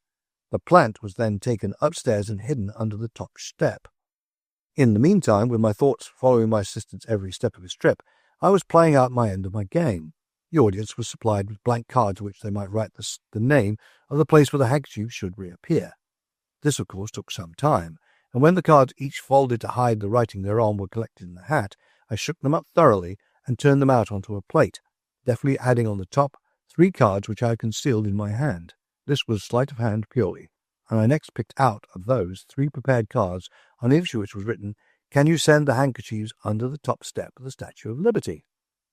Explaining that I had in my hand 3 cards chosen at haphazard, I wished the final choice to be made by a disinterested party. A baby was chosen to select the card. Naturally, I refused to even take the slip of paper from the baby's hand, and one of the lodge members read the question. Murmurs of surprise and incredulity echoed from all over the hall. The test was too difficult. I then announced that if the audience would select its own committee, making sure to pick out men who could not be bribed, I would accompany them, and we would surely return with the handkerchiefs sealed in double boxes, as found under the famous stairway. As an elaborate course luncheon was to be served, the committee had time to act, and away we went, leaving the lodge to its feast. So much time had been lost in selecting the committee that we reached the wharf just in time to catch the 5 o'clock boat. On landing, I received a prearranged signal from my assistants that all was well, and as I watched my committee dash up the stairs, I knew that their quest would be rewarded. When the committee and the writer returned to the lodge room, a mechanic was required to pry open the box. There lay the identical handkerchiefs furnished by my spectators, who could hardly believe their eyes. On other occasions, I have asked my audience to select a spokesman, who in a loud voice would announce the point at which the handkerchiefs would be found, and then my man waiting just outside the door would mount his bicycle and pedal like mad for the hiding place, naturally outstripping any committee appointed. But the first method, that of selecting the place beforehand and having all arrangements made, even to the 3 prepared cards, is the safest and is probably the one used by Robert Houdin to deceive the French monarch. I doubt if he had 3 different cards prepared as he claims. I believe he exaggerated his feat, for that would have been taking long chances. For this trick I claim not an iota of originality. I simply fitted it to the time, the place, and the audience, and that I believe is all Robert Houdin did when he invented the spring handkerchief trick for the amusement of his sovereign. Chapter 10. Robert Houdin's ignorance of magic is betrayed by his own pen. Statements in Robert Houdin's various works on the conjurer's art corroborate my claim that he was not a master magician, but a clever purloiner and adapter of tricks invented and used by his predecessors and contemporaries. Whenever in these books he attempts to explain or expose a trick which was not part of his repertoire, he betrays an ignorance which would be impossible in a conjurer versed in the finer and more subtle branches of his art. Neither do these explanations show that he was clever enough as a mechanic to have invented the apparatus which he claimed as his handiwork. He states that practice and still more practice are essential, yet no intelligent performer, amateur or professional, can study my collection of Robert Houdin programs, handbills, and press notices without realizing that his repertoire contained little or no trace of what should be the foundation of successful conjuring, sleight of hand. Changing his fingers over the various air holes of the inexhaustible bottle was as near as he ever came to sleight of hand, even when he was in the height of his success. According to the press notices, he had a pleasing stage presence and also dressed and set forth his tricks richly. But it must be borne in mind that then, as often today, the man sent by an editor to criticize a conjurer's performance knew little or nothing about the art and could not institute comparisons between different magicians. Today, Robert Houdin would shine as an exhibitor of illusions or mechanical toys. a pistol shot to puff of smoke, and his confederate or assistant has done the real work behind the scenes. His lack of finesse as a sleight-of-hand performer is nowhere more clearly shown than in his own writings. On page 37 of his French exposé of the secrets of magic, entitled Comment on Deviant Sorcery, page 51 of the English translation by Professor Hoffman, Secrets of Conjuring and Magic, he thus naively describes his masterpiece of coin palming. I myself practiced palming long and perseveringly, and acquired thereat a very considerable degree of skill. I used to be able to palm 2 5-franc pieces at once, the hand nevertheless remaining as freely open as though it held nothing whatever. An amateur of his own day would have blushed to admit that he could palm but 2 coins. Men like T. Nelson Downs, the coin king, think nothing of palming 25 franc or silver dollars or 40 half-dollars, and even this record has been broken.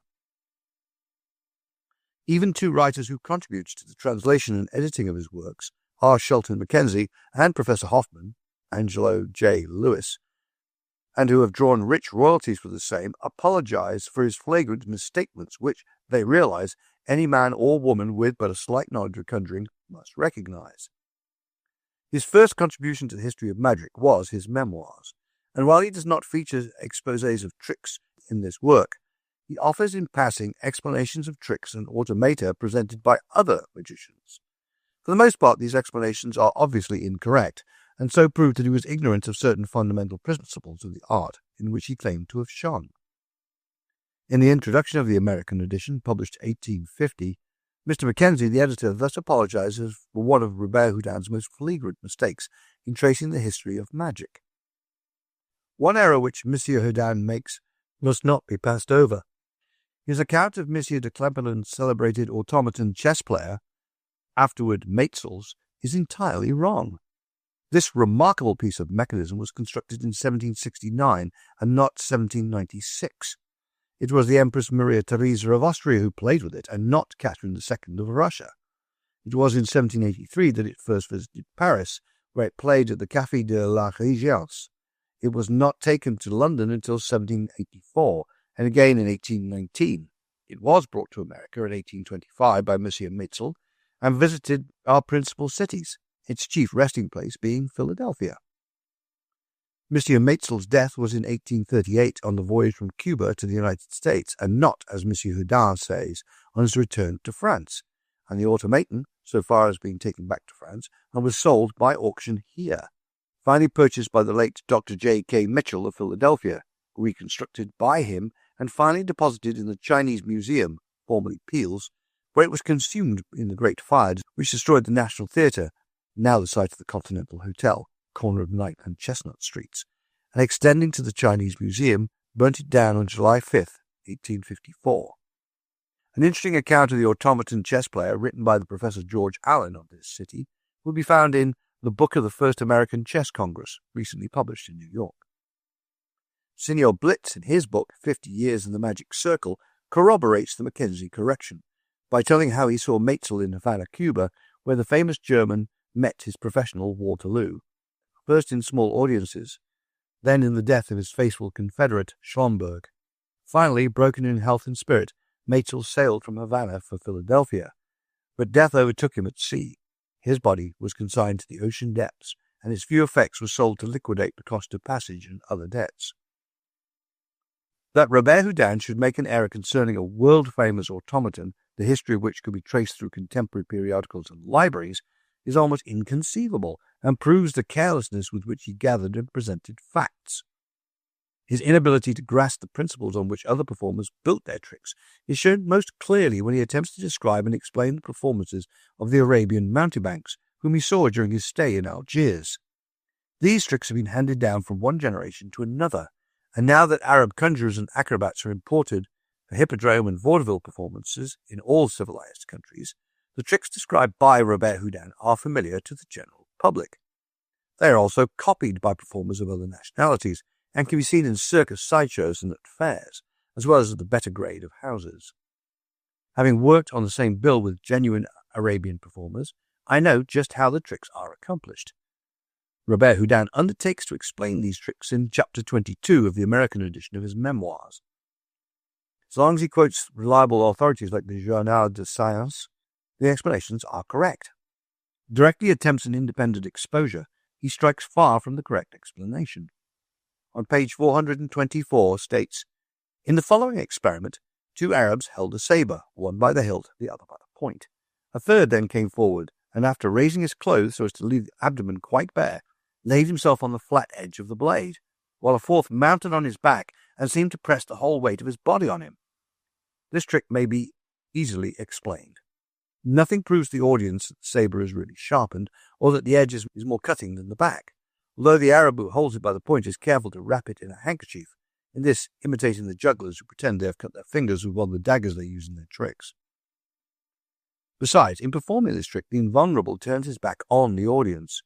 He knew the advantage to be derived from this circumstance. Hence, at the moment when about to lay himself on the saber, he very adroitly pulled back over his stomach that portion of his clothing that he had raised.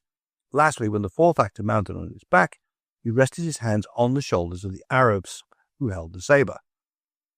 The latter apparently maintained his balance, but in reality they supported the whole weight of his body. Hence, the only requirement for this trick is to have the stomach more or less pressed in, and I will explain presently that this can be effected without any danger or injury." In this explanation, Robert Houdin is entirely wrong. The real secret of laying on top sharp-edged razor, sword or saber rests on the fact that the performer does actually lie upon it in a perfectly motionless position. Were he to move but the width of a hair, backward or forward or sideways, the weapon would slice his body, resulting in instant death or horrible mutilation. I have watched cheap performers of this class of work in dime museums or fairs walk up a ladder of sharp swords which I had previously held in my hand. They would place the foot down with infinite precision and then press it into place. This precision will not result in cutting, but let the performer slip or slide and the flesh would be cut instantly. I have also seen an acrobat working in a circus select 2 razors in first-class condition, place them on a socket with the edges of the razors uppermost, and with his bare hands he would do what is known as a handstand on the keen edges of the blades. This trick of absolute balance is acquired by persistent practice from youth up. Again, Robert Houdin errs woefully in comparing the saber swallower to the swallower of broken bottle heels and stones. Saber swallowing is one trick. Swallowing pebbles and broken glass belongs in quite a different class.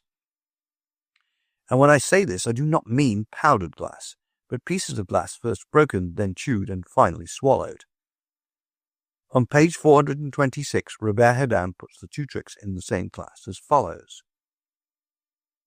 When the trick of swallowing bottle heels and pebbles was to be done, the Aeosia would put them in his mouth, but I believe I may say certainly that he removed them at the moment when he placed his head in the folds of the Mucadine burnous. However, had he swallowed them, there would have been nothing wonderful about this when we compare with it what was done some 30 years back in France by a mountebank called the saber swallower. This man, who performed in the streets and threw back his head so as to form a straight line with his throat, and really thrust down his gullet a saber, of which only the hilt remained outside his mouth. He also swallowed an egg without cracking it, or even nails and pebbles, which he caused to resound by striking his stomach with his fist. These tricks were the result of a peculiar phenomenon in the mountebank's throat, but if he had lived among the Aeosia, he would assuredly be the leading man of the company. The saber swallower never releases hold on the weapon. The pebble and bottle-heel swallower does, but brings them up again by a system of retching results from long practice. The Japanese have an egg-swallowing trick in which they swallow either small-sized ivory balls or eggs, and reproduce them by retching so unnoticeable they could easily show the mouth empty. This trick dates back to the offerings of that celebrated water spouter, Blaise Manfredi, or de Manfrey, who travelled all over Europe.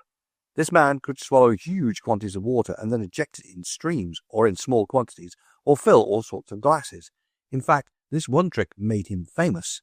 The European Magazine, London, March 1765, pages 194-5, gives a most diverting description of his trick, taken from an old letter, and here quoted. "I have seen at the September fair in Frankfurt a man who professed drinking 50 quarts of water in a day, and indeed proved that he was capable of executing what he pretended to. I saw him perform frequently, and remember it as well as it was but yesterday. He said he was an Italian. He was short and squat. his chest, face, forehead, eyes, and mouth very large. He pretended to be 50 years old, though he did not seem 40. He was called the famous Blaise Manfredi, a native of Malta. At Frankfurt, he frequently performed 3 times a day, for besides his performances twice a day on the public stage, which nobody approached without paying, he attended private houses when called upon by great people. He called for a large bucket of fair, warm water and 20 little glass bottles, flat like cupping glasses, so that they could stand topsy-turvy. Some of these he filled with water, plunging them into the bucket with a great deal of ceremony, and usually swallowed 2 or 3 to wash his mouth and gargle his throat. He threw up the water again immediately to show the spectators he had no drugs between his teeth, whence he could be suspected to derive any advantage.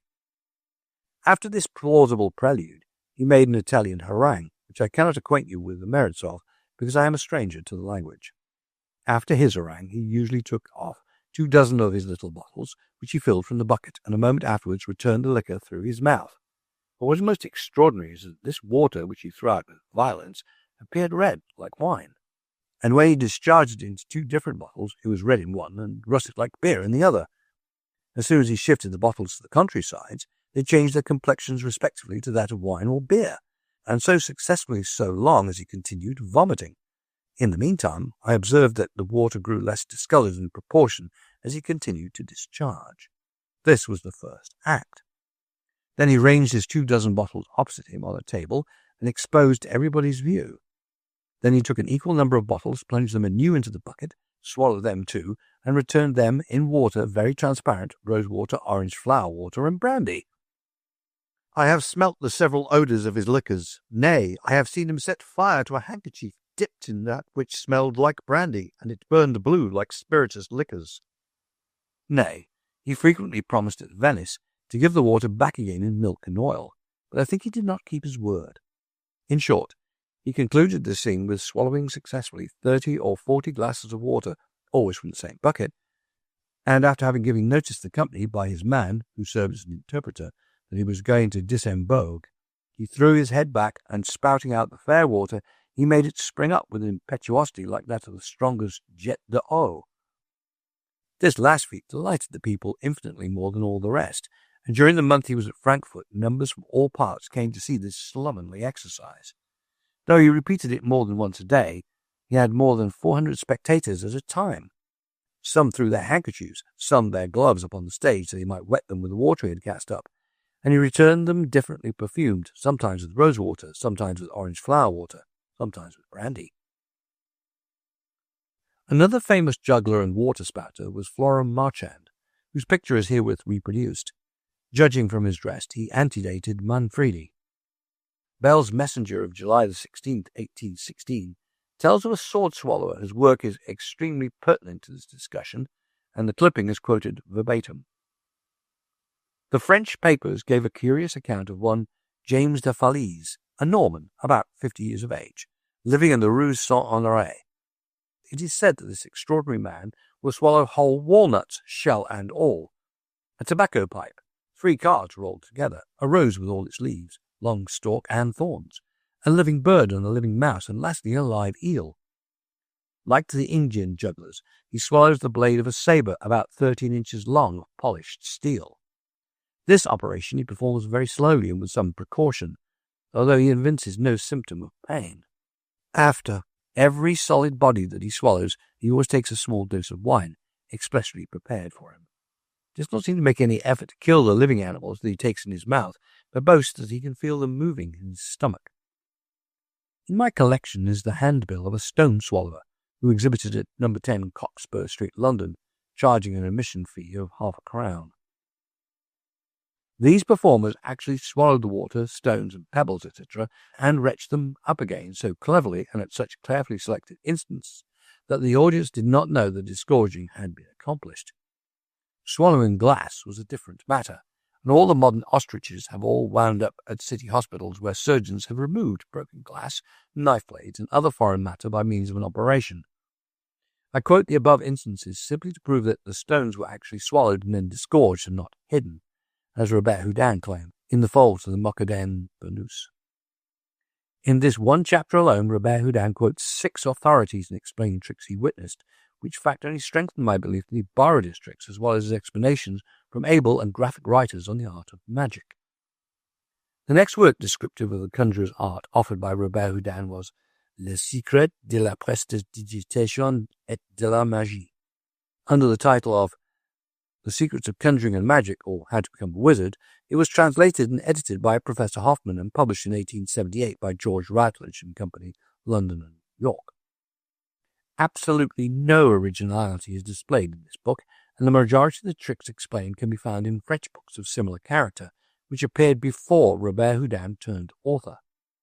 The proof of this statement can be found by reading any of the following works upon which Robert Houdin patently drew for his material. Nouvelle Magie Blanche de Voilée et Cours Plein de Prestidigitation, in 2 volumes by J.N. Ponson, published in Paris in 1853. Grande imitation et variée pratique des célèbres physiciens prestidigitateurs, Paris, 1855. Nouveau manuel complete sorciers, des signes et ventriloquis exécutés et communiqués par Monsieur Comte, physicien du roi, Paris, 1837.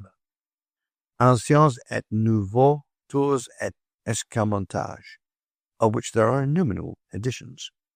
Le manuel des sorciers, récréations physiques, mathématiques, tours de cartes et de gibbercés, suivent des jeux de société, Paris, 1802. His third work, Magie et Fantaisie Amusement, translated by Professor Hoffman under the title of The Secrets of Stage Conjuring, and published in English in 1881, is marred by an almost continuous strain of misstatements and incorrect explanations and downright falsification. On page 17 of the American edition, Robert Houdin starts a dramatic tale of inventing a detector lock by which he protected a rich neighbor, Monsieur de la Scopier, from robbery, and incidentally, in return secured funds with him, which opened his theatre in the Palais Royal. In his memoirs, Robert Houdin states that the opening of the theatre was made possible by the invention of the writing and drawing automaton, whose history has been traced in Chapter 3. The reader can choose between the 2 stories. One is as plausible as the other. But to return to the detector lock, Count or Monsieur de la Scopier, having complained grievously to his humble neighbour, the watchmaker Robert Houdin, that he and his family were being robbed, begged that the latter suggest some means of catching the thief. Robert Houdin then recalled a childish device by which he had caught his schoolfellows in the act of pilfering his desk, etc., and he proposed to the Count that the same device, elaborated to meet the strength of a full-grown man, be attached to his wealthy patron's desk. As first planned, the detector lock was to shoot off a pistol on being tampered with, and then brand the hand of the thief with nitrate of silver. Count de la Scopier objected to branding a man for life, so Robert Houdin substituted for the nitrate of silver a sort of cat's claw which would clamp down on the robber's hand and draw blood. The Count deposited 10,000 francs in his desk and caught the robber, his confidential servant, red-handed. The 10,000 francs he presented to Robert Houdin as a reward for stopping the thefts. A charming tale this makes, but, unfortunately for Robert Houdin's claim to originality, the detector lock was not a novelty in his day. The lock would first alarm the household by setting off a pistol and then brand the thief's hand, is described by the Marquis of Worcester in his book Secretive of Inventions. As locks and locksmithing form my hobby, while in England I purchased the entire set of patent books to add to a collection of locks and fastenings from every other known country of the world. In the introduction of the first book of patents for inventions relating to locks, latches, bolts, etc., from AD 1774 to 1866, the following quotation will be found. The Marquis of Worcester, in his Secretive of Inventions, thus describes the first detector lock invented, AD 1640, by some mechanical genius of that day. This lock is so constructed that, if a stranger attempts to open it, it catches his hand as a trap catches a fox, though not as far as maiming him for life, yet so marketh him that if he suspected, he might easily be detected. It appears that to this lock was fitted a steel barb, which, if a certain tumbler was overlifted in the act of picking or otherwise, was projected against the hand of the operator by a spring. I have seen such a lock as this in the collection of Hobbs, Hart and Company, London, who have had it in their possession for many years. In every respect, it answers the description of the invention claimed by Robert Houdin as his own. Chapter 7 of The Secrets of Stage Conjuring is devoted to Robert Houdin's very incorrect explanation of the famous Indian basket trick. Even his own translator, Professor Hoffman, takes issue with Robert Houdin, as will be seen by reading his footnote on page 104. We will not venture to question the fact vouched by so high an authority as Robert Houdin, that the Indian basket trick may sometimes be performed after the manner above described, but we doubt very much whether such is the usual or customary method. Robert Houdin states that the child is placed in the basket, and the Indian fastens down the lid with leather straps. To facilitate this operation, he rests his knees against the basket, and the bottom of the latter thus being turned toward the audience, the boy slips out through a cunningly contrived trap and quickly conceals himself under the robe of the magician, whose attitude favors this concealment. As the basket trick is the Hindu magician's most wonderful offering, a truthful account of his methods of performing the same may be interesting. In the first place, Robert Houdin's explanation is impossible and unreasonable, because the Hindu magician does not wear flowing robes in which the child could be concealed. Every Hindu performer I have ever seen wore short trousers and was barefooted. The correct method of performing the trick, which has been handed down through the generation of Hindus, is as follows. The boy's subject is placed in a net in which he is firmly tied, and after having had his big toes and thumbs fastened down with bandages, then with many a grunt and groan he is lifted into the basket. The subject, however, pretends that the basket is too small, so he is really seated on one side and keeps his back in the air. This is done to give the appearance eventually that it was impossible for him to crouch down or around the basket. The lid of the basket is now placed on his back, and a large sheet is thrown over the entire apparatus, which conceals from the audience every movement made by the subject. Now commences the Hindu patter, in reality yells, groans, and incantations, while the magician and the assistant strike the basket with swords or canes, stamp on the ground, gnash their teeth, etc. Gradually the cover of the basket sinks until the basket seems empty, to the spectators at least. The fakir now takes the cover off the basket, leaving the sheet over it, however. Then he jumps into the presumably empty basket, stamps all around, takes out the net, which are found the turban worn by the subject and the thumb tie. Further proof that the basket is still empty, the fakir seats himself in the basket as shown in the illustration. The lid of the basket is now replaced, and under this friendly cover the sheet is taken off and the basket tied up. Now commences the true Hindu magic. The magician is a real actor. He apparently abjures Muhammad. He gets very angry, and with fierce looks and ejaculations and muttered curses, he grabs up a sword or cane and jabs it through different parts of the basket. During all this time, the subject, who is something of a contortionist, is wriggling about on the bottom of the basket, keeping out of reach of the sword, and in fact often guiding its thrust between his legs. Every movement on the part of the fakir has been carefully thought out and rehearsed in advance.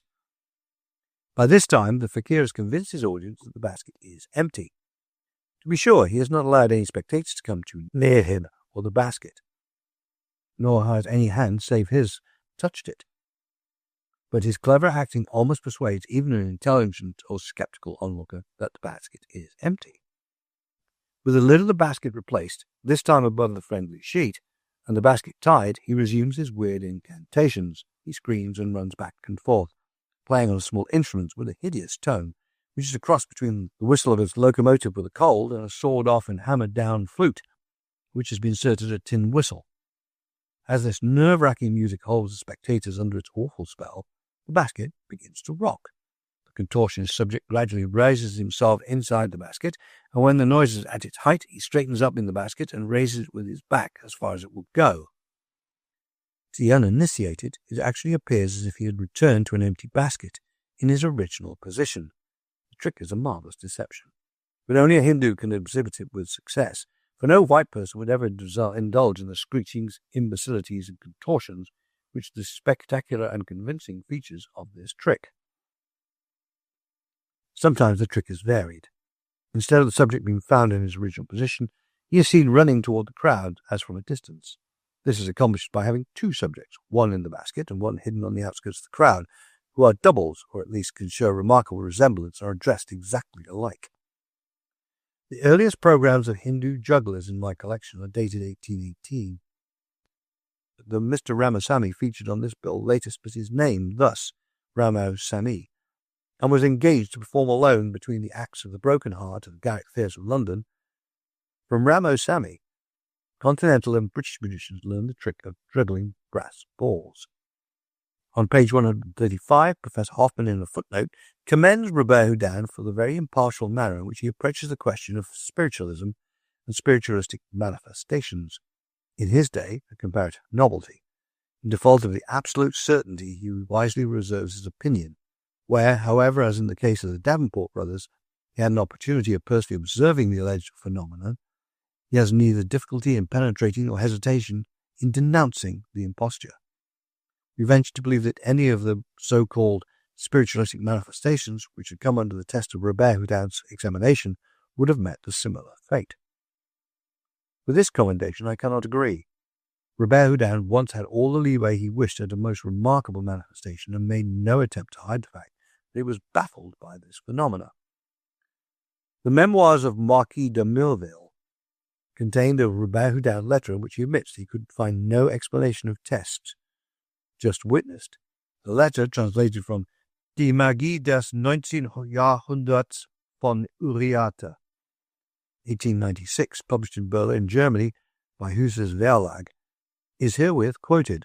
I returned from the séance as greatly astonished as it was possible for me to be, and I am thoroughly convinced it was entirely out of the possibility, and no chance whatever there was either by accident or practised trickery to produce such wonderful materializations. Robert Houdin, May 18, 1847. He further shows his ignorance of séances as often in his times by his attempts to describe the methods employed by the Davenport brothers, to whom he devotes chapter 13, which might be described as a chapter of errors. These picturesque American entertainers, the Davenport brothers, hailed from Buffalo, New York, USA.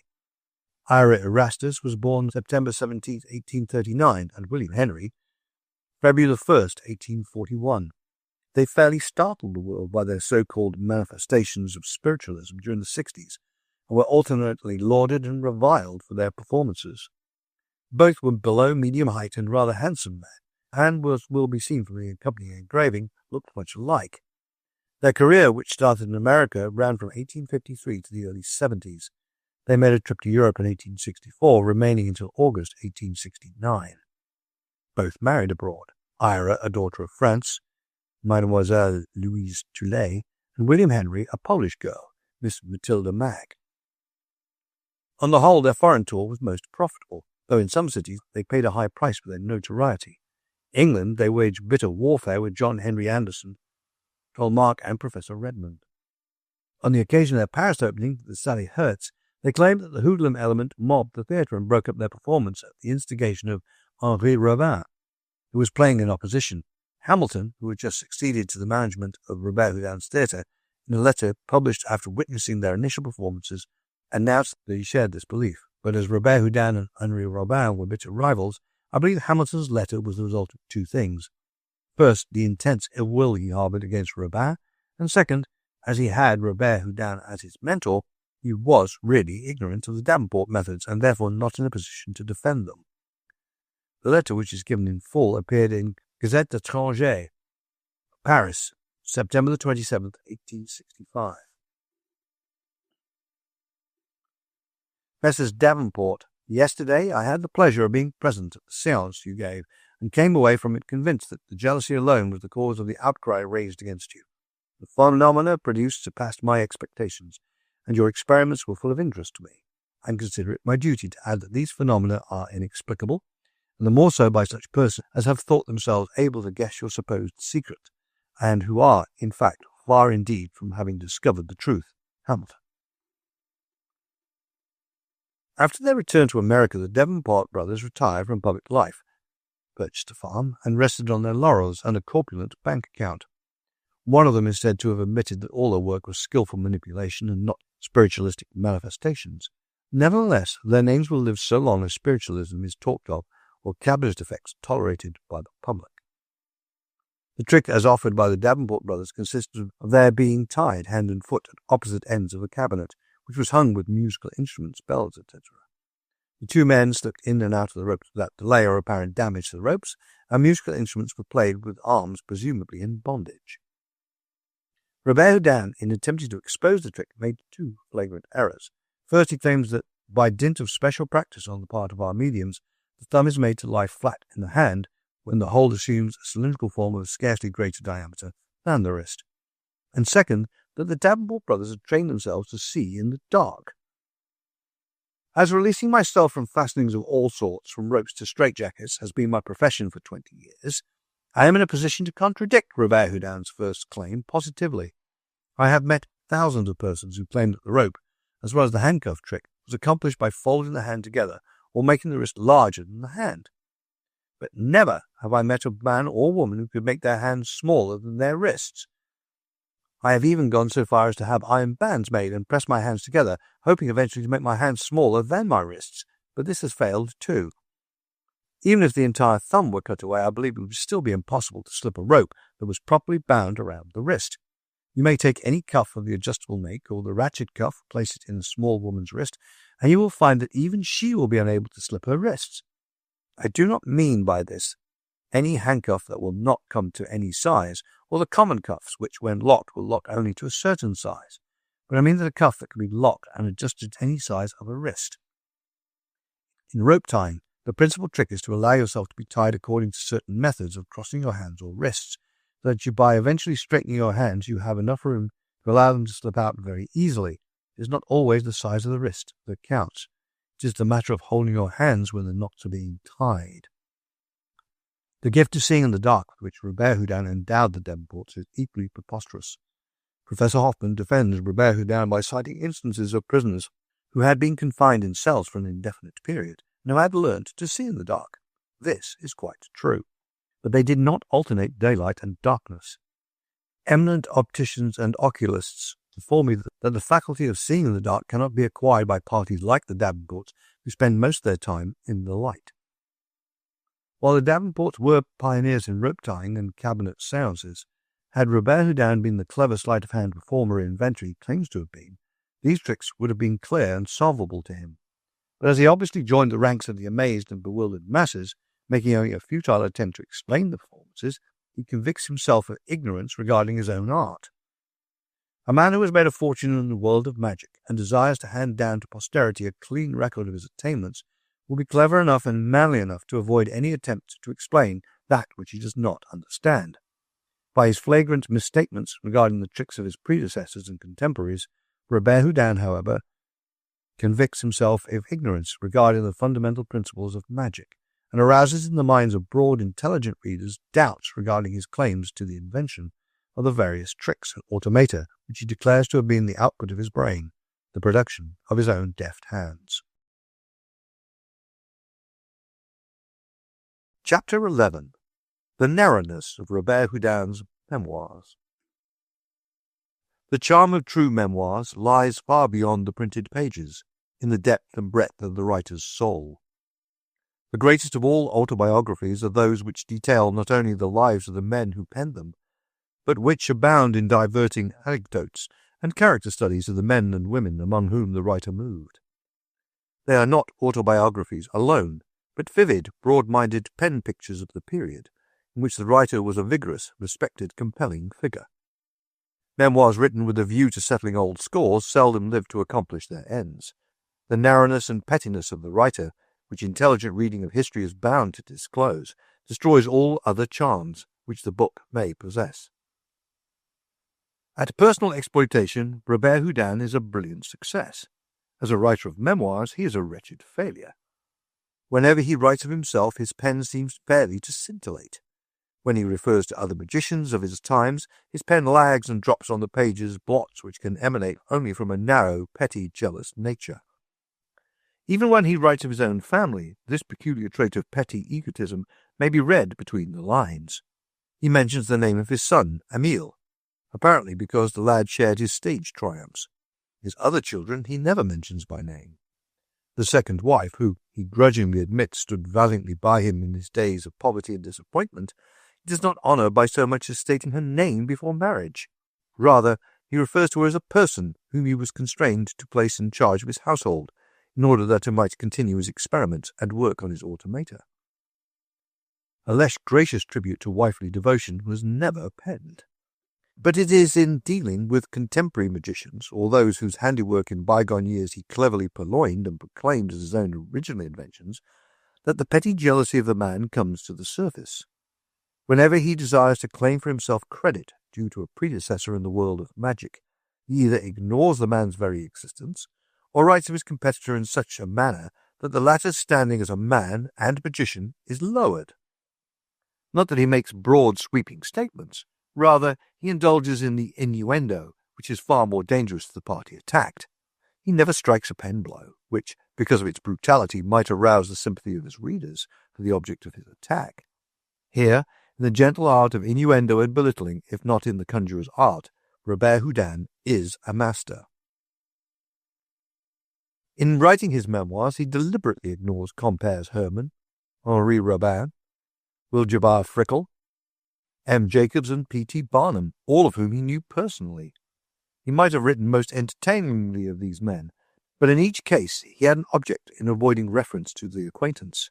P.T. Barnum knew the true history of the writing and drawing figure, as referenced in Chapter 3 of this book will show. Frickel was the pioneer in dispensing with cumbersome stage draperies. Robert Houdin claimed this innovation as the product of his own ingenuity. Comperes Herman was playing in London when Robert Houdin made his English debut under Mitchell's direction, and was presenting, trick for trick, the repertoire claimed by Robert Houdin as original with him. Henri Robin disputed Robert Houdin's claim to have invented the inexhaustible bottle, and proved his case, as will be seen by reference to Chapter 8. Jacob was one of Andersen's cleverest imitators and a rival of Robert Houdin in the English provinces. The adroit manner in which Robert Houdin flays Panetti, Andersen, and Bosco would arouse admiration were his pen lashings devoted to men who deserved such treatment. Under existing circumstances, his debt to Bosco and Panetti, whose tricks he filched remorselessly, and the fact that Andersen's popularity outlived his own in England, his efforts to belittle these men are unworthy of one who called himself a man and a master magician. The truly great and successful man rises above petty jealousies and personalities. This Robert Houdin could not do, even when he sat pen in hand in retirement with the fear of competition removed. It seems almost incredible that Robert Houdin should ignore Henri Robin in his memoirs, for Robin was one of the most interesting characters of that day. He still stands in magic's history as the Chesterfield of conjuring, a man of many gifts, charming address, and broad education. Even in his dispute with Robert Houdin regarding the invention of the inexhaustible bottle, he never forgot his dignity, but proved his case by that most potent of arguments, a well-edited magazine published under his direction, in which an illustration showed him actually performing the trick in 1844, or a full 3 years before it appeared on Robert Houdin's programme. Robert Houdin was indebted to Robin for another trick, the Garde Française, introduced by Robert Houdin in October 1847. Henri Robin had precisely the same figure doing precisely the same feats in the garb of an Arab.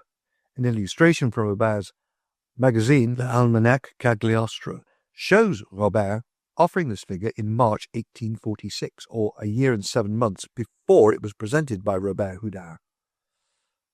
Yet the only reference made by Robert Houdin to this popular and gifted contemporary is in The Secrets of Stage Conjuring, where he remarks slightingly that Robert spoiled Mr. Pepper's business by giving a poor imitation of the latter's ghost show.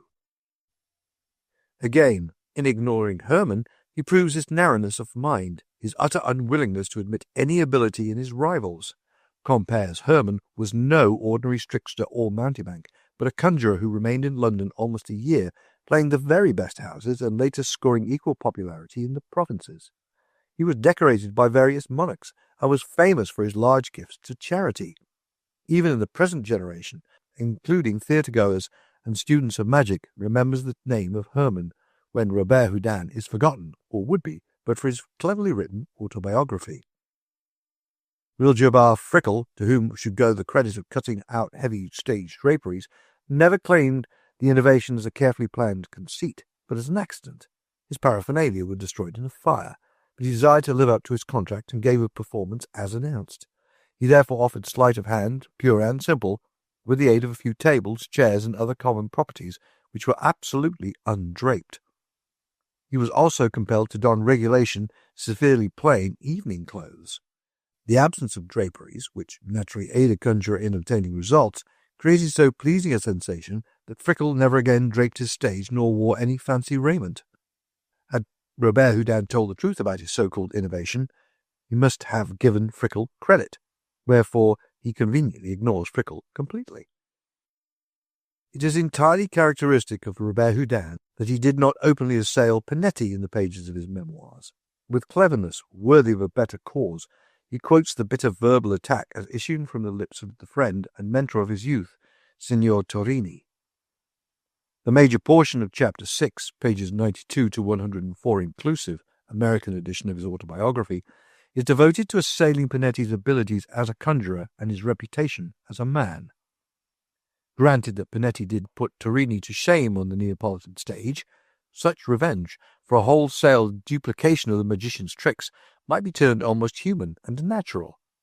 Had a minor magician, amateur or professional, dogged the footsteps of Robert Houdin, copying his tricks, the entire repertoire upon which he depended for a livelihood, thus endangering his future, I doubt that even the author of Confidences d'un prédictateur would have hesitated to unmask and undo his rival. In fact, by reference to the editorial note, foot of page 421, American edition of Robert Houdin's memoirs, it will be seen that in 1850, Robert Houdin appealed to the law for protection in such a case. An employee was sent to prison for 2 years as judgment to selling to an amateur some of his master's tricks. But in attacking Panetti, Robert Houdin goes a step too far and falsifies, not directly, but by innuendo, when he permits the impression to go forth that Panetti was hounded and ruined, both financially and professionally, by Torrini, as is set forth on page 104. He pictures Torrini as dogging the steps of Panetti through all Italy, and finally driving him in a state of abject misery to Russia, where he died in the home of a nobleman who sheltered him from sheer compassion. Robert Houdin must have known this was absolutely untrue, for he quotes Robertson, who published Panetti's true experiences in Russia. Panetti took a fortune with him to Russia, acquired more wealth there, and then lost his entire financial holdings through his passion for balloon experiments, as is set forth in Chapter 2 of this book. Then, to show his own inconsistency, after picturing Panetti in his memoirs as a charlatan, a conjurer of vulgar, uncouth pretensions, rather than as a good showman of real ability, Robert Houdin is forced to admit, on page 25 of The Secrets of Magic, that later conjurers employed Panetti programs as a foundation upon which their performances were built. Even here, however, Robert Houdin fails to acknowledge an iota of the heavy debt which he personally owed the despised Chevalier Panetti. Robert Houdin devotes the greater part of Chapter 10, American edition of his autobiography, to belittling Bosco, a conjurer whose popularity all over Europe was long-lived. First, he pictures Bosco as a most cruel creature who literally tortured to death the birds used in his performances. Here, as in his attack on Panetti, Robert Houdin throws the responsibility for criticism on the shoulders of another. His old friend Antonio accompanies him to watch Bosco's performance, and it is Antonio throughout the narrative who inveighs against Bosco's cruelty, and Antonio who insists upon leaving before the performance closes because the cruelty of the conjurer nauseates him. At that time, no society for the protection of animals existed, and even if it had, I doubt whether Bosco's performance would have come under the ban. Certain magicians of today employ many of Bosco's tricks in which birds and even small animals are used, but the conjuring is so deftly done that the public of 1907, like that of 1838, thinks it is all sleight of hand work, and that the birds are neither hurt nor killed. Even in Bosco's time, the bird trick was not in his repertoire exclusively. All English magicians employed it. Apparently the head of a fowl was amputated, but often in reality it was tucked under the wing, and the head and neck of another fowl was shown by sleight of hand. Quite probably the Parisian public did not consider Bosco cruel. Robert Houdin and his friend Antonio, being versed in sleight of hand and conjuring methods, read cruelty between the deft movements. Certain it is that the name of Bosco has not been handed down to posterity by other writers as a synonym of cruelty. The animus of Robert Houdin's attack on Bosco is evident at every point of the narrative. Now he accuses him of bad taste in appearing in the box office. Again he suggests that somewhat impressive opening of Bosco's act savours of both charlatanism and burlesque. when in reality the secret of showmanship consists not of what you really do, but what the mystery-loving public thinks you do. Bosco undoubtedly secured precisely the effect he desired, because Robert Houdin devotes more than a page to a most unnecessary attempt to explain away what he considered Bosco's undeserved popularity. Bosco was not only a clever magician, but a man of many adventures, so that his life reads like a romance. This soldier of fortune, Bartolomeo Bosco, was born of a noble Piedmont family on January the 11th, 1793 in Turin, Italy. From boyhood he showed great ability as a necromancer, but at the age of 19 he was forced to serve under Napoleon I in the Russian campaign. He was a fusilier in the 11th Infantry, and at the Battle of Borodino was injured in an engagement with the Cossacks. Pierced by a lance, he lay upon the ground apparently dead. A Cossack callously roamed among the dead and dying, rifling pockets and belts. When he came to the form of Bosco, the youth feigned death, knowing that resistance to ghoul meant a death wound. But while the Cossack robbed the Italian soldier, the latter stealthily raised his unwounded arm and by sleight of hand rifled the well-filled pockets of the ghoul, which fact was not discovered by the Cossack until he was far from the field of the dead and dying, where he had left one of the enemy considerably better off, thanks to Bosco's conjuring gifts. Later, Bosco was sent captive to Siberia, where he perfected his sleight of hand while amusing fellow prisoners and jailers. In 1814 he was released and returned to his native land, where he studied medicine, but eventually decided to become a public entertainer. He was not only a clever entertainer, but a good businessman, and he planned each year on saving enough money to ensure a life of ease in his old age. But events intervened to ruin all his well-laid plans. The sins of his youth brought their penalty. An illegitimate son, Eugene, became a heavy drag upon the retired magician, who was compelled to pay large sums to the young man in order to prevent his playing in either France or Germany or assuming the name of Bosco. In a German antiquary shop at Bonn on the Rhine, I found an agreement in which Bosco agreed to pay this youth 5,000 francs for not using the name of Bosco. This agreement is too long for reproduction in this volume, but unquestionably it is genuine, and tells all too eloquently the troubles which beset Bosco in his old age. Eugene was said to be the superior of his famous father in sleight of hand, but he was wild and given to excess. Women and wine checked what might have been a brilliant professional career. Disabled, poverty-stricken, and respected by none, he soon disappeared from the conjuring world, and, according to Karl Willmann, in the Zauberwelt, he died miserably in Hungary in 1891. In the meantime, Bosco and his wife lived in poverty in Dresden, where the once brilliant conjurer died March 2, 1863. His wife died 3 years later and was interred in the grave with her husband in a cemetery in the Friedrichstrasse. There was nothing on the tombstone to indicate the double interment, and I discovered the fact only by investigating the municipal and cemetery records. Here also I learned that the grave had merely been leased, and as the lease was about to expire, the bones of the great conjurer and his faithful wife might soon be disinterred and reburied in a neglected corner of the graveyard devoted to the poor and unclaimed dead. To prevent this, I purchased the lot and tombstone and presented the same to the Society of American Magicians, of which organization, at the present writing, I am a member. A man of noble birth and brilliant attainments was the original Bosco, and his name became a byword all over the continent as the synonym not of cruelty, but of clever deception. Yet never has posterity put the name of a great performer to such ignoble use. For who has not heard the cry of the modern Bosco, "Eat him alive"? Today I can close my eyes and summon two visions. First I see myself standing bareheaded before a neglected grave in the quiet cemetery on the Friedrichstrasse, Dresden, the sunlight pouring down upon the tombstone, which bears not only the cup and balls and wand insignia of Bosco's most famous trick, but this inscription: Ici repose le célèbre Bartolomeo Bosco, né à Turin le 11 janvier 1793, décédé à Dresden le 2 mars 1863. The history of this clever conjurer, with all its lights and shadows, sweeps before me like a mental panorama. The second vision carries me into the country, to the fairs of England and the sideshows of America.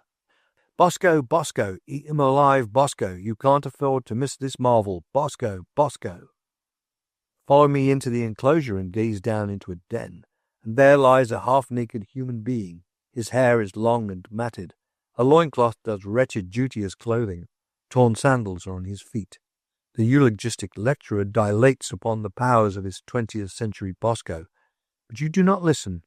Your fascinated gaze is fixed on various hideous, wriggling, writhing forms on the floor of the den. Snakes. Scores of them. Now the creature, half animal, half human, glances up to make sure that attention is riveted upon him, then grasps one of the serpents in his hideous hands, and in a flash bites his head off. The writhing body falls back to the ground. You grip the railing in a sudden faintness. Has your brain deceived your eyes, or your eyes your brain? If you are a conjurer, you try to convince yourself that it is all a clever sleight-of-hand exhibition. But in your heart you know it's not true. This creature, so near a beast, has debauched his manhood for a few paltry dollars, and in dragging himself down has dragged down the name of a worthy, a brilliant, a world-famous performer. Of the 20th century Boscos there are, alas, many. You will find them all over the world in street carnivals, sideshows, fair booths, and museums. And why the public supports such debasing exhibitions, I have not been able to understand.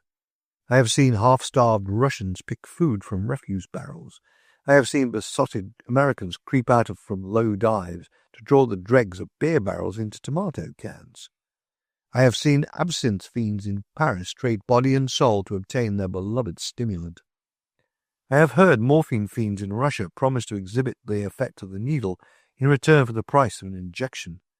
But never has my soul so risen in revolt as at sight of this bestial exhibition with which the name Bosco, a nobleman and a conjurer of merit, has been linked. Even more despicable than his attack upon Bosco is Robert Houdin's flaying of John Henry Anderson. In this he is both unmanly and untruthful. Hinging his attack on his surprise at the press methods and advertising adopted in England, as opposed to the less spectacular means employed in France, he insinuates that Anderson's entire success was built not upon merit, ability, originality, or diversified programs, but solely upon sensational advertising. On page 325 of the American edition of his memoirs, Robert Houdin writes thus of his competitor. On my arrival in England, a conjurer of the name of Anderson, who assumed the title of the Great Wizard of the North, had been performing for a long period at the Little Strand Theatre.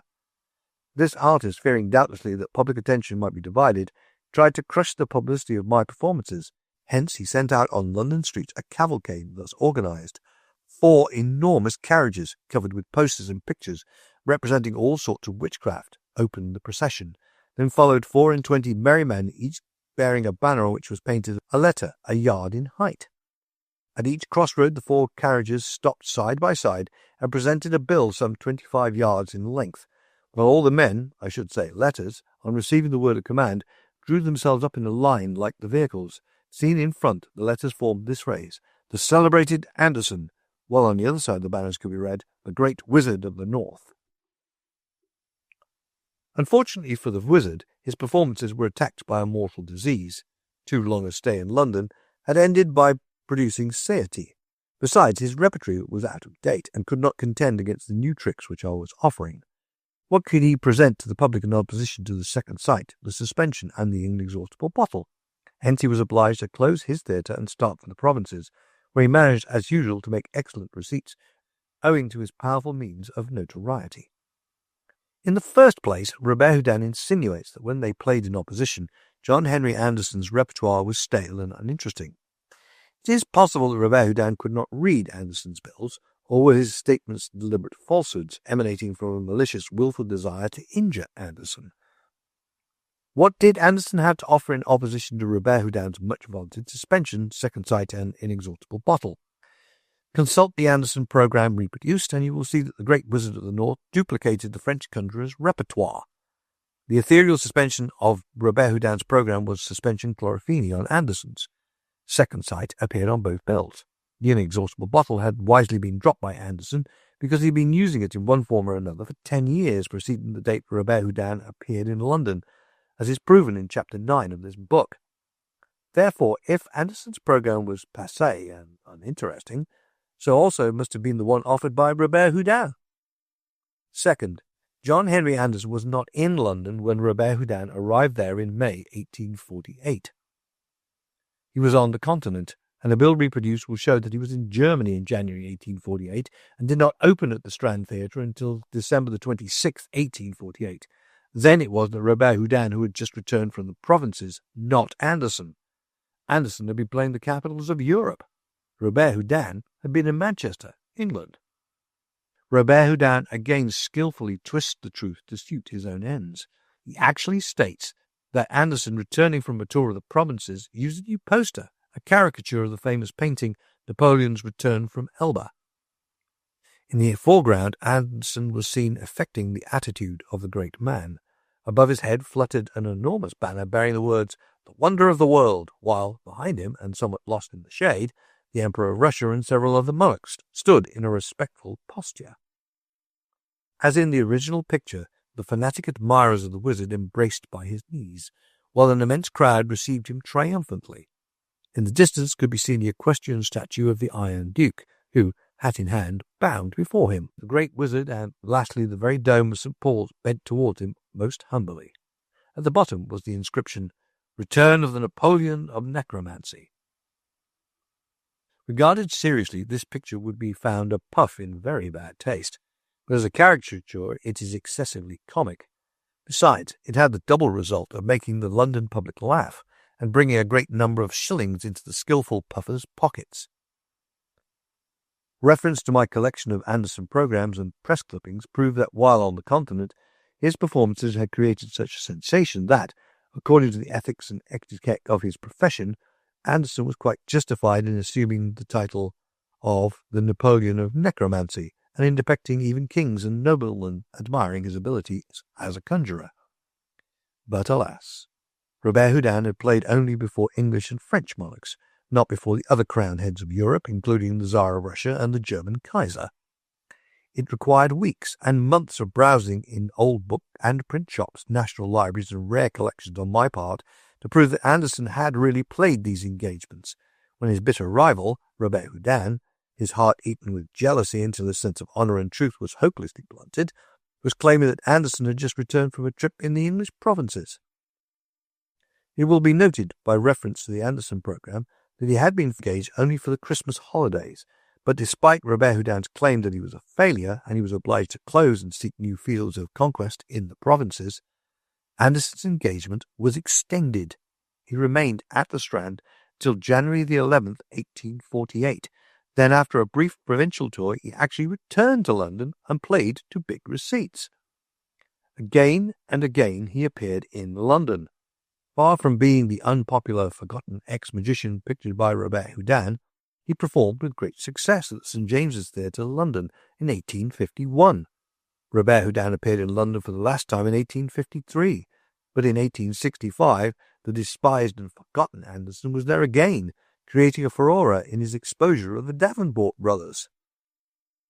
Robert Houdin might have been justified in criticizing Anderson's sensational advertising methods, for these were entirely opposed to the more elegant and conservative methods employed by the French conjurer. But certainly he was not justified in picturing his rival as one who had passed his prime, whose popularity had waned, whose repertoire no longer attracted the public. For, in addition to duplicating Robert Houdin's entire repertoire, Anderson offered tricks of which Robert Houdin knew nothing, and for years to come he constantly reconstructed his programs, keeping them strictly up to date. Anderson did die a poor man, but this was not because the amusement-loving public had wearied of him. A popular performer, like so many of his class, he did not know how to invest his huge earnings. It is known that he gave $20,000 to various charities, while no record of Robert Houdin's charities exist. He was burned out several times. He lost money through a bad contract made for his Australian tour. Certain investments dropped in value because of the Civil War in the United States, during which England sympathized with the South. Finally, during his American tour after the Civil War, Anderson played the southern states, then steeped in bitterness towards the north, and was unfortunate enough to bill himself as the Great Wizard of the North. This roused the southern prejudice to white heat. He was almost mobbed, and was finally driven from that section of the country. He went into bankruptcy November the 19th, 1866, and died at Darlington, County Durham, England, February 3rd, 1874. His remains were interred, in accordance with his dying request, at Aberdeen, Scotland. So ends the true history of Robert Houdin. The master magician, unmasked, stands forth in all the hideous nakedness of historical proof, the prince of pilferers. That he might bask for a few hours in public adulation, he purloined the ideas of magicians long dead and buried, and proclaimed these as the fruits of his own inventive genius. That he might be known to posterity as the king of conjurers, he sold his birthright of manhood and honour for a mere mess of pottage. His memoirs, written by the hand of another man, who at his instigation belittled his contemporaries and juggled facts and truth to further egotistical, jealous ambitions. But the day of reckoning is come. Upon the history of magic, as promulgated by Robert Houdin, the searchlight of modern investigation has been turned. Credit has been given where it belongs, to those magicians who preceded Robert Houdin, and upon whose abilities and achievements Robert Houdin built his unearned, unmerited fame. The dust of years have been swept from names long forgotten, which should forever shine in the annals of magic. Thus end also my researches, covering almost 2 decades of time, researches in which my veneration for old-time magicians grew with each newly discovered bit of history, researches during which my respect for the profession of magic has grown by leaps and bounds. And the fruits of these researches I now lay before the only true jury, the great reading public. My task is finished. End of The Unmasking of Robert Houdin.